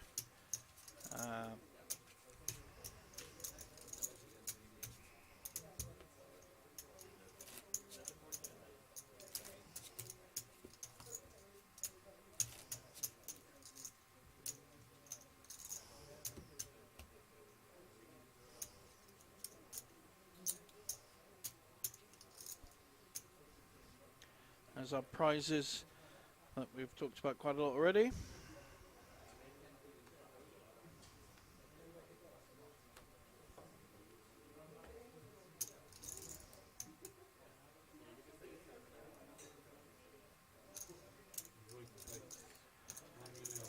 Very playable hand. Ace-3 suited, raised to 1.8. However, we have a mid-ace. At the moment, he's been shoving with these. Let's see how he plays this one. But Andras has very rarely been raising. I think we're just going to see a call. Mike has an opportunity to make a move, but he has a very strong holding of King Jack. So we could have some carnage here depending on the flop. Vladimir has hit his ace. We have a gut shot draw. Actually have a double gut shot draw. Any 2 or any 6 from Andras, who was the original raiser. And King Jack of Mike will almost certainly fold. But it'll be very interesting to see the action here. Andras raised and has hit the kind of flop that he wants to do.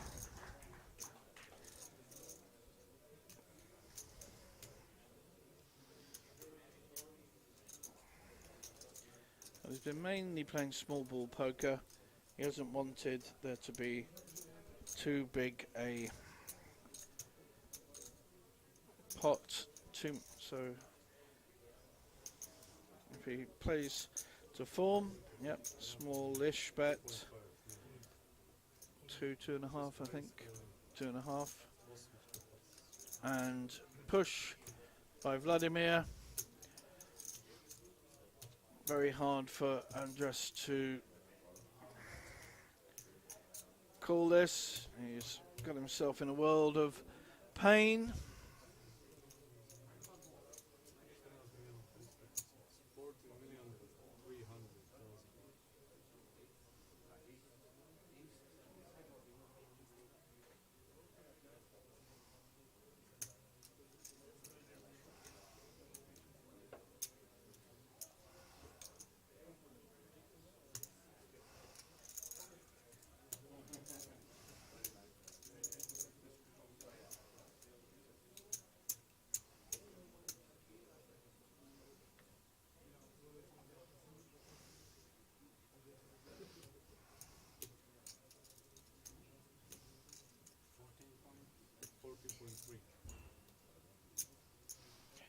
Andras in a very difficult position. 12 million to call for his double gutter, as they call it, double gut shot. And probably takes the difficult but sensible option to fold. Once Vladimir's hit his ace, he's not going anywhere.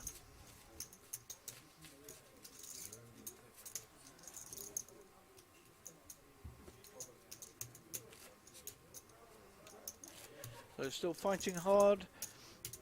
He was on 15 big blinds at the last level, and I think he would have increased a lot from there. We'll see soon how many chips each player has got.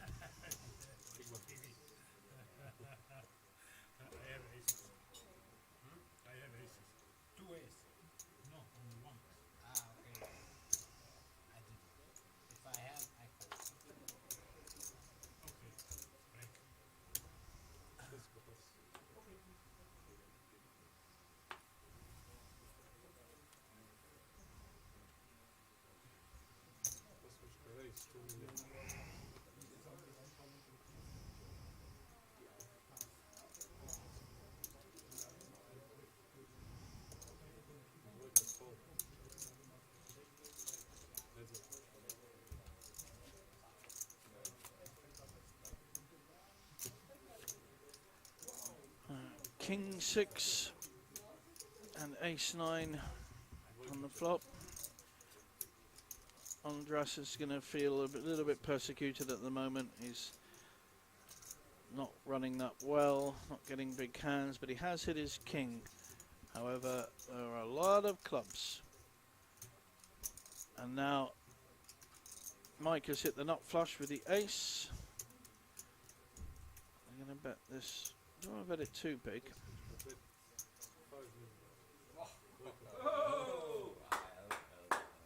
And an immediate fold. Very good fold by Andra. Looks like they are about to come into a break. That went very well. That whole session went very well for Mike.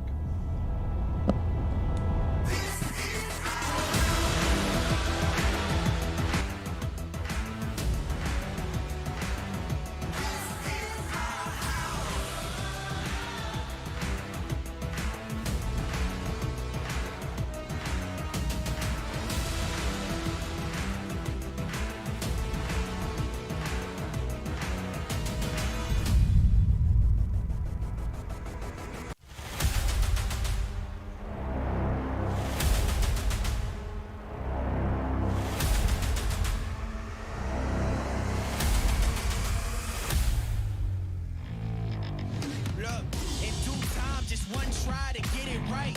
Bright lights hit your eyes, it's showtime. Let's go, make sure they know who you is when you walking through the door. Train to go, all you know, that's for sure. Ay, ay, ay. Say it's just a game, but we don't play. Super serious. Had to shake the room, now they delirious. Next one's up is us, that's the answer if you curious. Know that we here for.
Look, in due time, just one try to get it right. Bright lights hit your eyes, it's showtime. Let's go, make sure they know who you is when you walking through the door. Train to go, all you know, that's for sure. Hey, hey, hey, say it's just a game, but we don't play. Super serious, had to shake the room, now they delirious. Next one's up is us, that's the answer if you curious. Said we in. Know that we here for.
hit your eyes, it's showtime.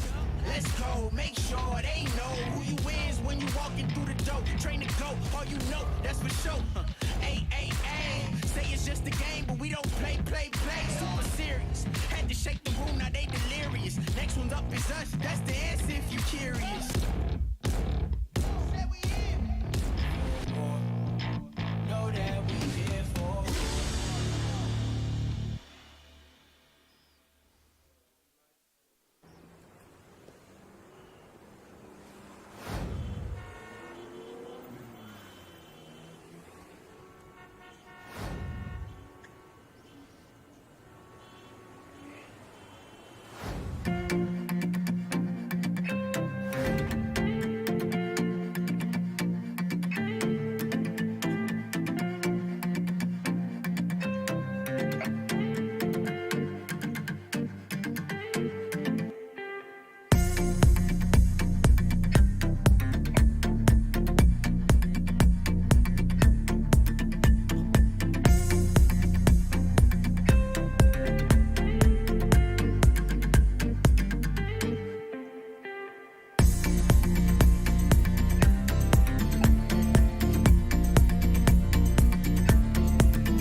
Look, in due time, just one try to get it right. Bright lights hit your eyes, it's showtime. Let's go, make sure they know who you is when you walking through the door. Train to go, all you know, that's for sure. Hey, hey, hey, say it's just a game, but we don't play. Super serious, had to shake the room, now they delirious. Next one's up is us, that's the answer if you curious. Know that we here for.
final three for the Banco Masters.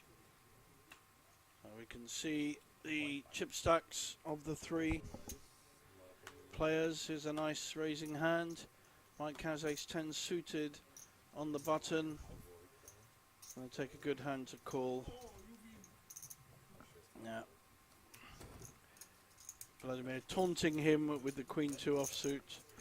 And Mike showing his big hand, trying to emphasize that every time he raises, he has a big hand.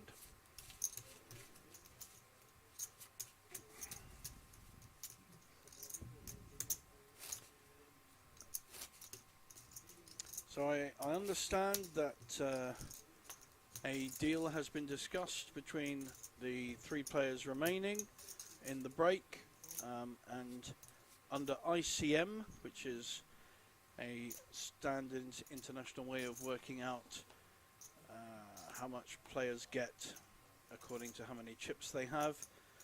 I can tell you that we have an agreed deal. I'll just wait to this hands. We're going to raise with ace-3 on the button. Andras raises.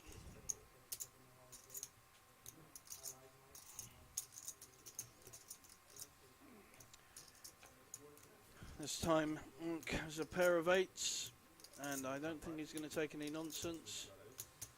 So he is making a strong re-raise, a big 3-bet to 7.5 million. He's putting max pressure. We're certainly going to get a fold from Andras, and an ace-3, and a fold from Vladimir with a king-9. Very good play, putting maximum pressure on, and he picks up a very useful pot. So he has increased his stack, but the deal we have under the previous amount of chips before this hand, Mike will take the most under the deal, because he had the most chips, 41,500 euro, fantastic result. Andras 36, or call it 37,000, and Vladimir 33,000. So they remain playing on for the trophy, for the title, and for 12,000 euros. So the deal has been done. Vlad 33, Andras 37, and Mike 41.5. So Mike at the moment has the most chips, and they are still playing on for 12,000. So either Andras or Vlad could end up with the most money if they win the tournament, and Mike certainly will if he wins. So fantastic deal there for everyone, getting virtually second place money and playing on for the title and the 12,000 left. Well done. There's still lots to play for. Big chunk of change, 12,000.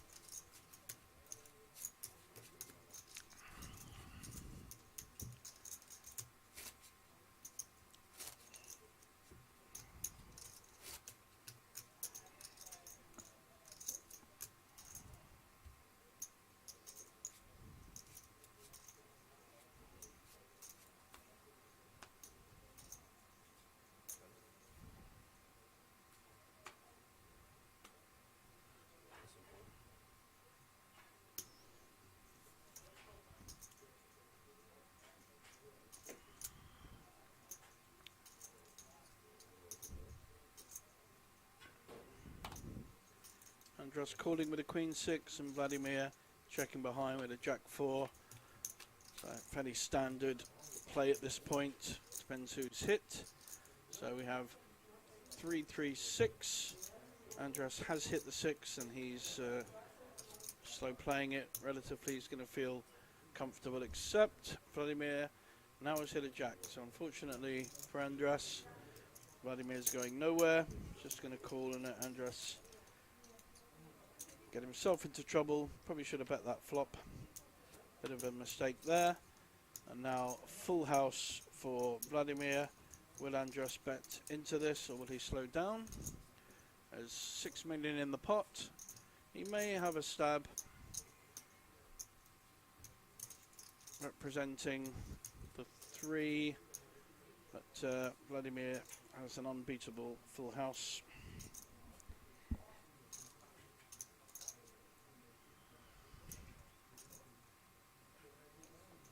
Andras making a very strong attempt to take this pot down, but he has run into a full house and he got himself into trouble there by not betting the flop. If he bets the flop, I think Vladimir folds his Jack 4.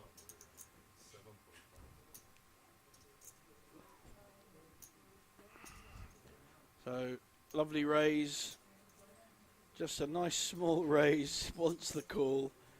And Andras has to realise that he's completely dominated here. It's a very cute raise by Vladimir. He hasn't pushed. He's making a raise that could be called. And now Vladimir's increased his stack considerably. 10 million added to it just from that one Jack 4 against Queen 6.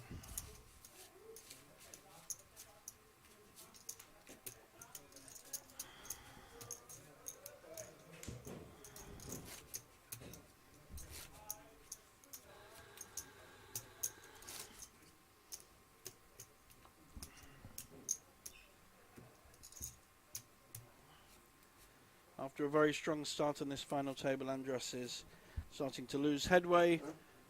He's not playing at his peak, which he certainly was in the first few hours. And my favourite player on this table, if I'm honest, has been Mike all along. Played a very, very good final table and is the deserved chip leader at this point. So here we're starting to get some of the banners up.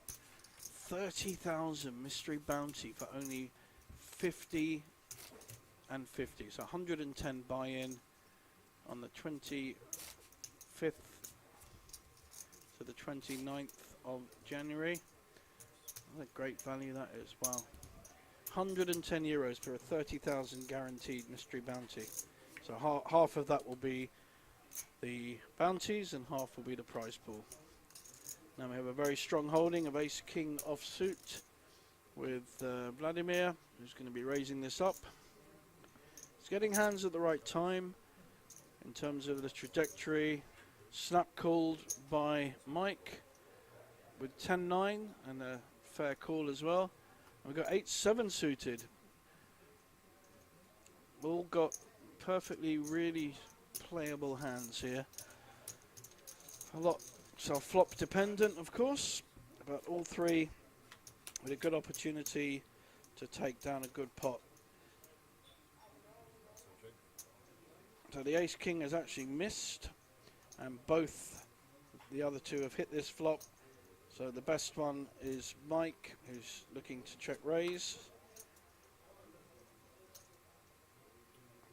Certainly not going to let it go around twice. The ace-king may well be calling with 7-8 of hearts. Is definitely calling or raising.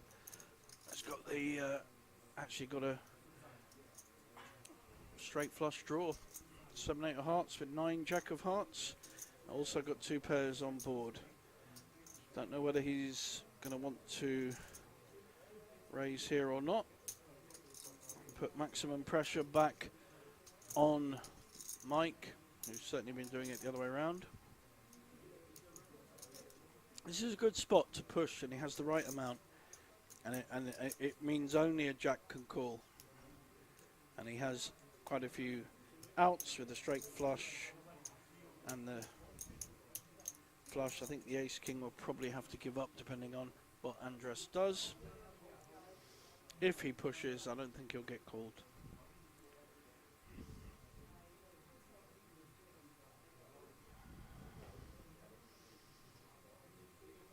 Wow, sorry, but that was a major opportunity to win this tournament by pushing.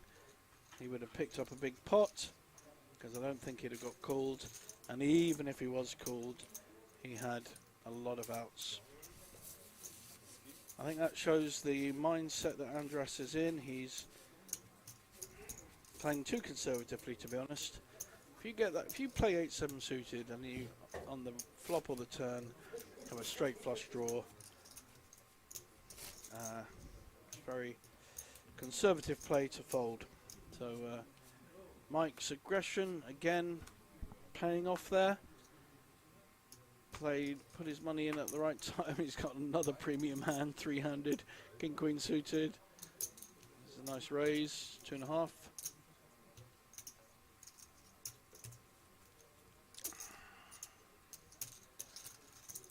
And that will go through because no one has anything to battle with.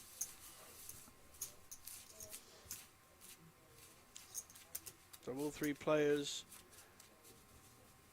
guaranteed money. Andre is now the shorter stack, having been the chip leader for most of this final table. He's missed some opportunities and gone into his shell a bit from a very solid start. Vladimir's come back very well from a shaky start, so he has gone the opposite way, and the short stack that started this table, Denmark's Mike Henson, is our deserved chip leader.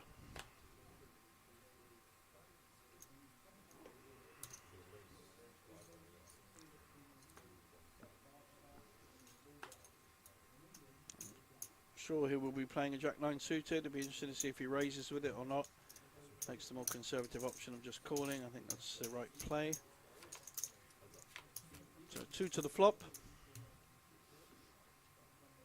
Jack-9 has absolutely mullered this. He just needs to show the chips, let alone bet. Oh, I'll just call and hit 2 pairs. Marvellous.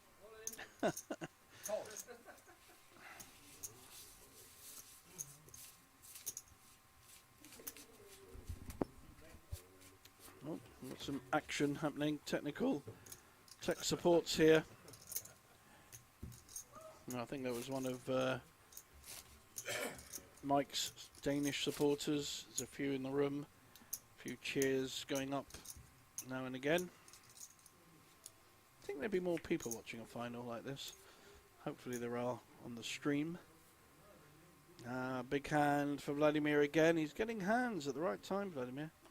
Queens here, doesn't want to flag up that he's too strong, so usual raise would be fine. And Mike has to fold. He's hoping Andres has a hand, but he does not. Waste of queens. It's almost like a bad beat when you have a premium hand and no one calls you when you're down to 2 or 3 players.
Five-two suited, Vladimir with 2 diamonds on board, and strong bet. And again, although he had the best hand, 9s, there were 2 overcards, and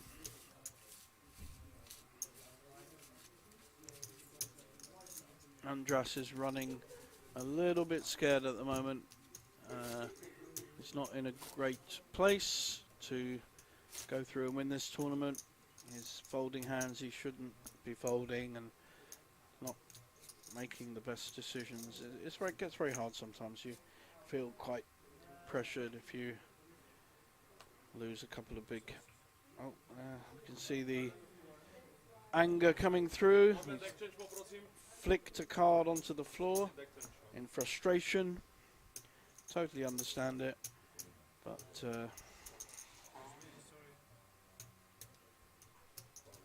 cards underneath, guys. I can see it on the screen, but oh, Susie's having to get down there.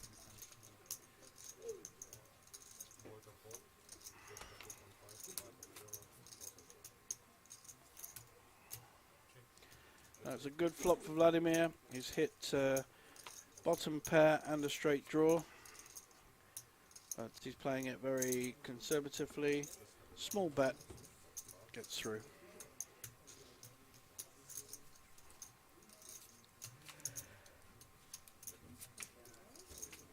So Andras now down to 13 big blinds because the blinds are up to 500k, 1 million. That's a lot of blinds, isn't it? A lot of chips. 1 million chips on the big blind. Goodness me. Remember we started this tournament when the blinds were 100, 200. Now there are 500,000, a million. Long time 3 days ago in poker life. Mike looking very relaxed there, leaning back, head in his hands. I believe he's leaving quite early in the morning, actually, about 8 o'clock in the morning, so I guess he'll be up all night celebrating and then jump into a taxi about 5 a.m, which is often the way of a poker player that is running around between cities and countries.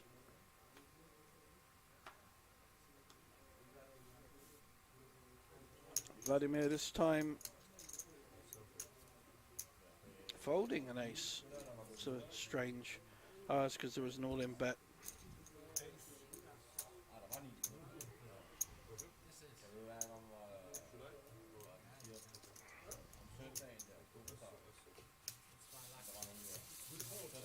You always fold my aces.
All in now from Andras, the shortest stack. Ace 2 doesn't feel they can call. Interesting to see what hand he had.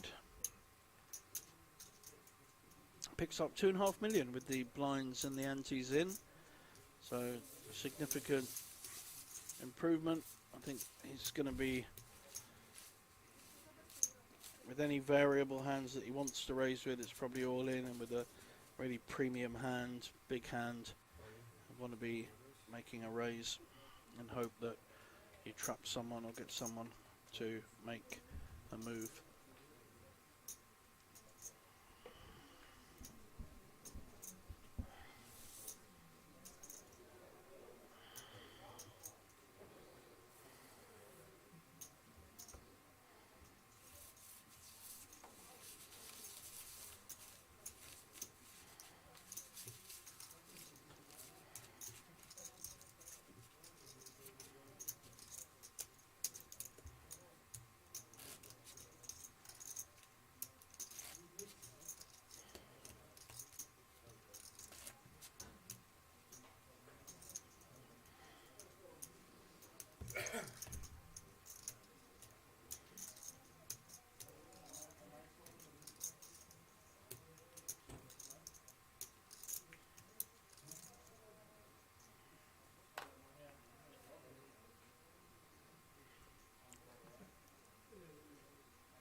10-9 suited. Very nice hand to be raising with. He's just called the blind, small blind and big blind. 10-9 suited against 7-3 suited. 2 spades, not going anywhere. 7-3 may just have to fold. So Andros should put a bet in. Maybe 2 million into 3. And I think there'll be a fold. 1.5, is it?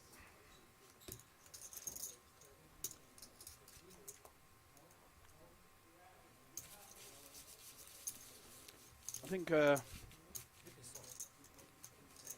10-9 suited when your head's up, big blind, small blind is probably a hand you want to be raising with to try and get some value out of it. Andros is choosing the more conservative approach, which has been his style in the last hour or two. Not sure it's doing him any favours, to be honest. I think with a more aggressive player like, or players like Vladimir and Mike, you have to up your game a bit and get a bit busier.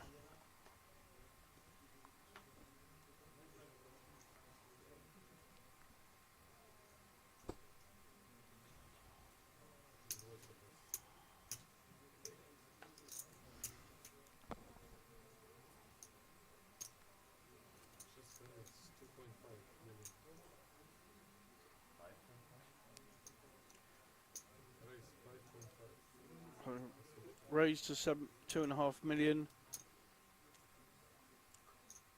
by Vladimir, and a 3-bet. This is good poker. Mike's 3-betting with 10-7, and Vladimir is not going anywhere. He's a tough cookie. Done very well to come back, having taken a lot of hits earlier in the beginning of the final table, and they've both hit this flop. They're both all in. So our 2 chip leaders at this point. One has the up and down, the other has the up and down and the 5. So Mike is in a difficult situation unless he hits a magic 10. Of course, a lot of split pot possibilities, but they both hit a 3 or an 8 for the shared straight. That's what I folded, actually. See the miracle. Yeah.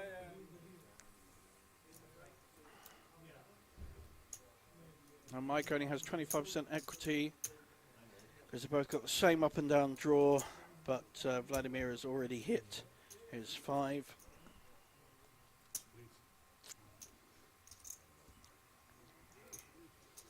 So 3, 8, 10. Could be a split. Actually, yes, he's improved his equity because if a 4 hits, 2 pairs. Oh, they both hit the straight.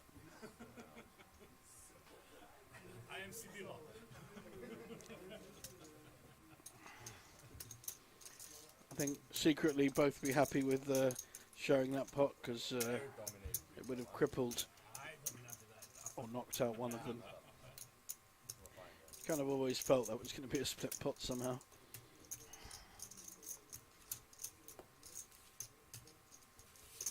A very good call by Vladimir. Mike played some good poker to 3-bet him with 10-7 offsuit, and Vladimir made a stand with his 4-5 and hit a pretty good flop.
They both hit the 8, 2 pairs, but the queen is out kicking the jack at the moment.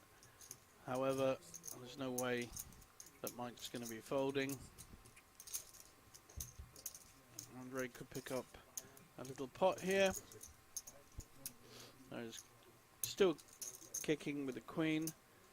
I don't think there'll be a lot of chips going in this. May get checked around, or 2.53 million at the most.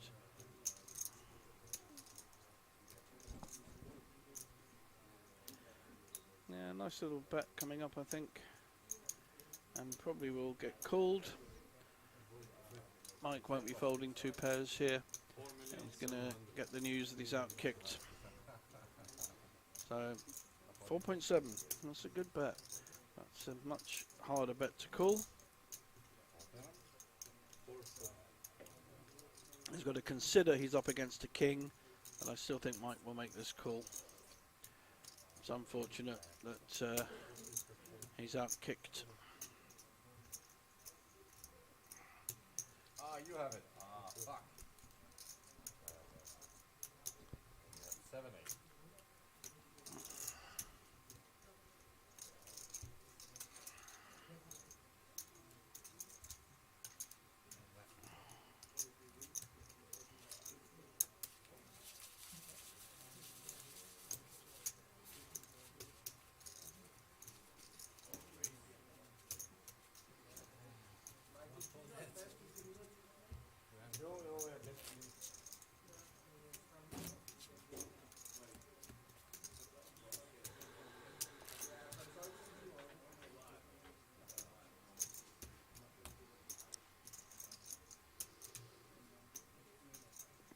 So a bit of a comeback from Andras. He's now moved up in the 2nd place, and Vladimir has dropped down to 3rd.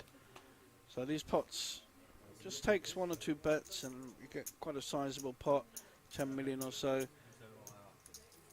I'm just starting to get some hands now. Don't know whether he'll raise or shove with this. Very vulnerable hand. If he raises and gets called by any 2 cards, and it is vulnerable, but I think he's just going to make a raise. Yeah. 2.5. It's a nice hand to call with. 7-4 suited, you know where you are. If you hit, you're winning. Simple. Otherwise you can just fold it to a raiser who's likely to have 2 big cards. Neither's hit much. I think Andras will follow through on his raise.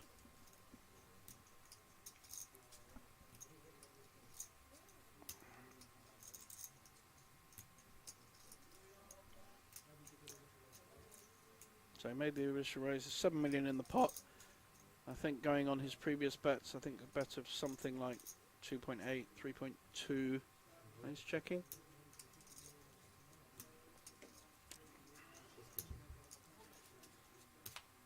He really should be betting with his ace there. I know he may get into trouble, but he was the original aggressor. On the other hand, he's likely to be ahead with his ace, so it's not necessarily much of an advantage in betting, but he's decided to bet now, an immediate fold. Good stuff.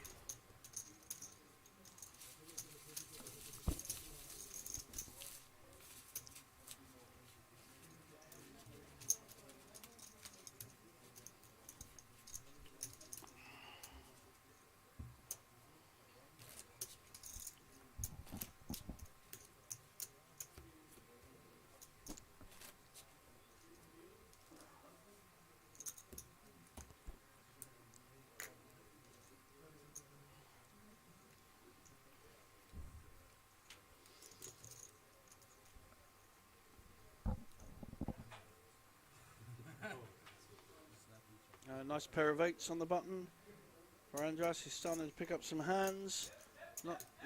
Not necessarily playing them that aggressively, but which I think you do need to do when you're at this point on a final table. You've got to look to win. Small raise is called by 10-7.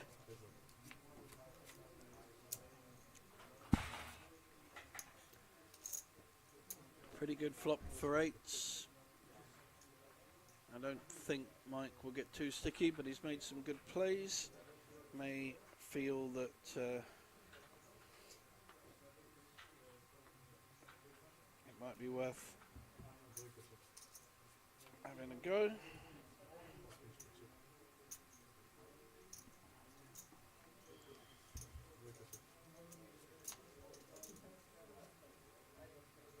And our 2 pairs, Andrews played this very conservatively.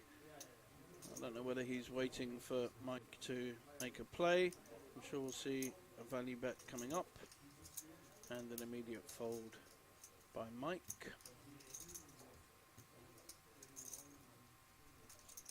I think a bet of around 2.5, maybe 3.5. He's got to feel fairly secure that his 8s are good.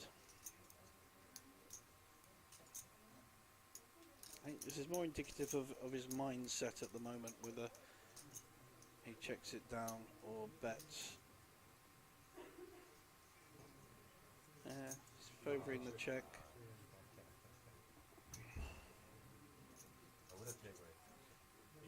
That's why I didn't want to bet, because maybe I should have just bet over. Yeah, I think you should. I was thinking. He's answering his own question.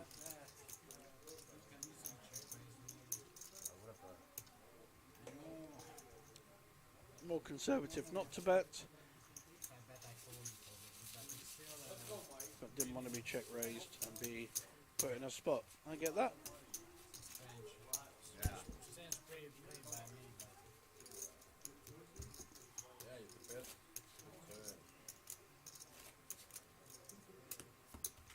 But I also want to some bluff to bet on the river. Normally I bet this on the flop. Yeah, but you're afraid of queen. I didn't really want to get check raise. I have to showdown. Normally He'll be raising here with King Queen from Vladimir. Raised to 3 million. Oh, could walk into a heap of trouble. Oh, King Queen against the Ace Queen. He's been in this situation 3 times today. He was very sticky early on. So he's putting a very big, difficult decision on Vladimir, who I think has called with King Queen. Wow. Okay, Ace Queen against King Queen. They're both all in. Mike covers Vladimir, I think, from the last chip counts. They're getting... oh,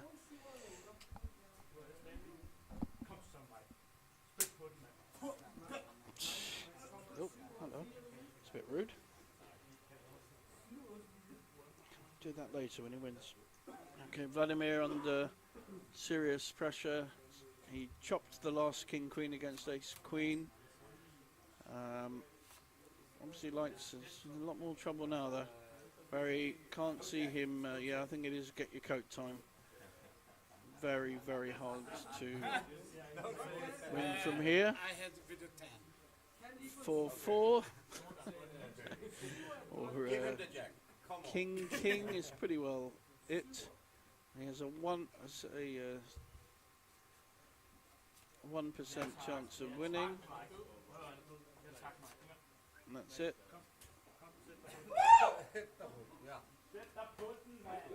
So we have our 3rd place finisher. Vladimir fought very, very hard. Started the day as chip leader and ended up 3rd, which is no mean feat. Did very well to come back from a difficult start, really. How much you got? Oh, okay, so you have like 50, 10k more maybe? Yeah, 10 million. maybe 60. You have 60. So we have 60 million against 37 million. Officially, we see the third place money, but we did talk about it earlier. A deal was made when they were three-handed. I think we're going to have a short break, and then we will have the heads up of the Banco Masters final. We'll be back with you very soon.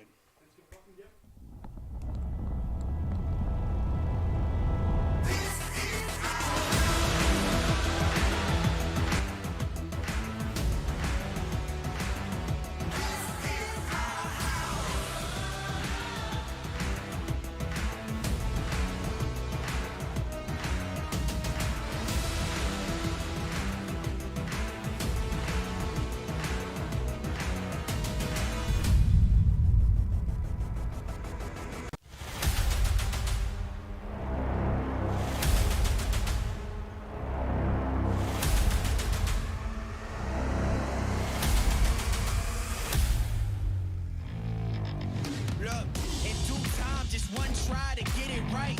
Bright lights hit your eyes, it's showtime. Let's go, make sure they know who you is when you walking through the door. Train to go, all you know, that's for sure. Ay, ay, ay, say it's just a game, but we don't play. Super serious, had to shake the room, now they delirious. Next one's up is us, that's the answer if you curious. Know that we here for.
Look, in due time, just one try to get it right.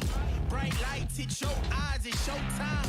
Let's go, make sure they know who you is when you walking through the door. Train to go, all you know, that's for sure. Hey, hey, hey, say it's just a game, but we don't play. Super serious, had to shake the room, now they delirious. Next one's up is us, that's the answer if you curious. Know that we here for.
welcome back to the Banco Masters. We are heads up between Mike Hansen, the impressive The money. young Dane, The money. and Andras Vashko, who is a Hungarian. He had a very strong start, but has come away a bit. I think we may well have a deal for the final 12,000 between the two of them. My understanding is that Mike will take 7,000 and Andras will take 5,000, which is actually very generous of Mike with his current chip position. Has nearly double. So we're going to have quite a, this will be quite a long battle really. I think they're playing this for the trophy and the honour of winning the Banco Masters Championship here in Which box did you lose me to? Bratislava. And no handle? I don't think we'll see Andras getting out of order too much. Mike is the more creative, more aggressive player. They'll be looking to trap. Heads up's always interesting in that there's quite a few schools of thought as to how you play.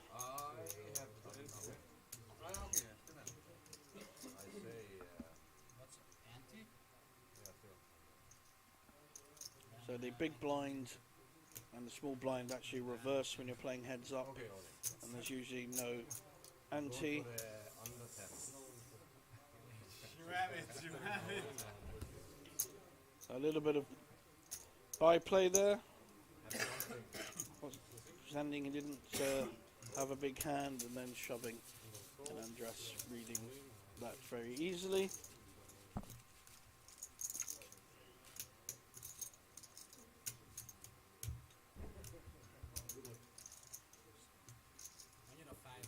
Change of dealer. There's the trophy behind the dealer.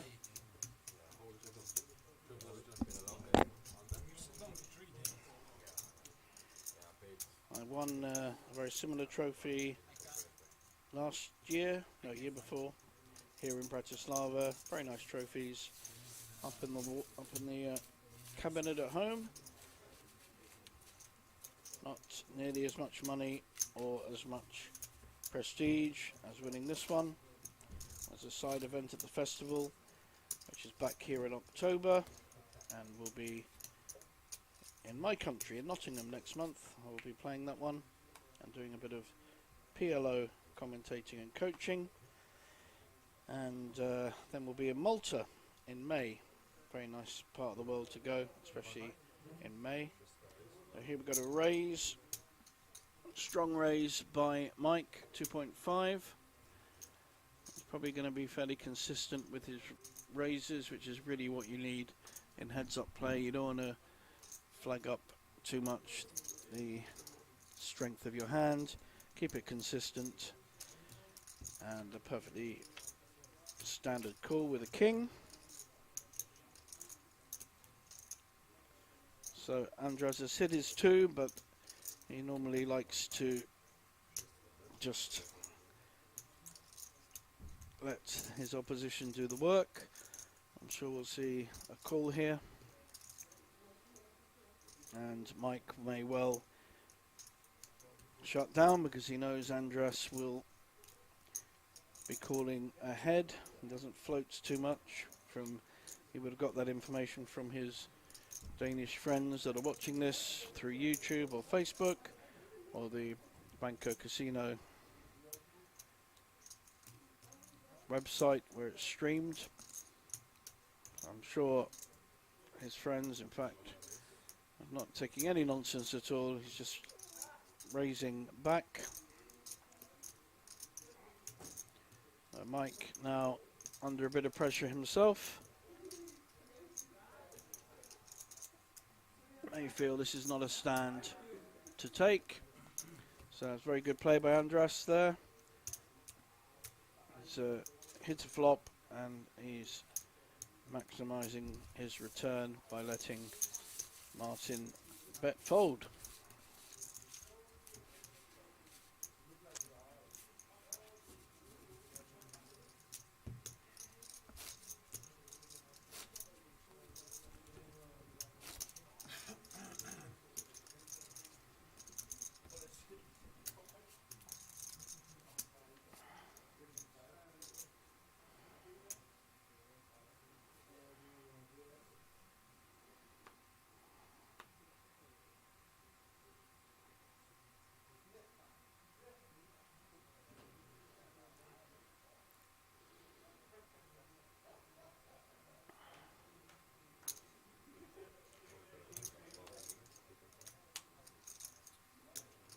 Andres mixing it up, raising there with a Jack 5, so he's going to be raising with a very much wide range of hands here. You need to be consistent in heads-up play, and then find that sweet spot when you have a really good hand and you get some opposition. Sometimes heads-up can be very quick. Got a feeling this one will go on a bit. They both seem to enjoy each other's company and the way they play, and neither wants to give an inch. So we'll probably see a raise with the 7-4 offsuit.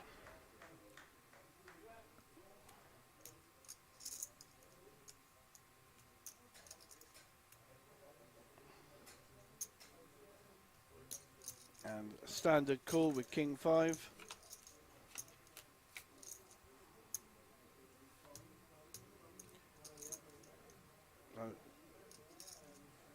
Andres has hit bottom pair, but he doesn't like betting, doesn't like taking the lead in betting. He knows Mike is the more aggressive player and will let him do all the work. I'm pretty sure he will call this.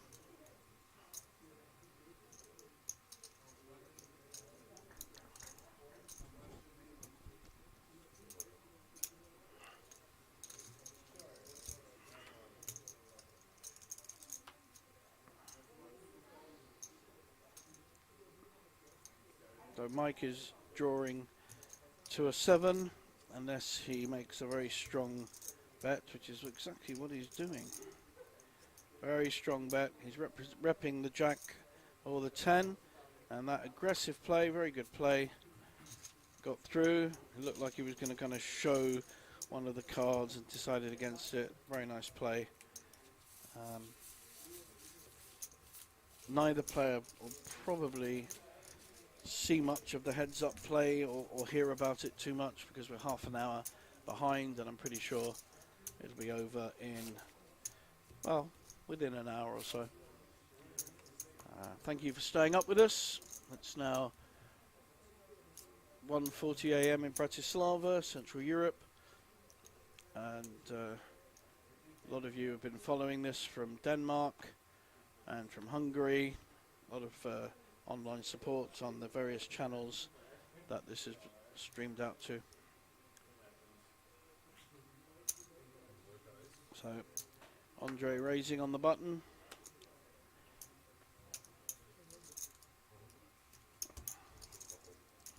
That gets through. Mike didn't want to defend with Queen 2.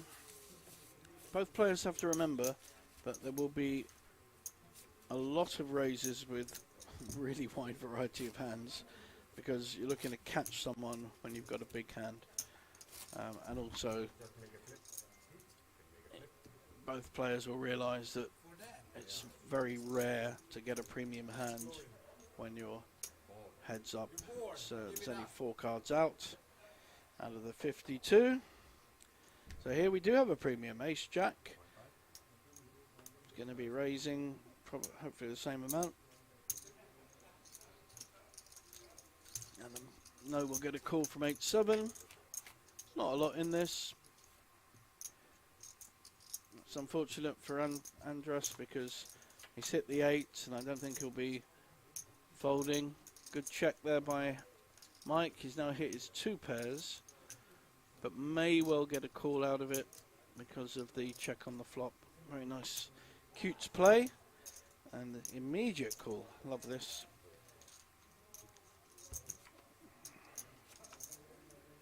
And he's filled up with Ace and Jack. But that Jack is probably, Andres will see that as a fairly safe card because he's underrepresented his 8. But Mike is completely dominating this particular hand. Interested to see how much he bets. Quite a strong bet. I think he's hoping that Andres has an ace. He's hoping that he gets a call from what looks like quite a bluff type bet, the amount. Andres has to work this one through.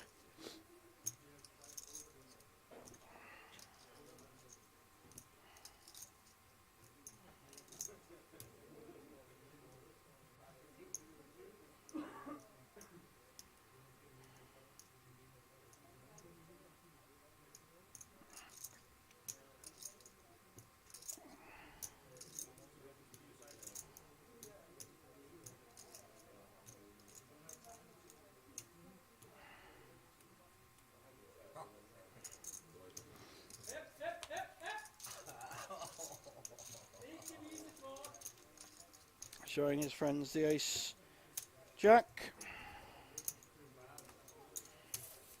Nå, I har ikke, I ved ikke, hvad der er på bordet.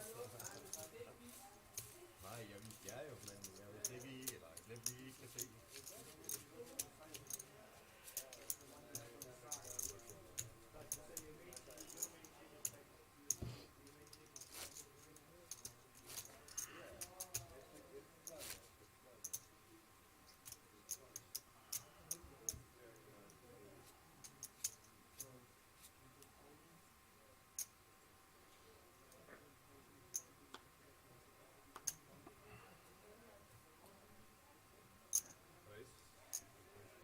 Raise on the button with king 8 offsuit, and 6-4 is connected. I'm sure Mike will have no problem in calling and playing this hand. He's out of position. Both players missed, so this pot may well go to the more aggressive player, which at the moment has been Mike. But Andres has his moments as well. He certainly cannot be defined as a weak player in any ways. He just has a more conservative approach to playing hands. So he doesn't always bet, even if he thinks he's ahead. We've now got 3 hearts on board. Mike may feel that his 4 of hearts could play here. Andres has the king, and I think quite rightly bets this. Mike just gives it up. So good timing there from Andres. Hits the second nut flush draw and has a king. And Mike has shown weakness throughout that particular hand.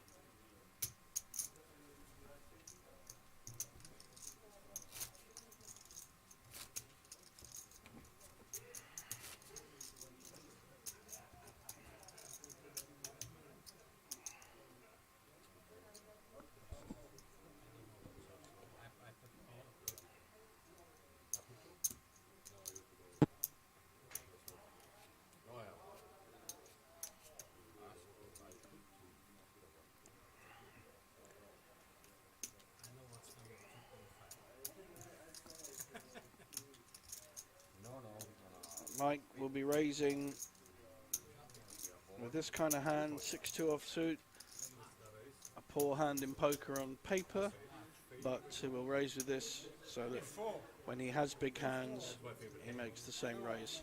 So his raise 3.5 and definite defense with the 9-7 suited.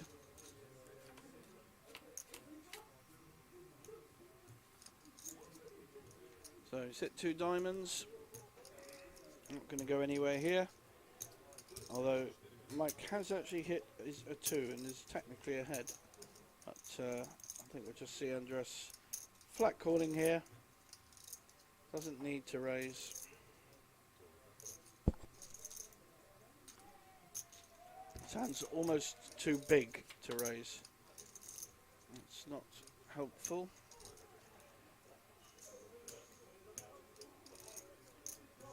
Does give him a gut shot though. He's got the 7-9 gut shot to the 10, but Mike is still winning with a pair of 2s. He may not know it. He probably may well bet to find out. That ace will put Andres off because of the pre-flop raise. I think it'll go check, check, and the 2 will win the pot. Andros could bet 'cause it's the only way he can win the pot.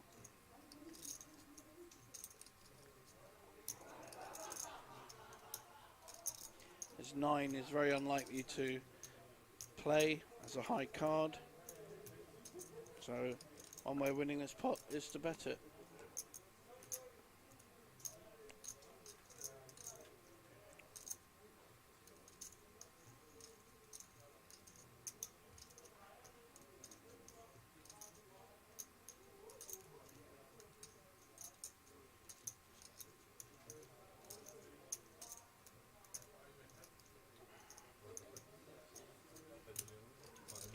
This is a lovely play and snapped. You went all in. I said all in. Sorry, I didn't understand. He said call. He said Okay, you I said call. all in. I I got won't some call the all in anyway. got some confusion. He said he just said call. Yeah, okay. I said all in. No problem. No problem. Wow. Look at that play. Mike is absolutely dominating this final table. Yeah, no pair? I mean, Andros made a really good attempt to win the pot with the bet, Makes no difference. and either Mike saw through that and felt his 2 was still good, or just thought he'll be able to get Andros off the pot by going all in. So really good poker there. He called. Say fuck.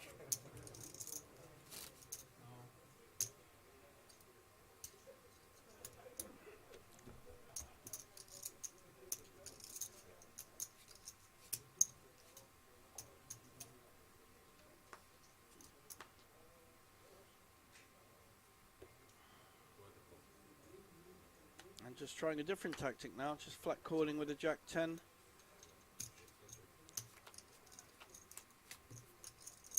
Up against 10-2. Neither player is hit.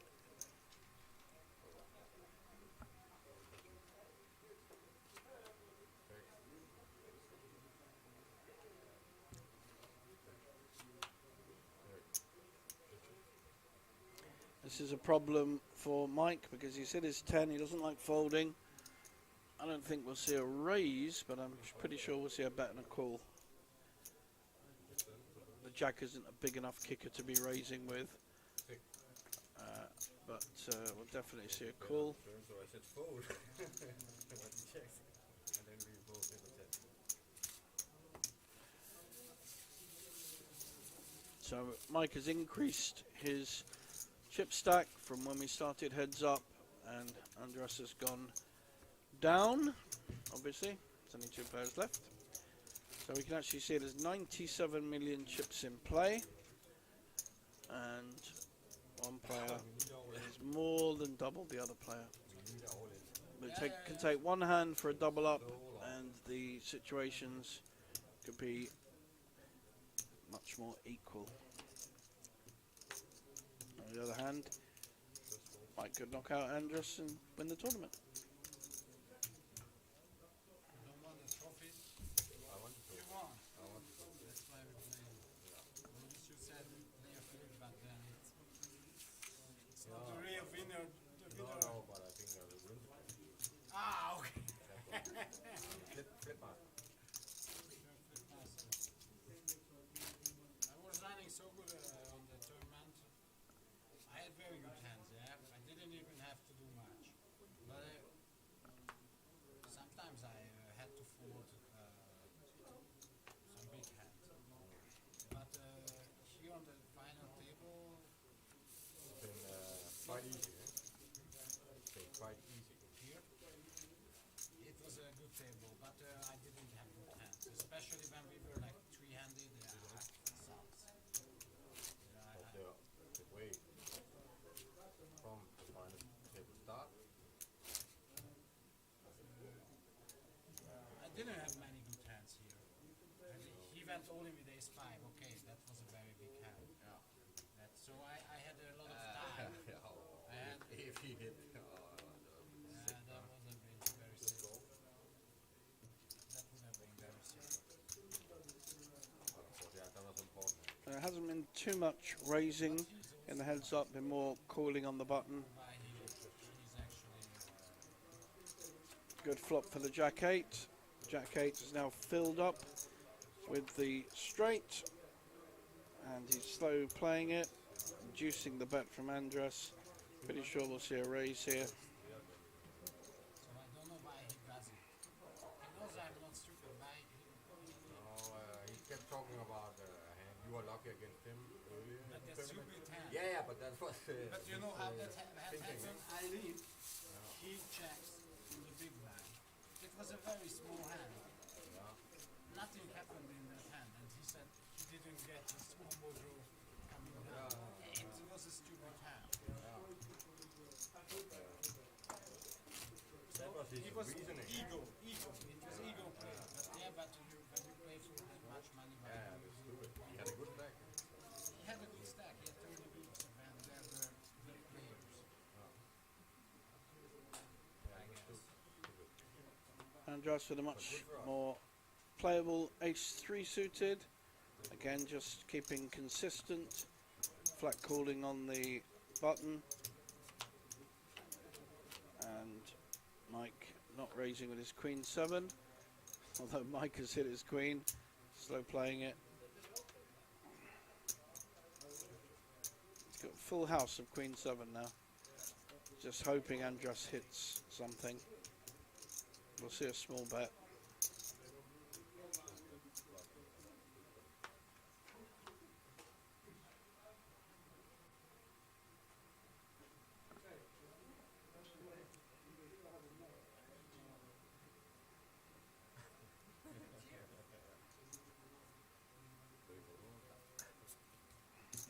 Yeah, they got a lot of publicity.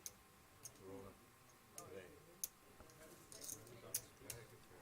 Mike unfortunate there that Andres hadn't caught any of that. So he had a full house and was very disguised in how he played it.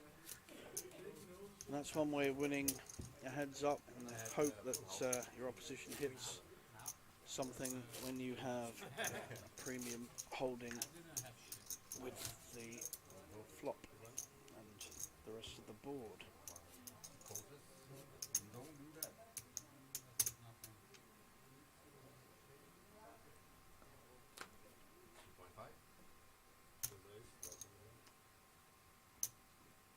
Varying it up a bit. We've now got a raise on the button. Two reasonable hands. Queen 5 suited against Jack 8. Very flop dependent. The Jack 8 has hit massively with 2 pairs. Queen has a gut shot straight. Needs a 9.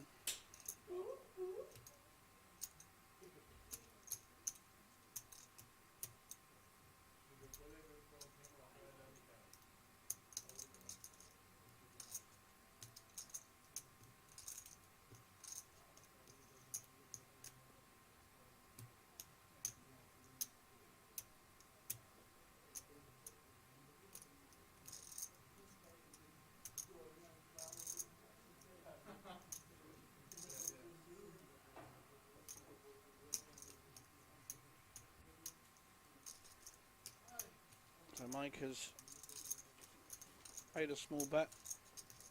Third the pot, 2 million into 6 million.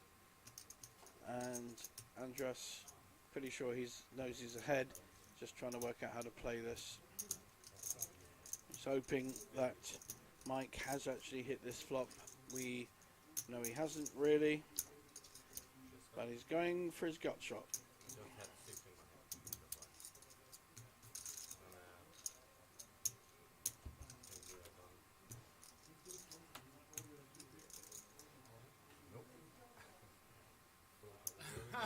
It didn't come, right? It didn't come. I needed a club. You need A club, then where we go.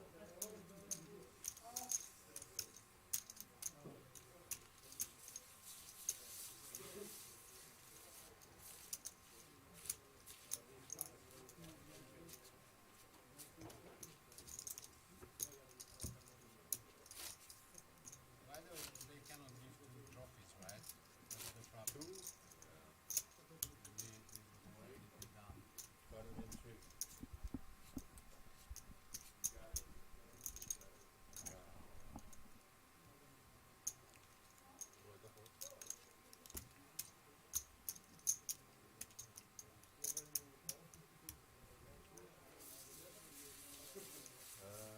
I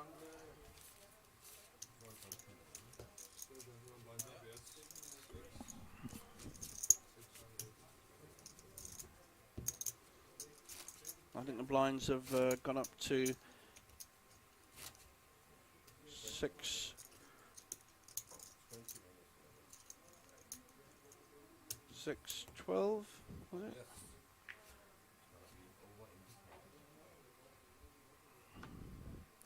Yeah, 600k, 1.2 million.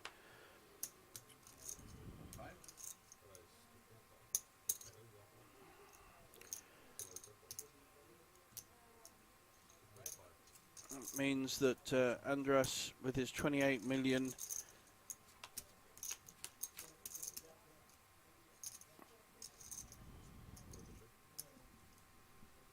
has got about 16 big blinds, so still healthy enough.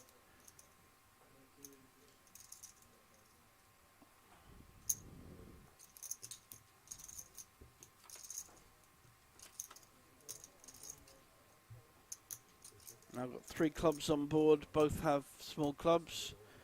Martin is the more aggressive player though, and makes a very strong push.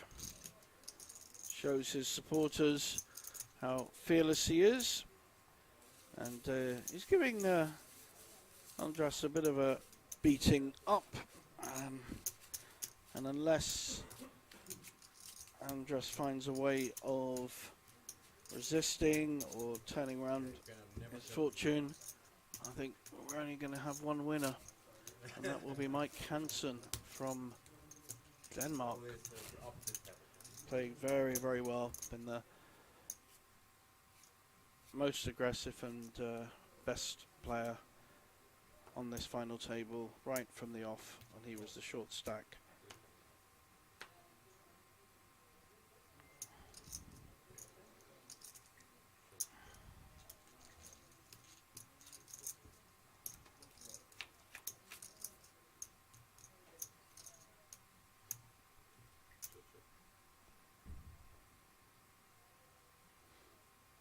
Any bet here will get through.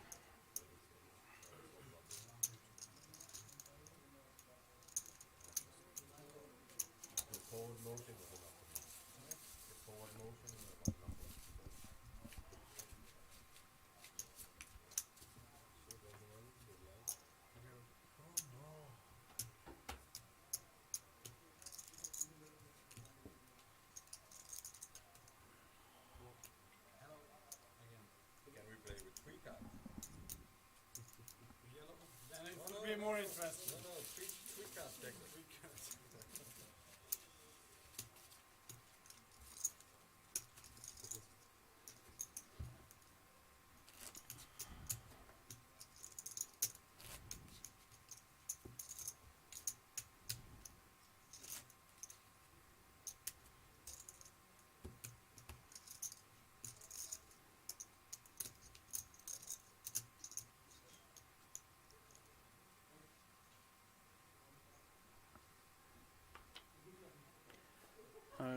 Mike has a proper raising hand, heads up, ace 7, making the raise, and Andras, don't know, what about folding that, 10-3 suited. If he hits, he's likely to be winning, so I'm not sure that's a great fold. You've got to take stands, especially against an aggressive player. Doesn't have to have an ace there.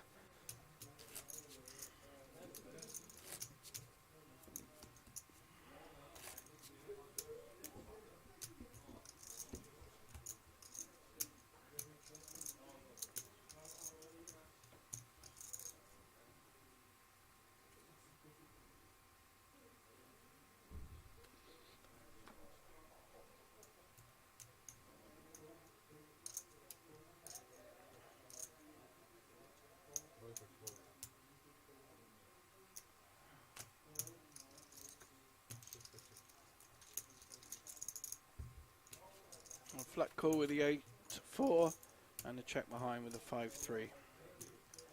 Gut shot for Andras, but Mike will be the one who comes out betting, of course. He also has a gut shot. Needs a 4. Mike needs a 5.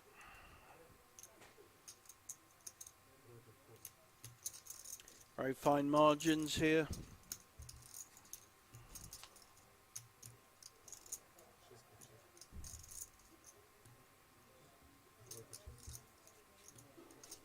Both players checked.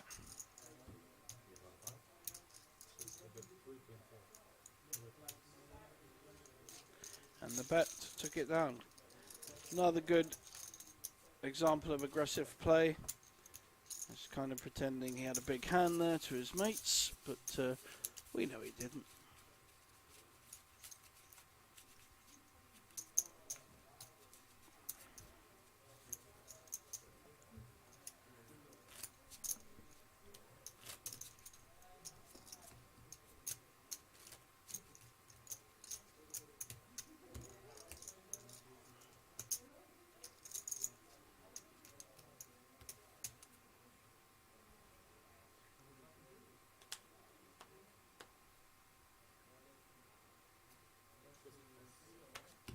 Ah, 7 deuce. Seven flat deuce.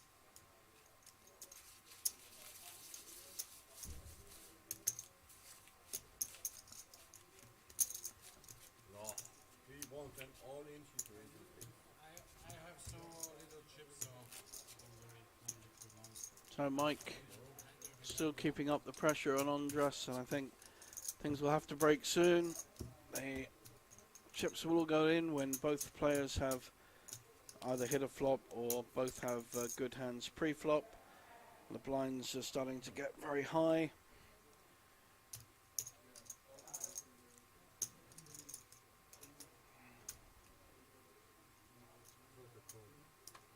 Andras flat calling on the button, which he has done in the main.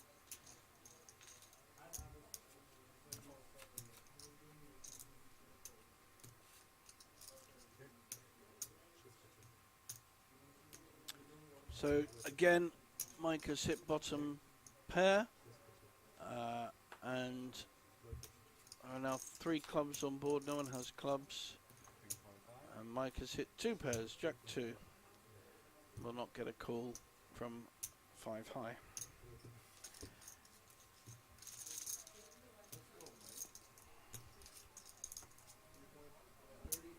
Yeah, 35. That's the way. 35.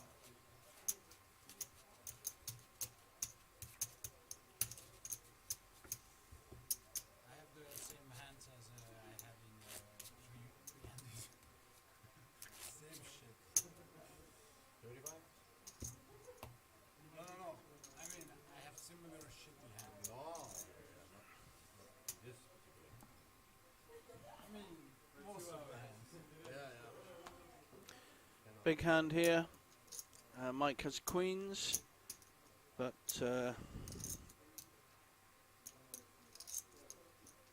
certainly be raising, but it will be, I think, the usual small raise. 35. Ah, We are done. We are done. we done? This is. No. Heads up. Ah, Must be good. man. Must be good, huh? So Andras has pushed with king 2, and okay. Yeah. Okay. How much you got? Mike woke up with queens, and obviously called. So we have an all-in situation. We may see a Danish champion of the Banco Masters. No, deuce. The old famous one time has been called. I don't think Andras is feeling too confident about this one. Needs to spike a king, basically. Still has 26% equity. It's incredible sometimes, poker. 26% equity with king 2 against queens. Yes, man. Yes. Yeah, that's 4.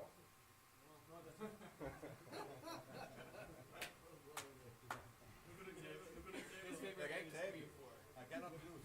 Cannot get the flush. Yeah. It's over. Just give him the king, so I can take the queen.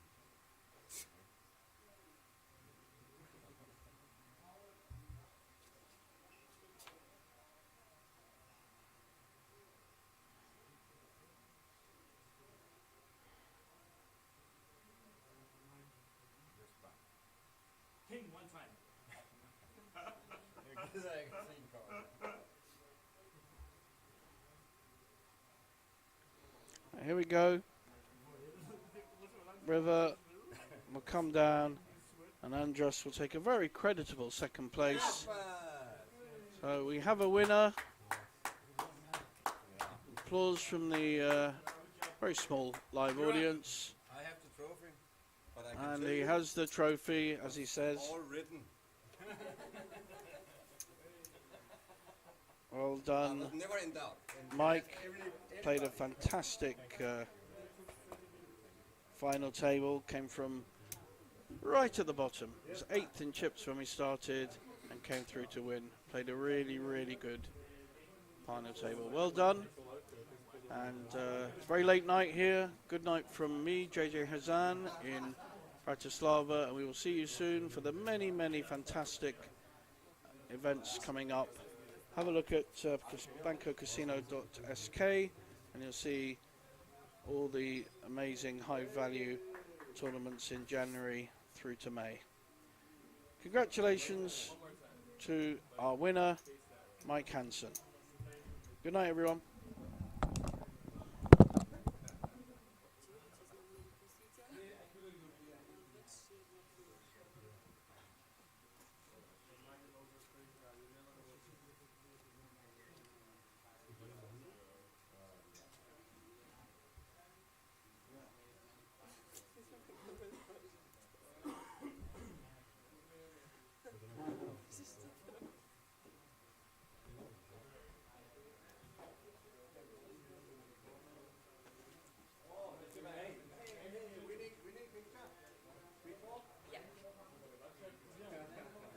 Not queen four, queen. I want Let's do queen. that's the queen for. Let's do queen four. You know what's my queen? Four eight. You know what was on the flop? 5, 6, 7. You glory did four. How come you can say 5, 6, 7? No, you said 8 4. Eight four is what So 5, 6, 7 is good for them. They won't let me because it was not the truth. Give him the queen for.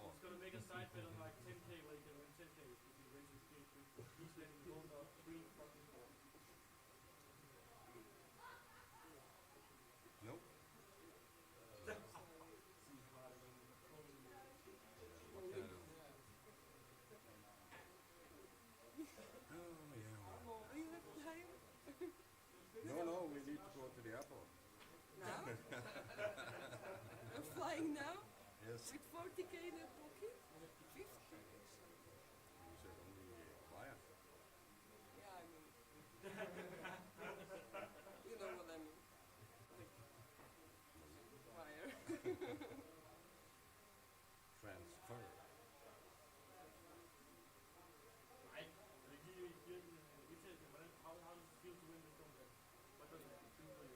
I can say, what can I say? What can I say? That I was never in doubt. It's fucking crazy. On Saturday I had €0 in my pocket and I was never in doubt I'm gonna win the tournament.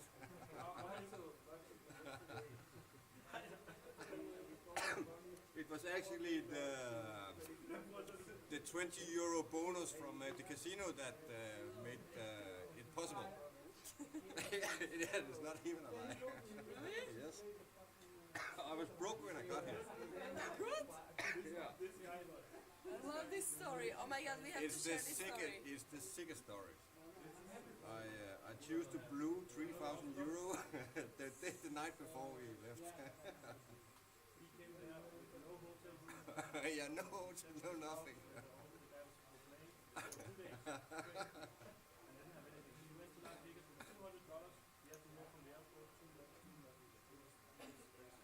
It's crazy.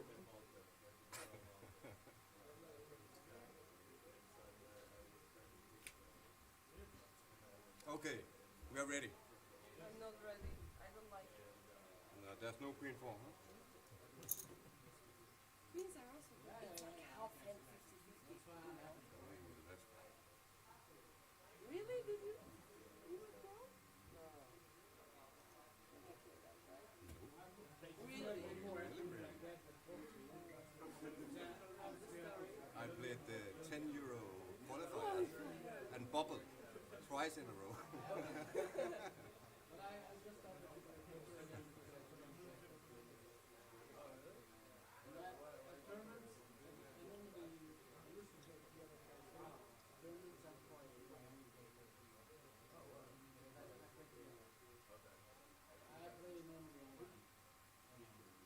You're so nice, Rich.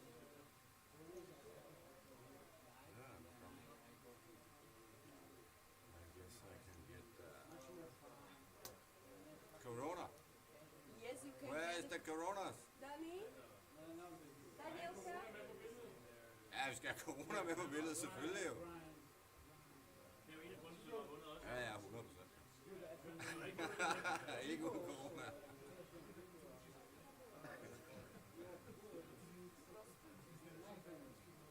Ja wiem, nie sobie na to nie patrzy.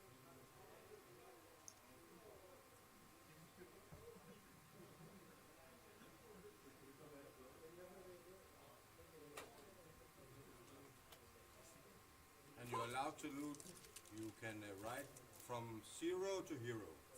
Of course I will.